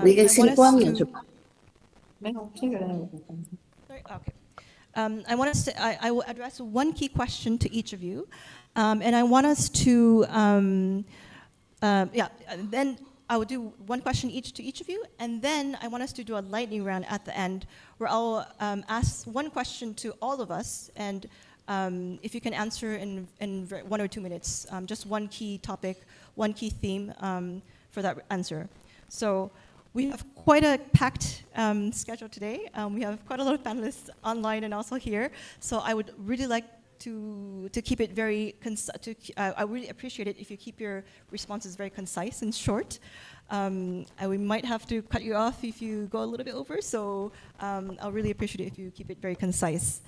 And for all the participants, as I mentioned, I would like this session to be very participatory and engaging. So if you have any questions, this session will be followed by a Q&A session. So please keep your questions until then. And if you're joining us online, please ask them in the chat. So without further ado, let's begin. Huria, I would like to give you the grand honor of kicking us off in these discussions for us. You have very rich experiences working at CIFOR and also with the FACT Dialogue, which started as an Indonesian-UK initiative. If you could start us off with some reflections on the opportunities, challenges, and actions that countries are taking to promote sustainable trade of agricultural commodities while protecting forests and ecosystems and promoting sustainable development. And feel free to give examples from your experience and your work. Thank you. Thank you very much. Assalamu alaikum wa rahmatullahi ta'ala wa barakatuh. Very pleased to be here today. Thank you for inviting me. I would like to answer your question first by starting giving kind of an overview what the FACT Dialogue is. If I might have the presentation, please. So the FACT Dialogue is an initiative, as we heard, next one please. As we heard already many times yesterday, it's an initiative which was born at COP26. It was born from the will and the decision of 28 countries, including the largest producer and the largest consumers, to work together, to collaborate toward sustainable development while protecting forests and ecosystems. In the FACT Dialogue, we have 28 countries, and the 28 countries are from the consumer and the producer countries. I wouldn't go in details about the roadmap, which was agreed among the countries in COP26, because I don't have time. But please, if you want to know more about this specific roadmap, which is really interesting, go to the webpage and have a look. You can download it in different languages. The roadmap is kind of built around 4 areas of work. And I was very pleased to listen to the exciting discussions happening here, because it was like, oh my God, I'm making all these linkages to all this work we are doing in the FACT Dialogue. Those areas are trade and market, smallholder support, traceability and transparency, and research and development and innovation. While we are looking at those now here in the roadmap, they look like separate groups, but in fact they aren't separate. And we are trying actually to have a holistic approach to all of them. Why? Because you cannot separate these areas we are talking about. When we talk about traceability and transparency, we are automatically talking about smallholder. When we talk about smallholder, we are talking automatically about trade and market.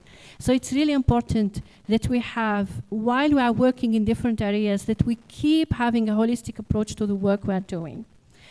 In 2022, the UK and Indonesia, who are the co-chairs of the FACT Dialogue, we created together a secretariat, and the secretariat is hosted by CIFOR-ICRAF. Can you please send me this next slide? So, to answer your question, how the FACT Dialogue is addressing, How is it contributing to enhance sustainable forest and agriculture trade? Actually, FACT Dialogue itself was created as a platform to address that. And what makes FACT Dialogue very special is that it brings trade, forest, agriculture, consumer, and producer together in one room, which is really, really very special. What makes it also very specific is that it is a government-to-government space. And this is an informal space. So this is not a space where countries will meet to agree and have, negotiate words or agreement. It's not. What it is an open space to countries to discuss the issues they might not be able to discuss somewhere.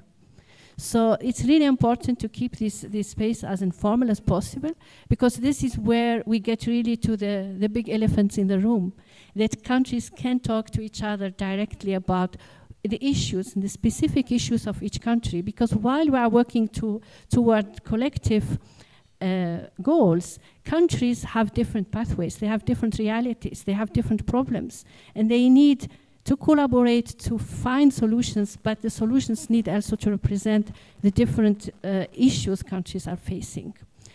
What makes it also very special is that this is a space where we are trying to build that trust I'm talking about, to open up the discussion, to go and to find shared approaches. Most of the time we focus discussions about the difference. And what we are trying in the FACT Dialogue is really to find what do we have in common in this way towards sustainability.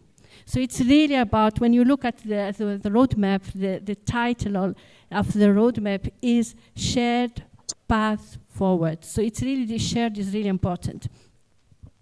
What the FACT Dialogue is also doing is to fostering collaboration. And if I say collaboration, collaboration is not enough at the moment where we are. Why? Because, I'm sure all of you were reading all the report which just came recently about how short is our window of opportunity to address climate change. So what we need is more than collaboration. What we need is collaborative learning. We need to learn together, which means that we need to share our experiences, to share the successes, but also the failures, that we don't repeat them.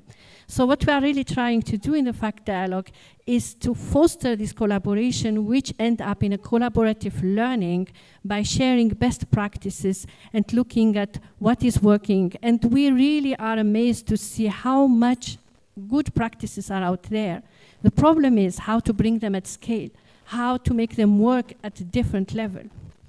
What also we do in the FACT Dialogue is knowledge sharing and building and enhancing evidence for informed discussion. This is really important because discussions sometimes about the topics we are dealing with here, as you saw in the discussion today, can be very, very emotional. They can be very political too.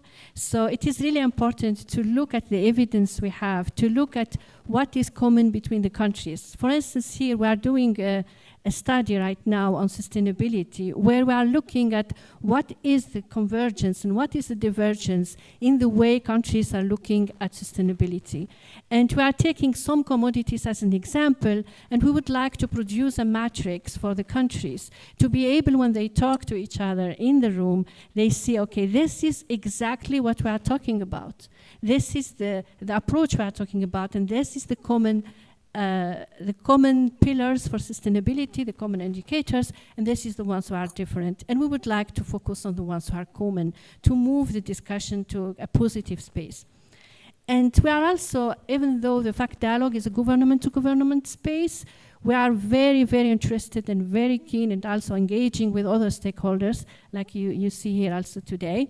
And it's really important to bring these experiences into the dialogue, and there are different ways we are doing this. For instance, in the smallholder group, we are having what we call, I will speak a little bit more about this in a minute, we are having like sessions about, stakeholder support, best practices, and in these sessions we bring other stakeholders who are not from the government from the first part of the session, and then we make it a closed session for government to government in the next hour. Next slide, please. I would like here just to give some examples. As I was presenting the different thematic areas, we have a facilitator country for each one of them, and we have also co-chairs. So Indonesia as a co-chair was really an extremely good experience working with Indonesia in the FACT dialogue. Indonesia really has a very creative way to implement the dialogue at the national level. So Indonesia created what is called the National FACT Dialogue Secretariat. And the interesting part of it is that they brought three ministries together. So the Minister of Forest and Environment, Minister of Agriculture, and the Minister of Economies. And this is really important because here what we see is this, they are creating an intersectorial discussion and debate. And we are learning a lot about the best practices happening in Indonesia. And they are also, Indonesia is very, very interested in many different topics, but in the trade and market, Indonesia is actually linking now the FACT dialogue to the current regulations. How can the FACT dialogue support countries to have those discussions and to exchange about those regulations? Malaysia is leading the smallholder thematic area, and here, as explained just before, just an example, we are organizing this smallholder series. One of them was on living income for smallholders, and the next one is on institutions professionalizations, which I heard a lot about yesterday. I think it was even you who mentioned about how important the organization of smallholders in terms of to improve the conditions for the smallholders. Ghana is leading and facilitating transparency and traceability and transparency. And here, for instance, we just finished a very comprehensive report looking at what are the factors enabling conditions to improve resource use and reduce forest loss in the TNT area. And that was done by WRI. And now we are in the stage of presenting the finding of this report to the countries to identify next steps. So here again, you see this kind of information bringing evidence into the debate and then decide with the country where to go from there. Brazil is leading the Research Development Innovation Group, and here we had a Theory of Change workshop, for instance, where we are identifying how can research innovation inform the dialogue, inform the other thematic areas, because there are gaps, as I just heard before. There are some really important gaps we need kind of to improve knowledge and information about. And here we are creating what we call a FACT Dialogue Knowledge Hub. We are still working on this. And here we are really looking at how we can document all these best practices in a very systematic way. Because really, as I said before, we have to accelerate our actions. We don't have so much time left. So it's not just, talking to each other, but we really need to accelerate our actions. Thank you very much. Maria, thank you very much, and thank you for kicking us off with these the discussions with the great work that FACT has been doing. You already touched on a lot of things that we've been discussing in these meetings, like collaboration, knowledge sharing. I noted that FACT, the dialogue has a wide range of stakeholders and also countries that are involved. I recall that earlier this year, some of your colleagues from the UK came over to talk with us at UNCTAD, and we're already also trying to see how we can be involved in the FACT dialogue, so this is great. Thank you very much for sharing all of your knowledge and experiences. I want to move on to get some perspective from countries in Asia, and we have online here Miss Cheng. Great to see you online. Thank you very much for being here with us today. China plays a very big role in terms of the global agricultural sector. Could you give us an overview of China's vision, new opportunities and actions to enhance the sustainability of the agricultural supply chain at the local, national, and also international level? Over to you.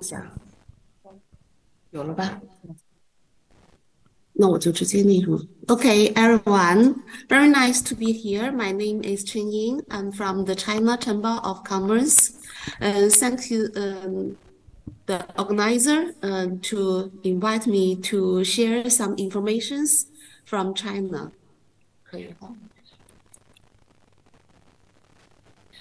First of all, I would like to introduce of CFNA.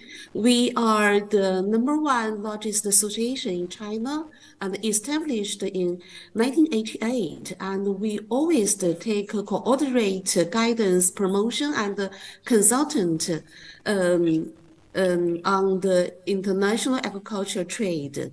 As you know that up to now, China is the #1 agricultural products market in the world. And as China's largest association, we cooperation with all of the international organizations, and just the World Economic Forum, WWF, RSPO, UNCTAD, CDP, and WRI, MQB, and so on. And in the domestic market, we also cooperation with the government, just like the Ministry of Commerce and the NDRC and the Ministry of Finance, Ministry of Agriculture, and just like that. And also, you will see that we also cooperation with the enterprises, just the ADM, Carrefour, Bunge, Cargill, Louis Dreyfus, and so on. And we cooperation with them since 2008. Just we take part in RSPO as the first time. Since then, nearly every year, we hold the conference and the meetings, the summit to promotion the sustainable palm oil in China. And also we organize the network and ask the enterprises to join it. And also, we cooperation with and support by the UNCTAD and CIFOR, and we promote the sustainable palm oil in China. And every year, those from this picture, you will see that we organize the delegation of the government to visit Indonesia and Malaysia and enterprises.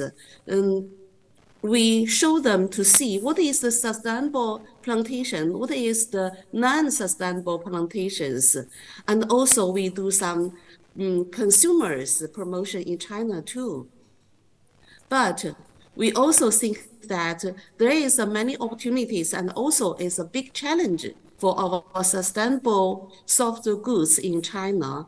And just one reason is that if you and also the Chinese enterprises, they import sustainable products, they will end their cost. They will cost more. And those certifications, products, agricultural products in China is lower. And also the Chinese enterprises and the market demand for the certifications products, also the sustainable products is not as strong as we imagined. And also is like some of the government and the policies supported. That is also, I think about that last year on September 29, we organized the Chamber Sustainable Professional Committee of Agriculture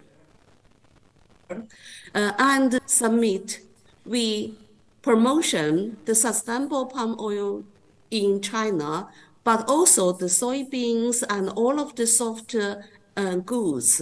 Up to now, there are 13 enterprises join it, and we aim is to protect the environment and biodiversity.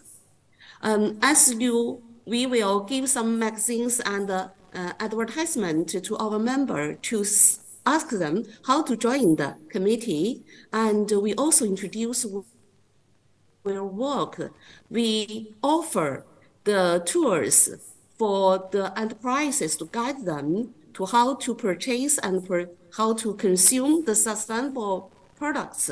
And also we hold the meetings and the trading for the analysis. And we also set up the sustainable palm oil supply chain. And also we set up the website to help the Chinese enterprises to buy the sustainable palm oil online. This is our tradings and agenda. This is we cooperation with the WTO to establish the CSPOA. That is the aim is to zero destroy the forest. Up to now, there is 17 enterprises just joined, and many of the is very famous enterprises and very large in the world. Here is some tools, the trading website, and you will see on the meetings picture. Last year and this year is over 100 enterprises attend our sustainable palm oil summit, which is held during our conference. And I'm very lucky to say that just I see on the screen that there is a lady from your Smallholders Association. This year he is attend our conference and make a presentation and at the China's Oil and Oilseeds Summit. And not only for the enterprises, but we also very pay attention to advertisement and the Chinese consumers because he know a little about sustainable palm oil and just like things.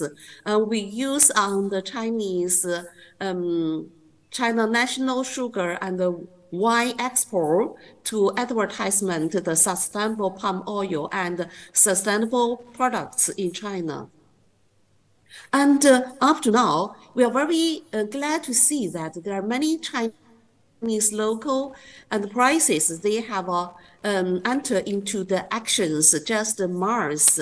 They also have a sustainable code for if they are suppliers, they can give me sustainable code. That is, they have take the measures in China market. This is a COFCO that is a China national enterprises.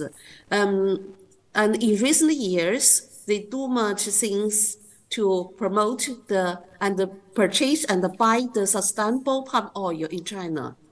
Also, the McDonald's, and they use the sustainable palm oil in China, and they also think that the palm oil sustainable is very important for them.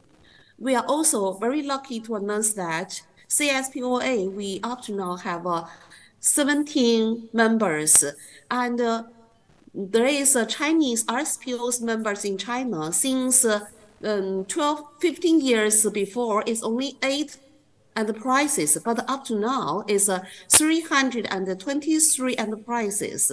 Last year, China imported over 500,000 metric tons of sustainable palm oil in China.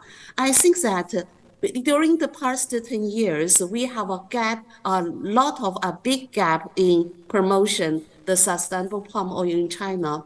I hope that our two countries, these are very good relations, and our minister and our president with your country, and also your president George also visit China this year or last year. We think in the near future, our two countries will make a bigger process and very good relations. And for the next step, our Chamber of Commerce not only pay attention to the sustainable palm oil, we have also responsibility of the soybean, beef, cocoa, coffee, and so on. Not only pay attention to the Asia, but also for the Africa and Brazil and American countries just like that. I'm also very glad to announce that this year China has a carbon mixed together factory in China. I think that many of other factory is joined in this line, and we also organize Chinese members to visit their very good factories, and hope that China's enterprises and the government will arrive of aid in future.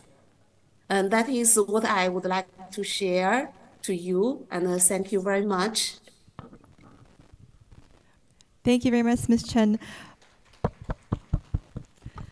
Thank you very much. Thank you very much, and very happy to see that China is acting as a convener to all the stakeholders in the palm oil sector. I've noted that it's very good to have these tools. I think this is what we also discussed in some of the workshops, to have tools and guidelines in place, which is very good that there are many tools and guidelines that are out there.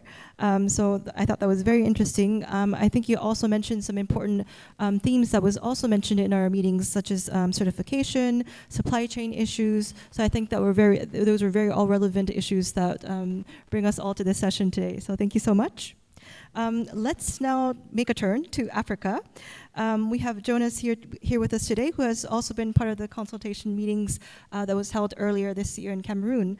I think Africa is at a crossroad, I think, in many ways, in many aspects, and I think it's they're really now at a really crucial moment.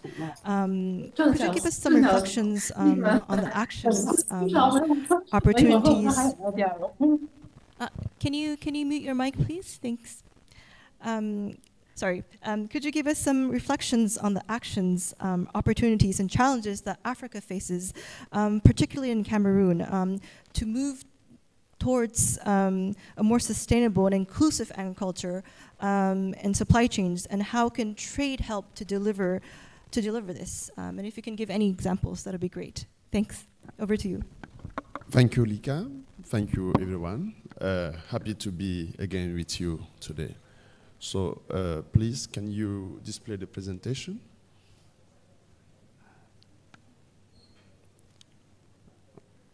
Okay, and then let's go to the third slide, because times matter. Next slide, please.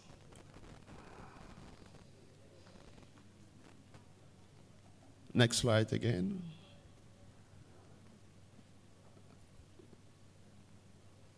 Next slide, please. And next slide.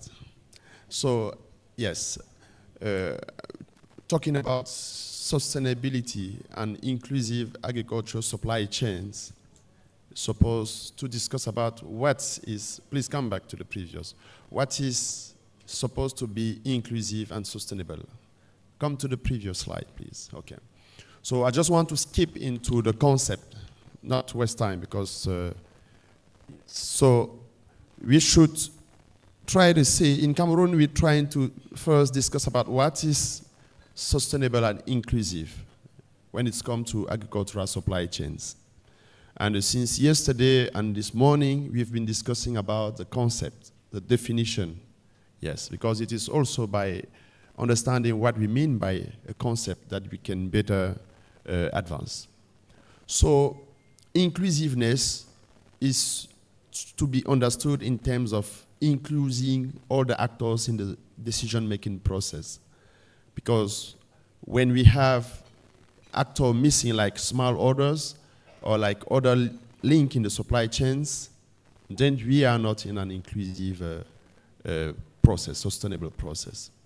Inclusiveness brings in also the aspect of natural inclusive agriculture.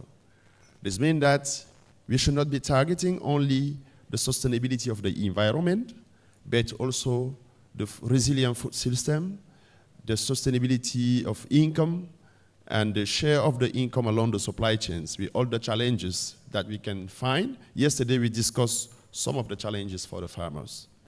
So inclusiveness is also about regulation, inclusion in the regulation making process, so that all the actors can find themselves in the ongoing regulation and work to meet the regulation. So we have an aspect of inclusion that is also gender vulnerable group inclusion when developing the supply chains. That is also important to be taken into account. And inclusiveness is also important in terms of integrated supply chains, where we have the consumers who can talk to the producers and who can talk with the actors along the supply chains. Inclusiveness as well is also interconnection of the links in the supply chains, and also we should not be looking for solving the challenges for one actor in the supply chains, but the challenges of all the actors in the supply chains. Next slide, please. So when we see the next slide, we see one key stakeholder that is at the core, that is the farmers. And we can see a sort of connection of the farmer to many other stakeholders: research, education, extension services, access to credit, transport, policy, marketing. So sustainability and inclusiveness of the agricultural supply chains suppose that at each link of the supply chain, the specific link should be able to connect with the other link. This is the case for the farmer. And this connection supposes that they are aware about the policy-making process, and they also interact with the policy. So this chart that we have, we should have it for each of the actors, for the policymakers, linking to all the other actors in the supply chains. Okay. So in the Cameroon, there are some ongoing initiative that can help to account for inclusiveness and sustainability in agriculture in this way. Please, next slide. A few months ago, next slide, please, Cameroon has been admitted as part of the political dialogue between the European Union and the production countries. And this dialogue, about 4 dialogues were carried out in 4 different topics. One on the price, the second on the traceability, the third on forest production and monitoring, and the fourth on sustainable production and agroforestry. And during all this dialogue, one thing that we could appreciate was the ability to have the actors from all the link on the supply chain, all the stakeholders to meet together and discuss. So we find that this kind of event or area is an opportunity to target inclusiveness. That's kind of inclusiveness that brings together all the actors to discuss, to define, and to decide. So during, after these political dialogues and cocoa-talks, an initiative by the Sustainable Trade Initiative is called Sustainable Cocoa Committee in Cameroon. And the GCRF project, or the Trade Hub project that we are representing, we are part of this, this dialogue. So we've been discussing about twice around a month about all the challenges with all the actors. The farmers are part of the dialogue, the various ministries, the various technical partners, international organizations, the actors from the private sector. And then this discussion are aiming to resolve 12 recommendations that were from the 4 cocoa dialogues, political dialogues, in order to meet the challenges along the supply chains and to address the challenges of each link of the supply chains. So this is an opportunity to target sustainable and inclusive trade. If you go to the next slide, we will mention, next slide please, another initiative that is from the national organization. The FODEC is the Cacao Cafe Development Fund that is defined by the Ministry of Agriculture. That is a sort of platform that also brings all the stakeholders together to discuss and to try to target some, to address some challenges in the links of the supply chains. So recent activities by the FODEC is the creation of the Guichet du Producteur, a sort of producer's window, where all the challenges are discussed with all the actors so that the challenges can be solved in an inclusive way. And the producers are part of it. So one of the activities is leveraging fundraising in order to provide facilities, capacities, input to the farmers, and also to connect with the market. So An example of facilities is also a subsidizing system where the farmer contribute to 60% to have access to the income. And then the initiative cover the 40%. Let's go to the next slide. And to provide so many response to the challenges. So the last opportunity is the roadmap that we are building. The roadmap that we are building is a very big opportunity. Months, bringing actors together to discuss, to record the challenges, and recording to in provide progress. solutions. Thank you.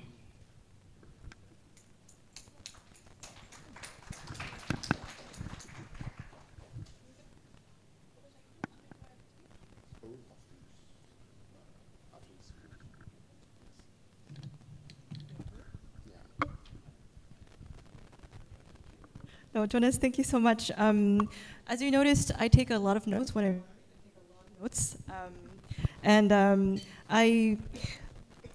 First of all, I really like that you highlighted and centered your presentation around inclusivity. I think that's really important. And I see here I put in asterisks and double underline. Sustainability of environment is important, but also income shared around the supply chain is also very important. I think that's really crucial. And I also like the platform that centers around leveraging fundraising, because I think finance was a really big topic that was raised in many of the topics and workshops today. So thank you so much for the great presentation. Now let us return back to Indonesia, because we're flying all over today. We have here with us today Surya. Thank you, Surya, for being here with us today. We had a really good session on palm oil this morning. We also had Ms. Cheng talk about palm oil as well. So it's a really big topic for this session today, for the meeting today in general. Could you give us your take on it, especially on your reflections, experiences, and perspectives on what are the opportunities and challenges that the sector faces, and what needs to be done to become more sustainable and inclusive in the sector? Thank you.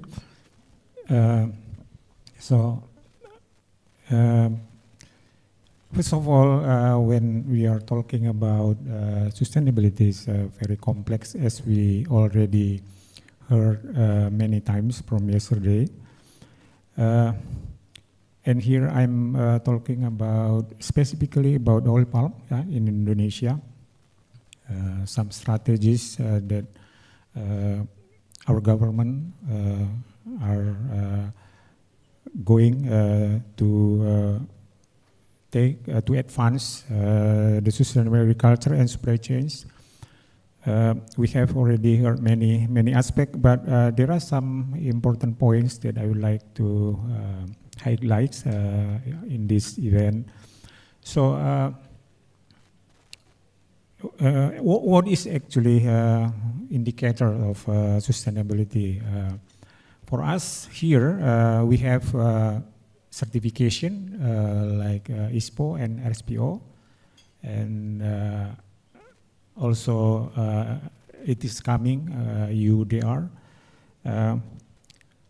So in terms of sustainability, if you are talking about UDR, it's mostly about forest.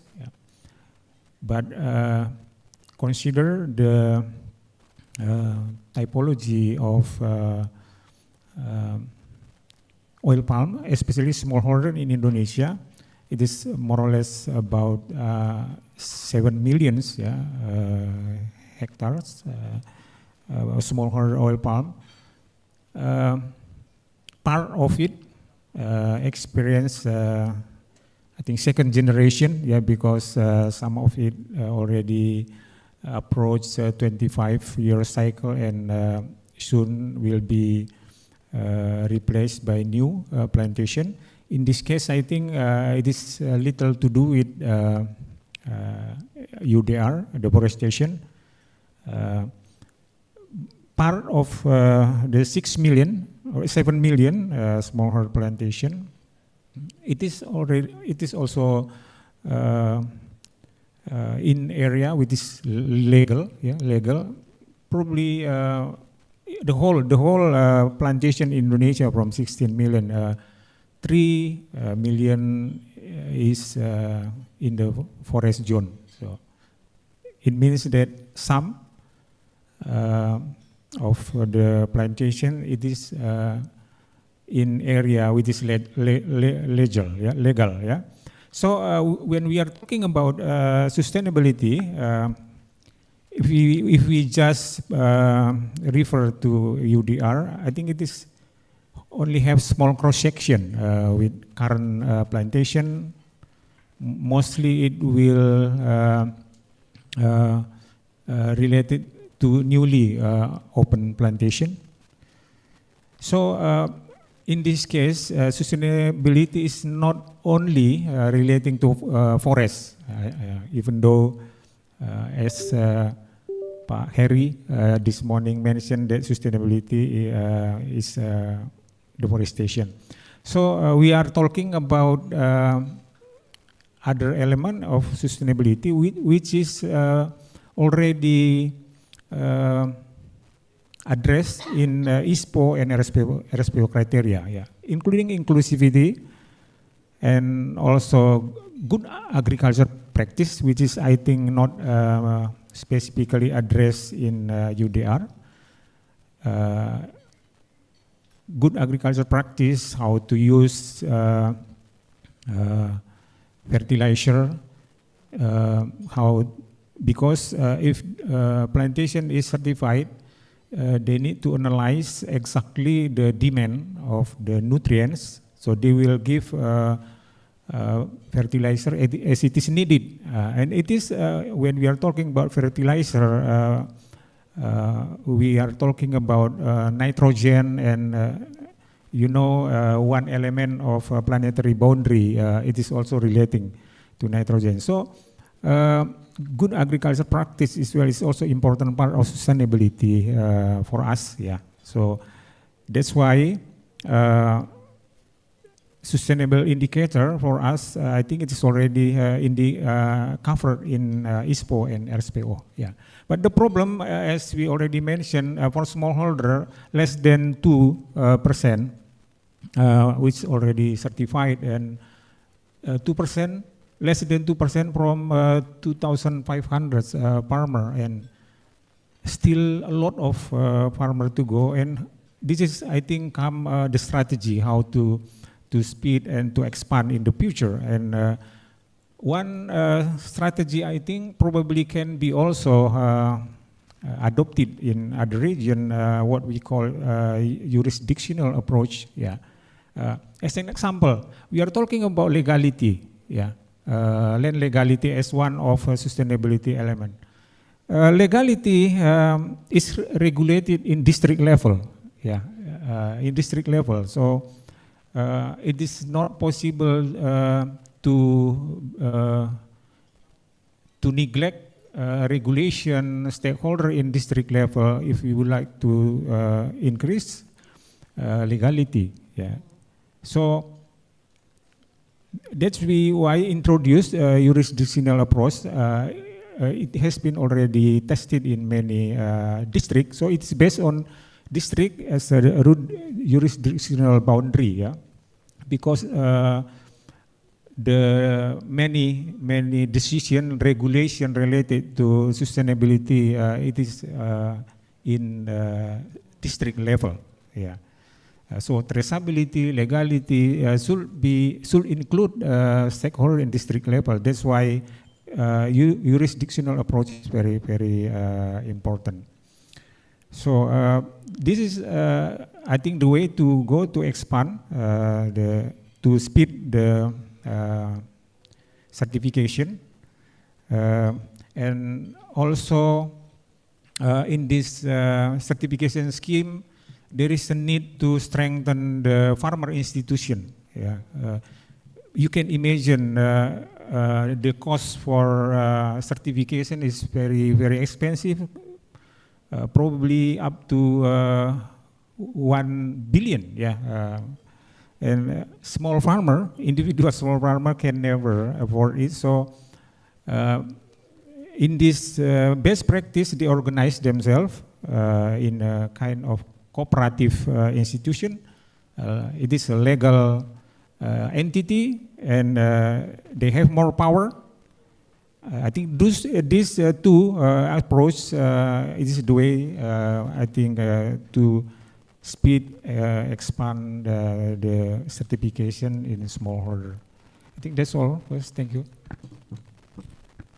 Well, thank you very much. I think you covered all the various topics that we mentioned. So it was like ding, ding, ding, ding. You've hit all the spots. So you mentioned inclusivity, which was mentioned many times. You also mentioned good agriculture practices. The use of guidelines is important. The crucial issue of certification, which I think is very crucial as well. Legal compliance and the legality is also mentioned many times in this meeting, so they're all very valid.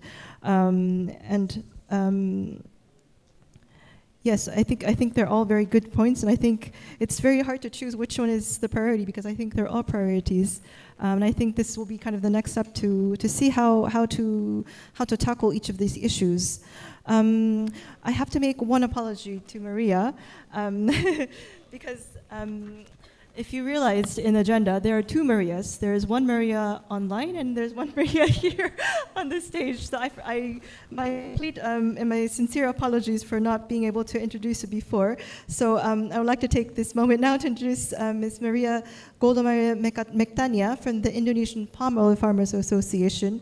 And I would like you to kind of turn to you because we've just heard from Surya, and now to you, Maria, on we'd like to kind of get the perspective from kind of the farmers, the smallholders, and view on the sector. If you could give us kind of what are I'll kind of give you a similar question on what are the opportunities, challenges, and the priorities that smallholder producers, particularly in the palm oil sector, faces. If you can give us any examples from your experience. Yes, please, go ahead. Thank you. All right. Thank you for the opportunity. Good day, everyone. So I'm the offline Maria. Then there's another online Maria. Hello, Maria. I'll try to keep my time as appointed. So I am a second-generation palm oil smallholders from Indonesia, based in Riau, but I was from Central Kalimantan. So pretty much I touch on two central palm oil province in Indonesia. I'm part of APKASINDO, known as Indonesian Palm Oil Smallholders Associations, based in Jakarta and also in Pekanbaru. Talking about sustainability, I mentioned and I heard and I pick up a lot the keywords of smallholders, smallholders, smallholders. Yes, we are one of the keywords that have been talked about. And the other keywords is inclusivity. But I rarely heard the word of sustainable economy. Please bear in mind, for us smallholders, this is our source of income. We do care about our environment. We do care about social impact, but of course we do care about our economy. If we're talking about getting sustainable connection to the market, but if by the end of the day, by applying this sustainable certification mechanism means adding more costs, and yet the price of our fresh fruit bunch is still the same, it means the sustainable of economic dimension is zero, because we're talking about the other element of sustainable. I believe what the kind gentleman has shared before in his presentations, in which the farmers or the smallholders is the central, is the key point of, or the key action in which if in every discussions we are participated and invited, that means we can get a say and give an insights about the regulations, insights about the price, insights about the supply chain process, and most definitely insights about the actual production process on the fields. Because again, when I was in a panelist group 4, the heated discussions is about the technical or technical problems on operational level. Pa Jimmy was there, I was here, but he is not here anymore.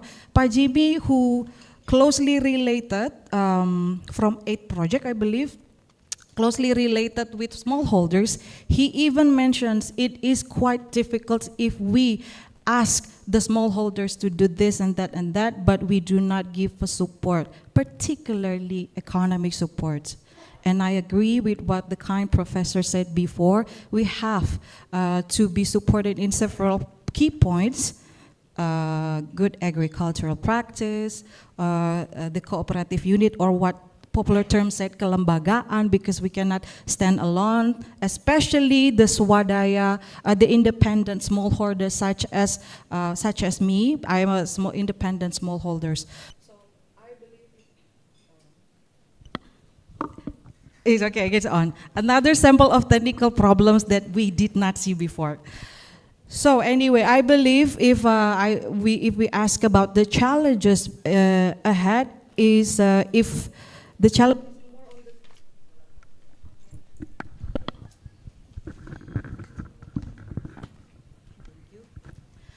So I believe one of the challenges that also could be part as a priority list is about the economic aspect or dimension from the sustainable. We do want to reach the access to the market so we can still sell our fresh fruit punch. But the opportunities as basically, I believe, because the government effort about ISPO, some of us already aware, although not all. That's why, like the representative from our group said before, there's also the need of awareness program or campaign for the smallholders, so we know exactly what's going to happen when we, let's just say, for example, collecting data. After the group before, one student approached me because she was having difficulty. She listed down a group of smallholders, 50 lists, who agreed to be asked, but when she got there, only 20 who agreed. The other 30 keep saying, what gonna do with my data? Who's giving it to? This is a very example that sometimes cannot be understood, or it's like doesn't make any sense for those who are not been on the ground before.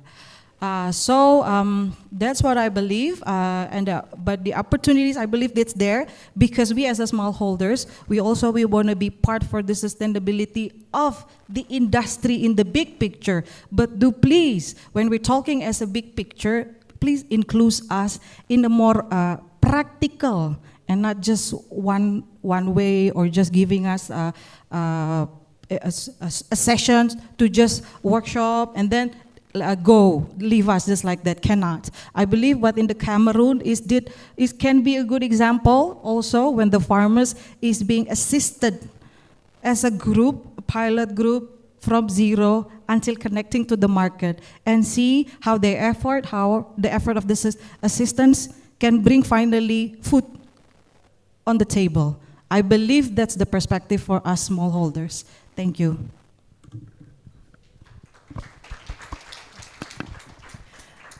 Thank you very much, Maria.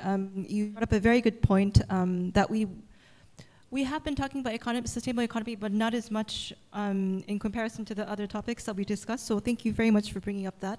I think that's really crucial.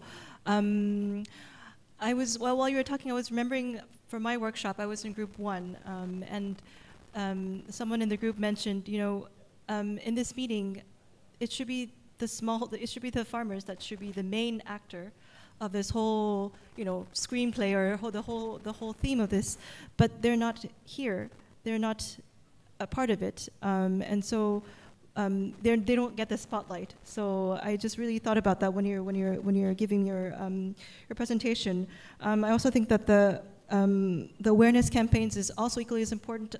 They also need to get in the spotlight. They also need to get their say as well. So I think those are really important points that we need to really start to put into action, I think, because we say this a lot in these meetings, but we really need to put them into action. So thank you very much for mentioning that.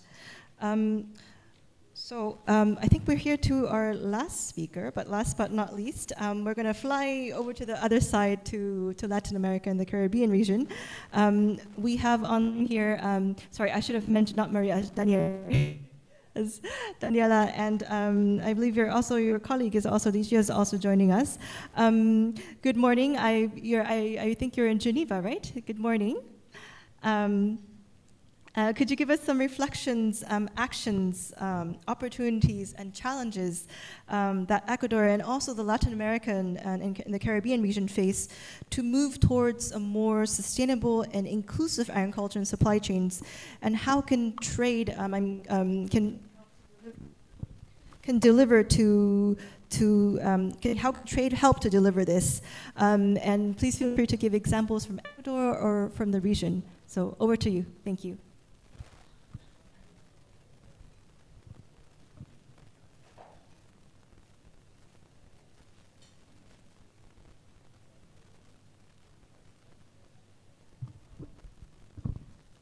Can you hear us? Yes, thank you. I didn't have the control for unmuting my profile, but I think it's on. So thank you very much for the coordination, and thank you.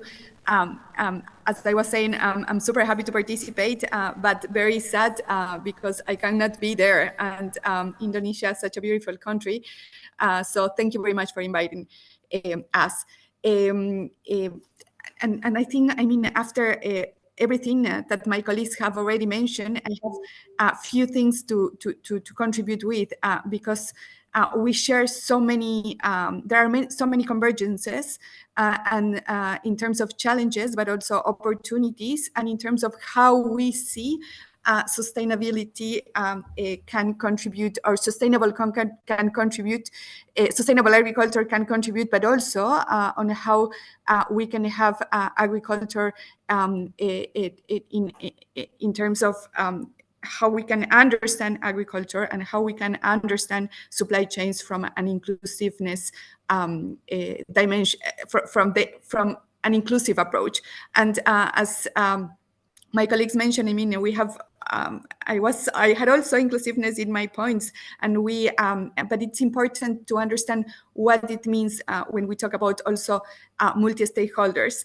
We tend to say multi-stakeholders a lot, but it's good always to disaggregate, because only in that way we understand the range of actors that participate across the value chain, but also that are important in terms of our constituencies, and when we talk about these important topics from every dimension. And when I talk about the different dimensions, talking about environment, the social and the economic dimension as well, which is very important for us when we talk about these topics. The area I will also invite my colleague from NUA, Ligia Utitiak. She is also in the mission of Ecuador, and she's working and she will provide some inputs also from our vision from traditional knowledge in terms of sustainable agriculture. But I would like to say, giving a vision in terms of Latin America, Latin America is a region that contributes to global sustainability. We have 30% of the ecosystems globally, including more than 50% of the primary forest globally, and the region with a population close to the 10% globally generates less than 3.8% of the global emissions in terms of CO2 when we talk about climate change, but also contributes the less when we talk about pollution and so on. And of course, as we face also with similar challenges when the triple crisis when we talk about climate change, pollution, and biodiversity loss. And I always tend to mention the three because they are interconnected. And our work as policymakers taking into consideration different dimensions, the different challenges we face, the different realities, but also the different actors involved is very complex. But that's why we're here, and that's and that brings also more importance to the topic and more relevance when we talk about inclusiveness, bringing the different perspectives, not only nationally, regionally, but also internationally. So this is. This consultation is very timely, and it has let me understand also from other regions where we have many points in terms of, and I would say like we agree with all that has been said. In terms of the region, we are also provider of ecosystems services, and we, in terms of sustainable agriculture, we are facing we're facing also the same challenges in terms to in terms of accessing different markets. In particular for SMEs, it's like something that we are very much working into how to make available trade tools in terms of for our SMEs and for our businesses for accessing markets, or for continuing that we that our SMEs depend on. For example, in terms, I will add another layer to the discussion, and in terms of food security, and in terms of food security and the sustainability in the 3 dimensions, we have been in terms, and I will then go to the WTO in terms of subsidies and how they distort the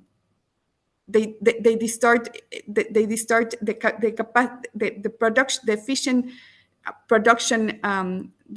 capacity of the production. And sorry, I'm thinking in Spanish and then moving to English, so I'm like, sorry, but the importance of reducing subsidies and because of their distortive effect, but also also because they are harmful to the environment. So that has been one of the things that we have very much emphasized in terms of the reduction of the subsidies that many developed countries have implemented, and they distort certainly our advantage in terms of competitiveness or comparative advantage vis-a-vis other partners. In terms of, I will say that it's important also from this discussion, and I tend to agree with just agreeing with what was said. It's important to recognize the different approaches and methods that we all have, and the different realities that we all face. One size doesn't fit all. It doesn't mean we want to, we don't want to achieve the same outcome, or we don't want, or we are not contributing to the same goal.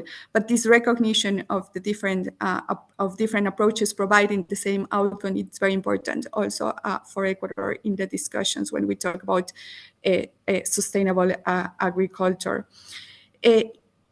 I will just to mention the importance, and it was already mentioned as well, the importance of technologies and innovation, and importance of up-to-date technologies, and how those technologies are available for the range of stakeholders we have, in particular those that need the most to advance in what in sustainable practices that can impact production in a positive way.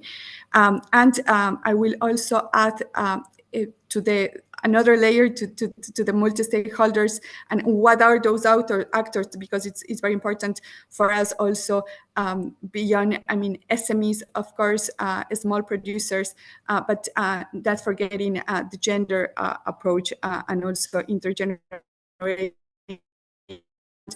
people and traditional knowledge, which contributes a lot in terms of when we talk about Ecuador, in terms of sustainable agriculture and practices that we have maintained, and that certainly benefit from knowledge that has been there. So how we can take advantage of that, it's also an important point for the discussion, and a way to contribute from our side.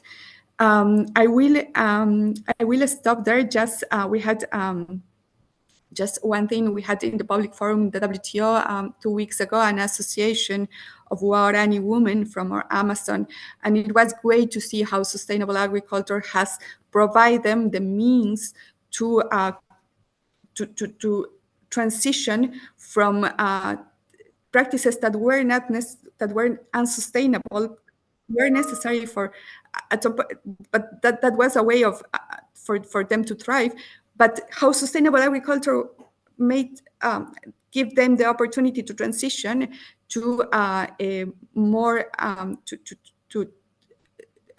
to achieve social, not only environmental goals, but also socioeconomic goals, because the realization of their communities was certainly a very important, it's certainly a very important point. And this is a very good example that we can learn from. I will share some information about that, and it relates to cacao fine and aromatic, and that's one of the products that they are exporting now.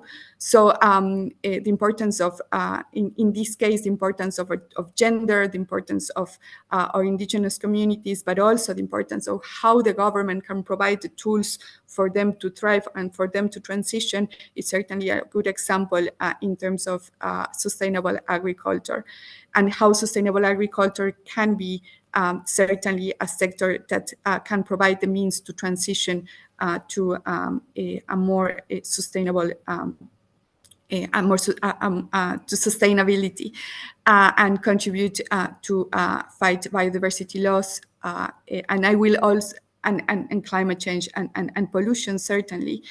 I will give perhaps the floor, if that's okay, to my colleague from the mission, Lihiu Titiak. She covers also traditional knowledge and when it relates to intellectual property, and we thought that point was important to add to the conversation. And thank you very much.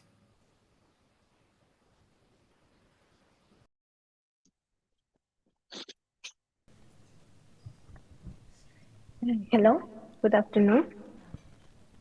Hello, we can hear you, yes. I'm not really sure if there, you can hear me?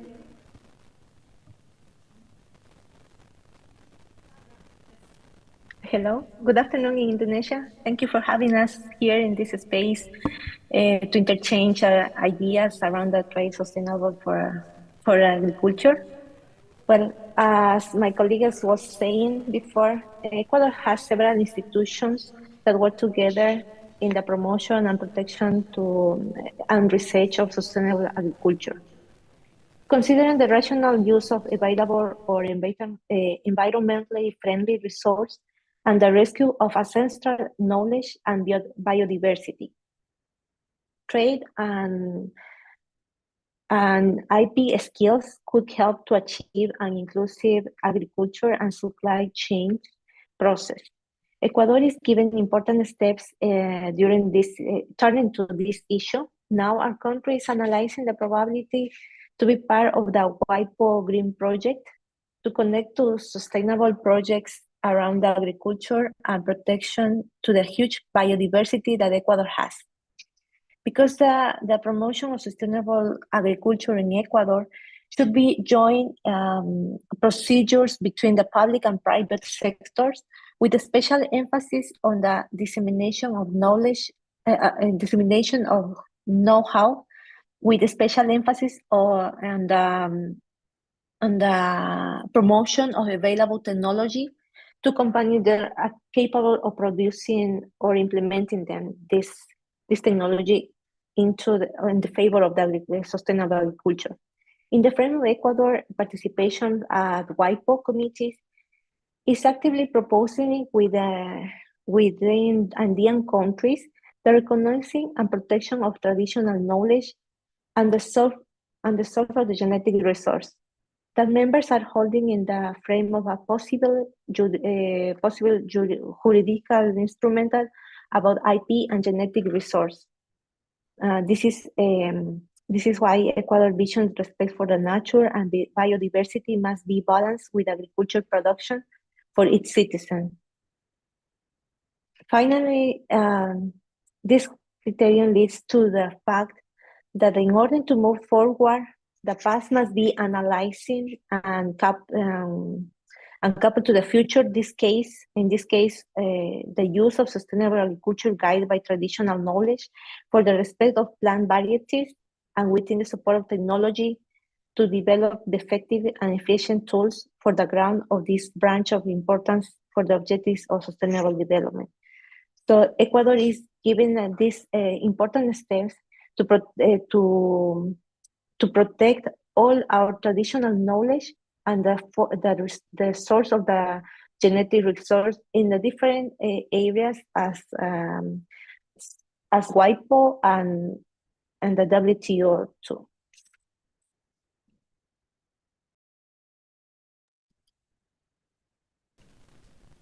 Thank you very much.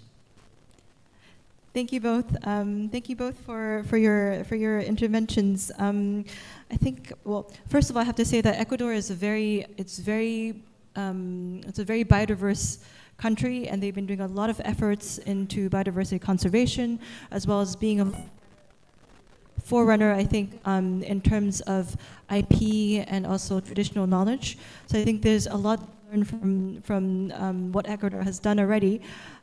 So thank you very much for your presentation on that.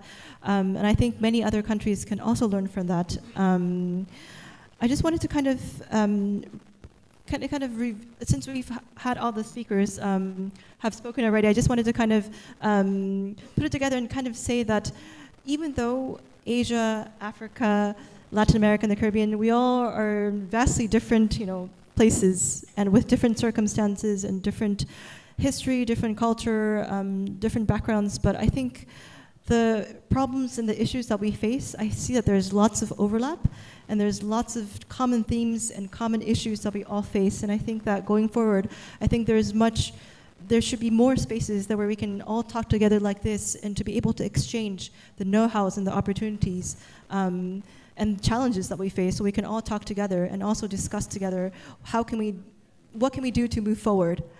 I wanted to do a lightning round with the panelists, but I think we're running a little bit out of time. So I'm going to change it a little bit and do a Q&A session and to answer any questions from the audience and from the chat. But before that, I just wanted to if you can all give the panelists a round of applause for their interventions. If you have any questions, please ask away. If you see anything in the chat, or if you're participating online, please ask away in the chat as well.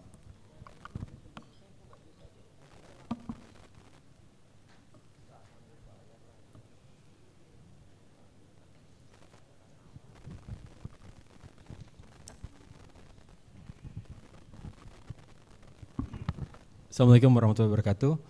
Good afternoon. I'd like to ask to Pak Jonas for your experience with Cameroon. Yeah, Indonesia is maybe the third biggest cocoa producer country at the moment. But we know the quality of dried cocoa beans is very low in Indonesia.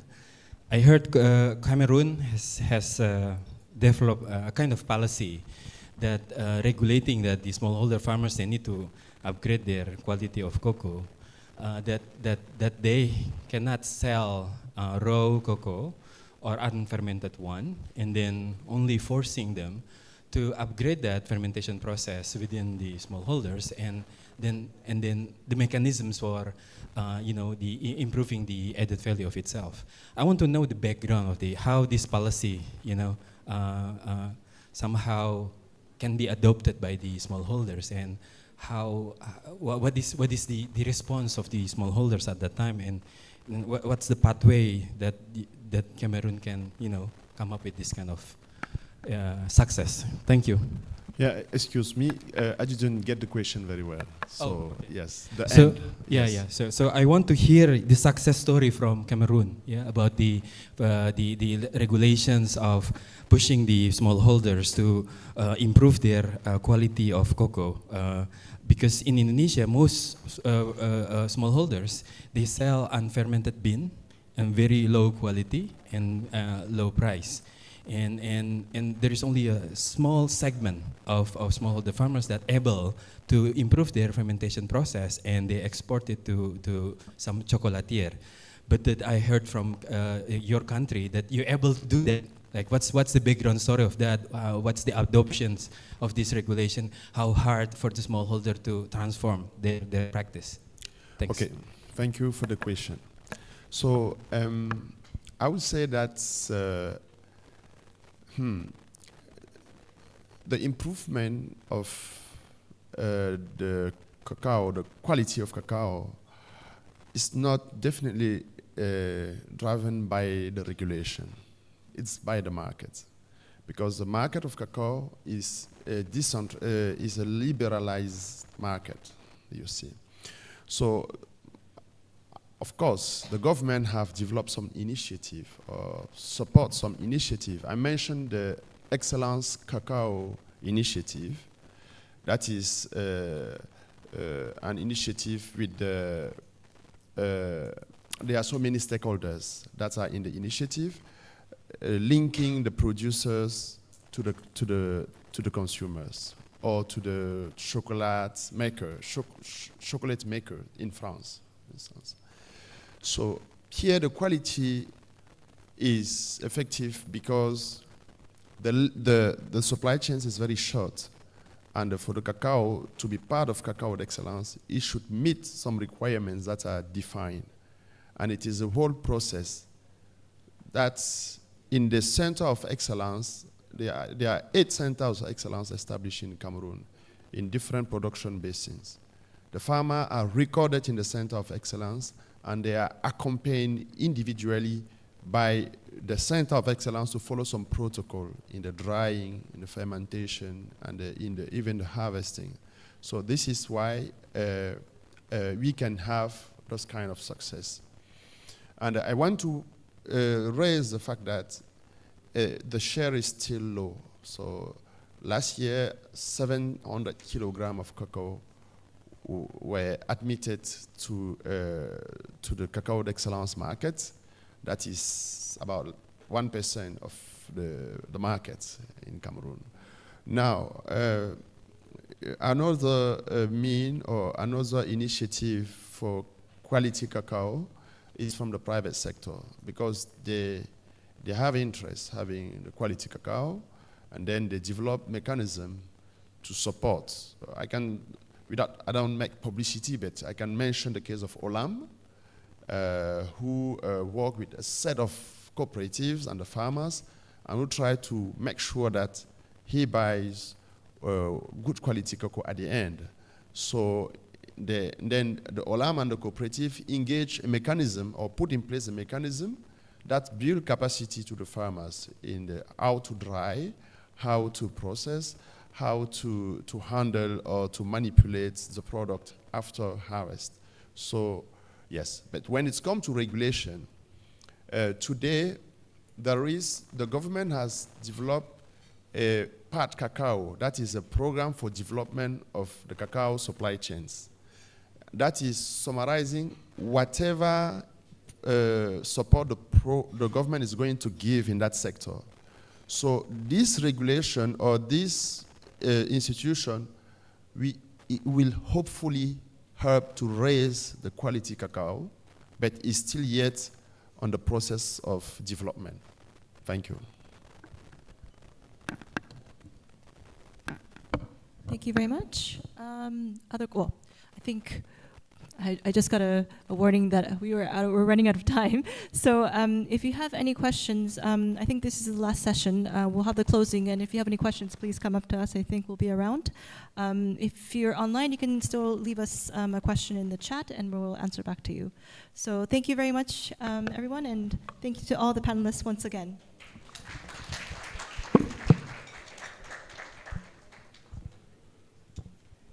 Yeah, thank you, Lika, and also thank you for the panelists. It is very interesting exchange sessions. Now we are at the end of our agenda for this 2 days consultations. I would like to thank you again for your participation in person or online, and as panelists or as participants. And thank you for your input, insights, and patience in following this consultation agenda. And I think we deserve one round of applause for all of us. Yeah.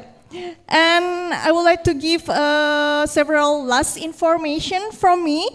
So I would like to remind you that we have a feedback form for Indonesia roadmap. It's printed on your table, and it will be open until following days to gather inputs from you. And the barcode also, we have also a barcode for the presentation files from Pak Heri Purnomo this morning. So if you want to read and access, and we will very appreciate if you can give us inputs. And all materials from this event will be uploaded at CIFOR-ICRAF webpage in following days, like presentations, also the summary graphs of day 1 and day 2, along with the recording of plenary sessions. So we will upload everything in the webpage, so you can click everything on the webpage in the following days. And please expect a follow-up email from our organizing committee that will inform you further. And should you need a participation certificate, please reach out to our organizing committee. And now I would like to thank again everyone here and online, and we hope to see you in the next occasions. And finally, I would like to leave the stage as MC for today, and I will lead my colleague from UNEP, Beatrice Fernandez, to lead the closing sessions. And thank you again. And Beatrice, the time is yours. Thank you very much, and I'll be brief because the rush hour is going to start soon, so I know you have to go. Just to say thank you, everyone, all of you who came to the 2 days and who were partially on and off because we understand your commitments. Thank you to all the participants, the panelists, the people that follow us online. Thank you to the government representatives, to the experts. Sonia has already given you a very good overview of what is next. The only thing that I will add is that you will also receive the report with all the outcomes that were shared from the panels, from the outputs, the inputs that you gave us in the individual workshop groups. And what we will present is how the region is recommending to move this agenda forward. So you will also receive that. My thanks to the organizing committee, to CIFOR, to UNCTAD, to WCMC, to WWF, everyone who was involved to make this happen. Please continue following the Trade Hub on the website. We think there are a lot of opportunities to continue moving this agenda forward. And with that, we will close. Terima kasih, and we'll see you next time.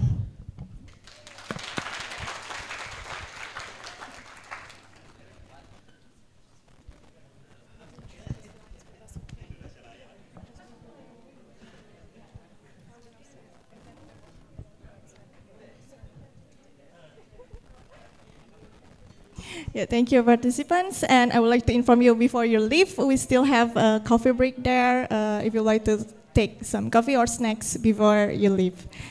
Thanks again. And this is the ending of the Regional Stakeholder Consultation in Asia, a nature-positive trade for sustainable agriculture supply chains and inclusive development.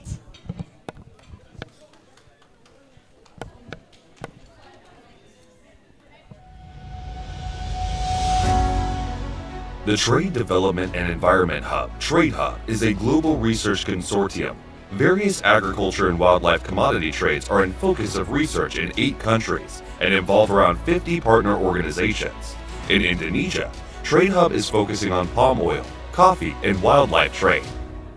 CIFOR-ICRAF is coordinating Trade Hub research activities in the country, together with our partners, Wildlife Conservation Society, Research Center for Climate Change University of Indonesia, IPB University, and Lampung University. I'm Heri Purnomo, Senior Scientist at CIFOR, as well as a Professor at the IPB University. Now I'm leading Trade Hub project in Indonesia. Trade Hub is the acronym of Trade Development and Environment Hub. So, as you know, Indonesia is the world leading countries in producing palm oil and coffee, as well as the source of wildlife trade in the globe. So, we recognize the trade-off between both domestic and global trade with the sustainability of forest, sustainability of biodiversity contested So the Trade Hub project aims to deliver benefit, to ensure benefit, to make a global trade to benefit local landscape, the high-risk landscape, as well as a local community. This is the major aims of Trade Hub. So we work in Indonesia in several provinces, in Sumatra, Kalimantan, and also West Papua. So we hope that this project able to deliver that kind of benefit. Toward the main goal, CIFOR-ICRAF research team is conducting various research to understand at-risk landscapes and associated supply chain risks to guide sustainable production using range of expertise on sustainable value chains of commodity. We are working closely with key stakeholders to understand and define political economy of sustainable palm oil trade in Indonesia. To understand trade actors and actors network in palm oil, coffee, and wildlife trade, we conducted stakeholder mapping and stakeholder network analysis. We collected big data from media analysis, identified the actors, network of actors, and their role in the network. Another research on wildlife trade, we conducted big data analysis to understand online songbird trade in Indonesia. In this study, we try to apply machine learning work to analysis big data of online trade to give us hint on the online trade market of songbird in Indonesia. Together with partners, CIFOR-ICRAF research team is working closely with key stakeholders and policymakers to overcome the challenges by trying to enhance the relevance and promote the uptake of Trade Hub research, supporting decision makers to develop and implement relevant policy and regulation in palm oil, coffee, and wildlife trade. Trade Hub Indonesia disseminates research findings and recommendation through various events and participation on relevant forums. Trade Hub is also engaged with scientific community and public through dissemination events and capacity building activities on sustainable trade and development research. Among Trade Hub research team, there are early career scientists that actively involves in the research. The hope of this project, the Trade Hub project, is providing data, information, and also knowledge to decision-making processes, to policymakers on how to make palm oil, coffee, and wildlife more sustainable.